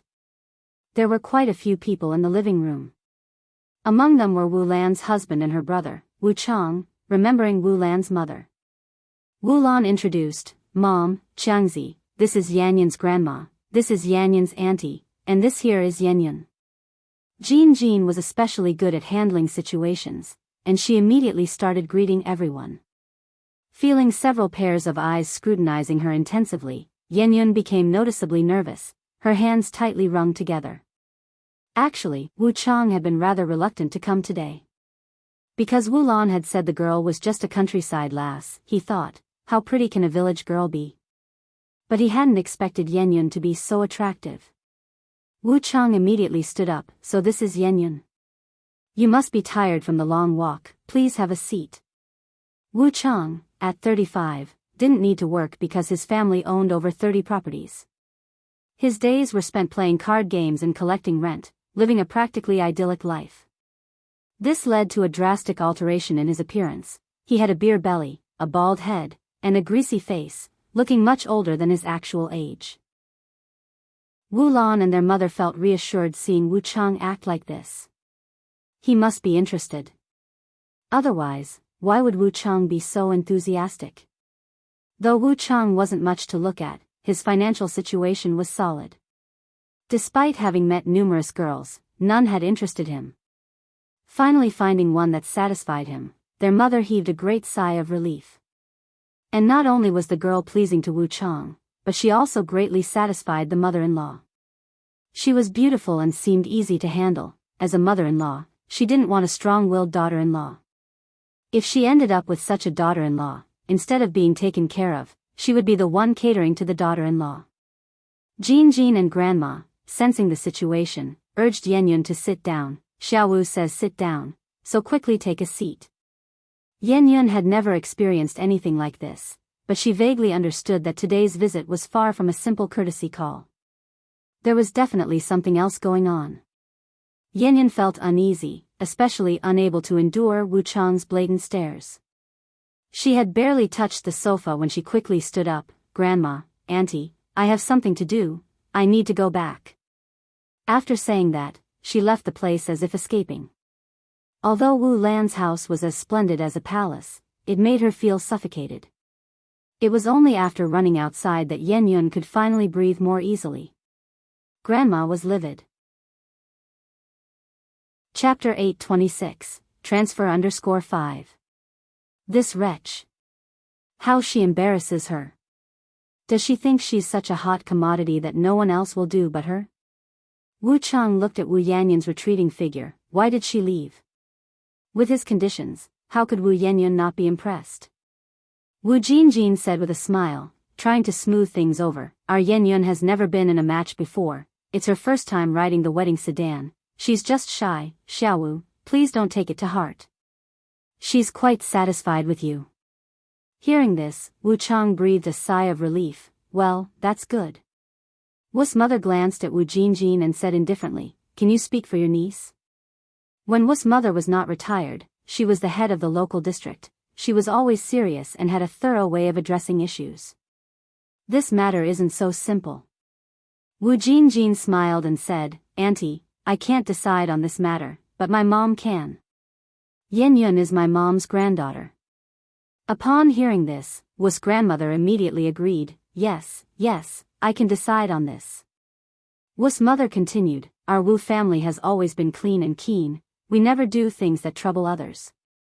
It's either a yes or a no, forced melons are never sweet. Our family has money, what kind of daughter-in-law can't we find? Wu's mother is a respectable person, she definitely doesn't like doing things that can't be put on the table. Wu's grandmother agreed, yes, you are right, rest assured, even though I am old, I can still handle this. Wu's mother continued, although you are the girl's grandmother, this matter still needs to be approved by your son and daughter-in-law, right? Wu's grandmother couldn't respond to this. Because Wu Jinshu and Yan Erju didn't know anything about this matter. Wu Jinjin hurriedly chimed in with a smile, Auntie, I'll just tell you the truth, the situation in our family is rather complicated. Yun isn't my brother and sister-in-law's biological daughter. Yun was picked up by my mom from the mountains, and it was my mom who raised her from infancy. She has no connection with my brother and sister-in-law, so as long as my mom agrees, it's settled. Wu's grandmother was startled. In her heart, she silently gave Wu Jinjin a thumbs up, truly her own clever daughter, quick to react, lying without a draft. Hearing this, Wu's mother nodded, I see. Since she isn't her own and was raised solely by the elderly lady, then this matter should be easier to handle. Wu Chang nudged Wu's mother. Wu's mother knew what her son meant and continued, you all know the situation of our family. Xiangzi now has 2 daughters. The young lady, if married into our family, doesn't need to do any work. She just needs to take care of me and the 2 children, and of course, cook and do Qiangzi's laundry. Wu Jinjin laughed and said, these are all small matters. What household's new bride doesn't do these? Moreover, Qiangzi currently only has 2 daughters, it certainly won't work for them not to have a son. After all, we Wu family are not short of money. I mean, no matter how many children, we must have a boy to carry on the Wu family line. Whenever, wherever, there are always those who value sons over daughters. Daughters take their husband's name when they marry, sons bring in wives who take their name, continuing the lineage. Exactly, Wu Jinjin laughed, aren't we women born to bear sons and raise children for our husband's family? What's wrong with having a few more children? Wu's mother nodded and continued, moreover, Qiangzi's age is also a factor here. The sooner it's done, the better, as long as the 2 young people are willing. The longer the delay, the more dreams in the night. It's not easy to find the right person. Wu Jingjin said, Auntie, fundamentally there are no problems with what you've said. However, since you've spoken to this point, let's be frank. I'll also speak on behalf of my mom and state our family's conditions. Go ahead. Wu's mother took a sip of tea. Wu's grandmother watched Wu Jingjin, who was articulate and clever, feeling a deep sense of pride. Luckily she had such an excellent daughter to stand up for her. Wu Jingjin continued, aside from the household registration and small Western-style house your family agreed to upfront, our family also wants a dowry of 3,000 yuan. 3,000 yuan? Wu's grandmother looked at Wu Jingjin, surprised. Wasn't it agreed it would only be 2,000 yuan? How did it suddenly become 3,000? Wu Jingjin gently patted Wu's grandmother's hand, signaling her not to be surprised. Chapter 827, Transfer_6. She had figured it out, the Wu family was not short of money at all. Since they weren't hard up, of course, she had to ask for more. Such lavish wealth only came once in a lifetime. Hearing this, Wu's mother placed her teacup on the table and gently tapped it. Are you selling your daughter or marrying her off? Country folks are country folks indeed. When it comes to marrying off a daughter, they don't beat around the bush. Even if she wasn't their own flesh and blood, did it have to be this ruthless? At this time, in Beijing, when an ordinary family took a bride, the most they'd offer was 500 yuan as a dowry. But their demands were different, wanting both a house and money. As soon as they opened their mouths, it was 3,000. Wu Jingjin said with a smile, Auntie, what you said is a bit harsh. As the saying goes, a match made in heaven is tied with a thread. If our Yenyun and Xiaowu truly have no fate, then there is nothing we can do as family members. She meant they were ready to call the whole thing off. Wu Chang panicked as soon as he heard this. We are fated. Yenyun and I are very much fated.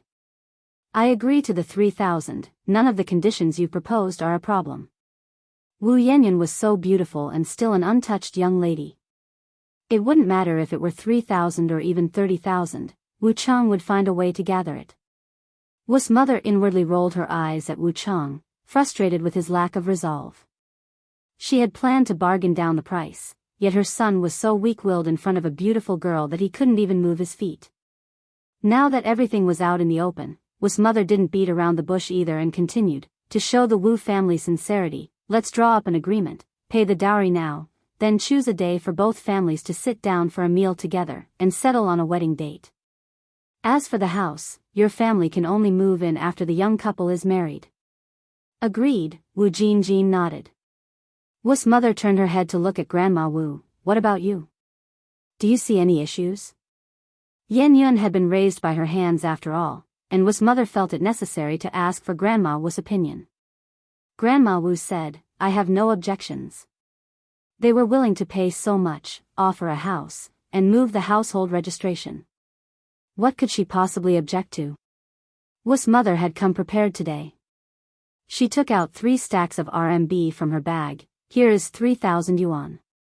Let's write up an agreement, and consider this matter settled. Good, good, Grandma Wu nodded. Both Grandma Wu and Wu Jingjin were illiterate, so how the agreement was drawn up was entirely up to Wu's mother and Wu Lan. They only had to press their fingerprints as confirmation. It wasn't until they left Wu Lan's house that Grandma Wu still felt somewhat surreal. Jingjin, does our family really own a 2-story Western-style house with a yard now? Of course, it's real. Wu Jingjin nodded, not only that, you now have 3,000 yuan in your pocket too. Grandma Wu felt her pocket. Sure enough, those thick stacks of banknotes were still there. Wu Jingjin continued, how about it? I have got skills, don't I? The dowry was 2,000 yuan, and I managed to get it up to 3,000. According to your thinking, we would have just taken one house and nothing else, wouldn't we have lost out big time? A full 3,000 yuan. What ordinary family could have so much money? Wealthy people really are different. Grandma Wu said with a smile, yes, yes, you are capable. No wonder they say a daughter is a mother's little padded jacket. Wu Jinjin went on, Mom, now that we also have money, let's go buy a bicycle and a sewing machine, shall we? Sure. Let's go now. A bicycle and a Singer sewing machine together cost over 1,100 yuan, but Grandma Wu wasn't hesitant to pay. After Wu Yanyan got home, she changed out of her long dress and into her usual clothes with patches. It wasn't until the afternoon that Grandma Wu returned with a smiling face, holding 2 roast chickens in her hands. Dalong, Erlong, come and have some roast chicken. Grandma Wu called Wu Dalong and Wu Erlong over to eat the roast chicken. As soon as they heard there was roast chicken, the 2 little ones were over the moon and immediately ran over like crazy. Wu Erlong tore off a chicken leg. They'll bring this chicken leg to big sister to eat. Wu Grandma's face darkened. You are not to give it to her. Just now, Wu Yanyan had made the Wu family lose face, and Grandma Wu hadn't calmed down yet. At that moment, Wu Yanyan came over holding a dress. Grandma Wu quickly hid the roast chicken. What are you doing here? Wu Yanyan placed the dress aside. Grandma, I can't accept this dress, please return it to Auntie. Wearing that dress never sat right with her. You were given it, you wear it, Granny Wu said. No need, just return it to Auntie. After saying that, Wu Yanyan turned and walked away. Granny Wu herself had a strong opinion of Wu Yanyan and now felt even more that Wu Yanyan was not presentable. All this fuss over a dress? In the afternoon, Wu Yanyan arrived at the noodle restaurant as agreed. 2 o'clock was precisely the restaurant's resting time. Seeing Wu Yanyan, Zhou Qingshan greeted her warmly, Young lady, you've arrived. Auntie. Zhou Qingshan continued, come in quick, our boss is inside. Wu Yanyan followed Zhou Qingshan inside. Just as she walked in, Wu Yanyan saw a familiar figure, Yang Yang. Yang was also a bit surprised and said with a smile, Aunt Zhou, is this young lady the one you mentioned was coming to apply for a job? Zhou Qingshan was also taken aback, nodded, and said, yes, that's her. Yang, you two know each other? Yang pulled up a chair for Wu Yanyan to sit down. More than just acquaintances, we're good friends too. Yang had a good impression of Wu Yanyan. This young girl always gave her an unexplainable sense of affinity. Wu Yanyan looked at Yang with undisguised surprise in her eyes. Yang, you're the boss of this place. Yang nodded, yeah. Yang, you're incredible. Someone like Yang would surely come from a good background, not like her who had nothing, coming from a poor background, and couldn't even keep her stomach full. To say she wasn't envious would be a lie. Every girl dreams of being a princess. Wu Yanyan was no exception. Yang then said, Yanyan, are you looking for work? Yes, Wu Yanyan nodded. Yang, can you give me a job? Yang hesitated for a moment. Yanyan, you're only 17 this year, and according to the rules, our shop can't hire minors. But, my other shop is short of long-term staff. The monthly salary is 40 yuan. Would your parents be willing to come?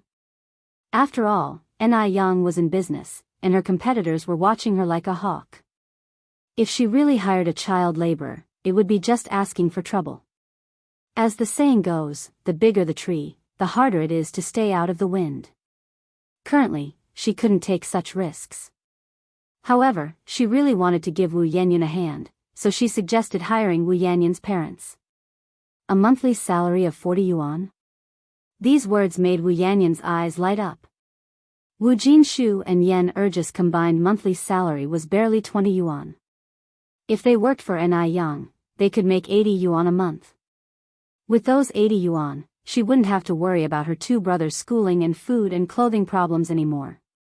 Wu Yanyan said excitedly, my parents can really come to work. Yang nodded, yeah. Wu Yanyan said with some concern, but my parents are illiterate, and my dad has a disability. His right hand is missing the little finger.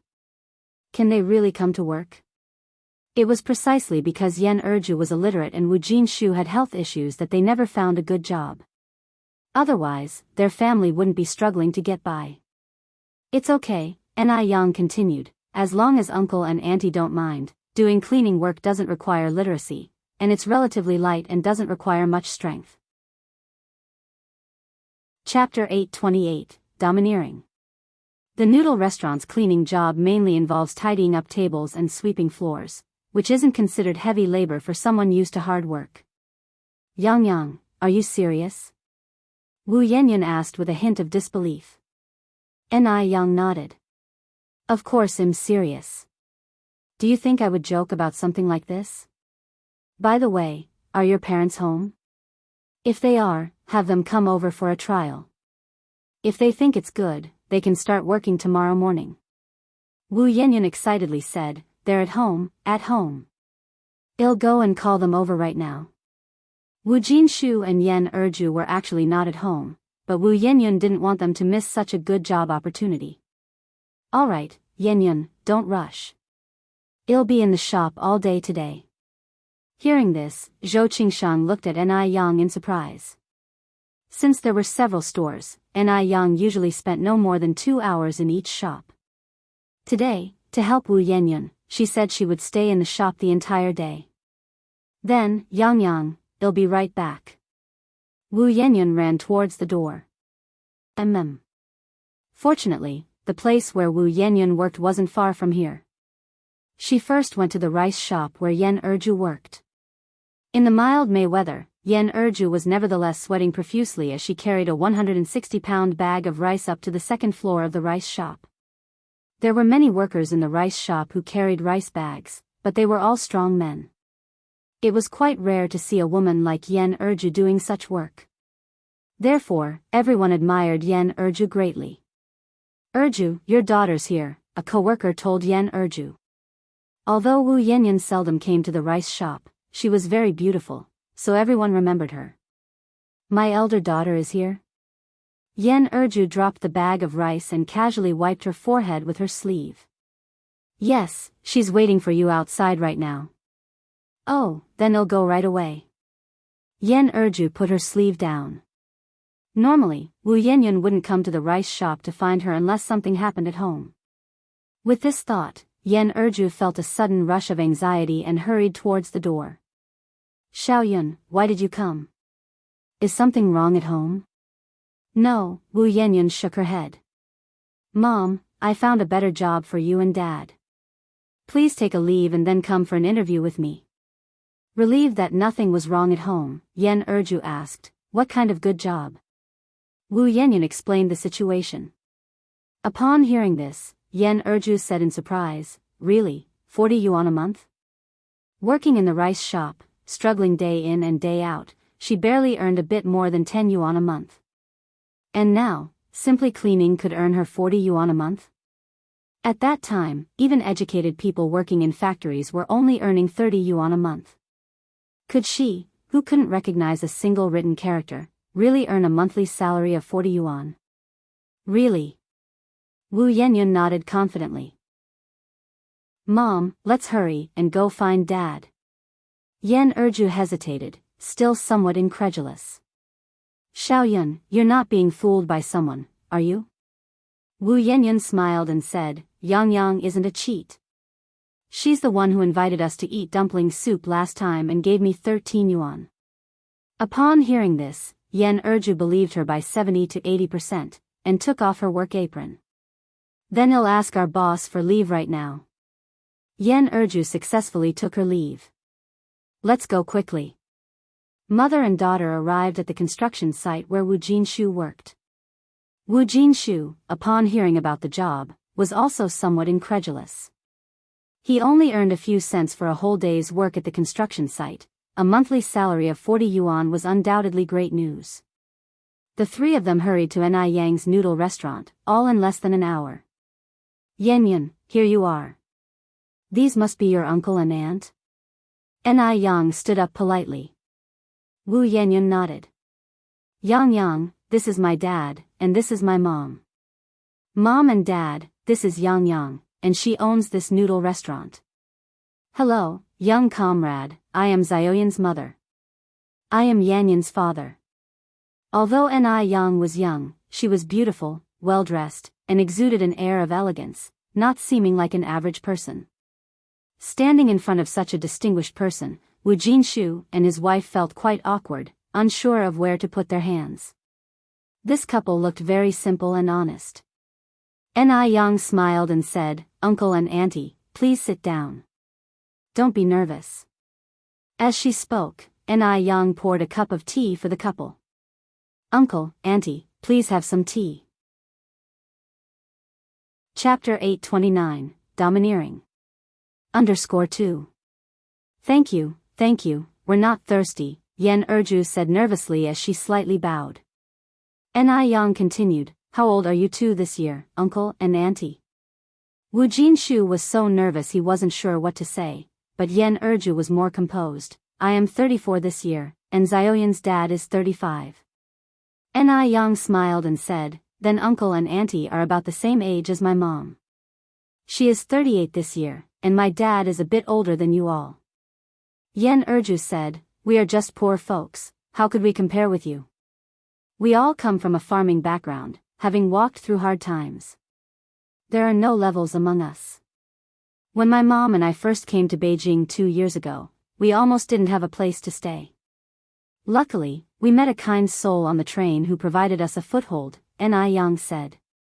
Hearing Ni Yang say this, the nervousness in Yan Erju's heart lessened considerably, and she was also somewhat surprised. She had not expected that Ni Yang was also a farmer's daughter. Yan Erju wasn't the only surprised one, Wu Yenyun was as well.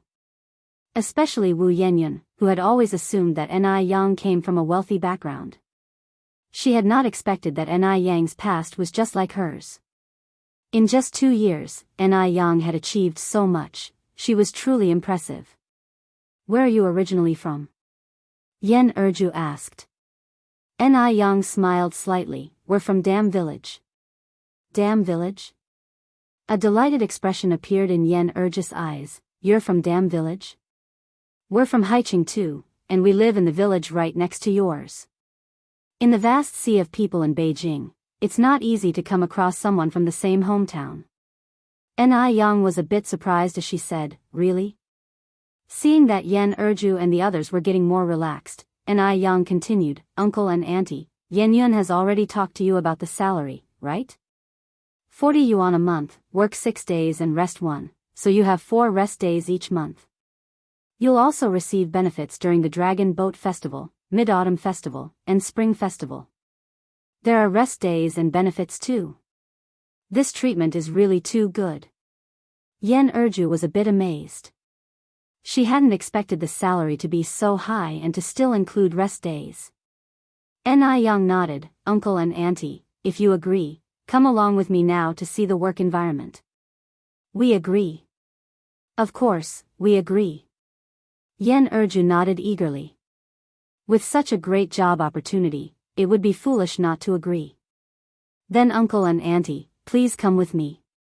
The other noodle restaurant was a bit far from here. Ni Yang took the 3 of them there by taxi. The taxi had exactly 5 seats. This other branch of the noodle restaurant was considerably larger than the previous one, with 2 stories, both upstairs and downstairs. Although the storefront was large, it was still overwhelmed with diners. The store manager of this branch was Gooden's mother, Han Xiaoqin. Yang. Seeing Ni Yang arrive, Han Xiaoqin quickly came out to greet her. Ni Yang continued, "Auntie Han, this is my good friend Wu Yenyun, and these are Yanyun's parents. Our store just happens to be in need of 2 cleaning staff, and I have already discussed this with Uncle Wu and Auntie Wu, and they will start working tomorrow. Uncle Wu, Auntie Wu, this is the store manager here, Han Xiaoqin." "Hello, Manager Han." Han Xiaoqin was also a very warm person, smiling, "Don't be so formal, there's no need for such rules here, just call me Xiao Han. Come in and get acquainted with the work environment. Actually, the job of cleaning is very easy, just wiping the tables and sweeping the floors." Everyone followed her in. The store already had 1 cleaning lady. After looking around the store for a while, Yan Erju and Wu Jinshu felt completely stress-free. Cleaning here was just like doing housework. Being farmers themselves, this kind of work was nothing to them, especially since the salary at the store was so high. After confirming there were no issues with the job, the couple signed their contracts with Han Xiaoqin. Even when they got home in the evening, Yan Erju and Wu Jinshu were still a bit dazed. Jinshu, did we really find a job that pays 40 yuan a month? Really? Wu Jinshu nodded, pulling out the contract from the bag. Look, we've even signed the contract. Yan Erju, overwhelmed with joy, didn't know what to say and just clung to Wu Jinshu's wrist. Jinshu, how much will our combined salary be then? It'll be 80. Wu Jinshu answered. 80. Yan Erju laughed out loud with joy. 80. With these 80 yuan, we can send all 3 kids to school and never have to worry about not having the rent money again. You're tuning into the Carefree Valley YouTube channel. Don't forget to subscribe and join us on this journey to catch the most captivating stories.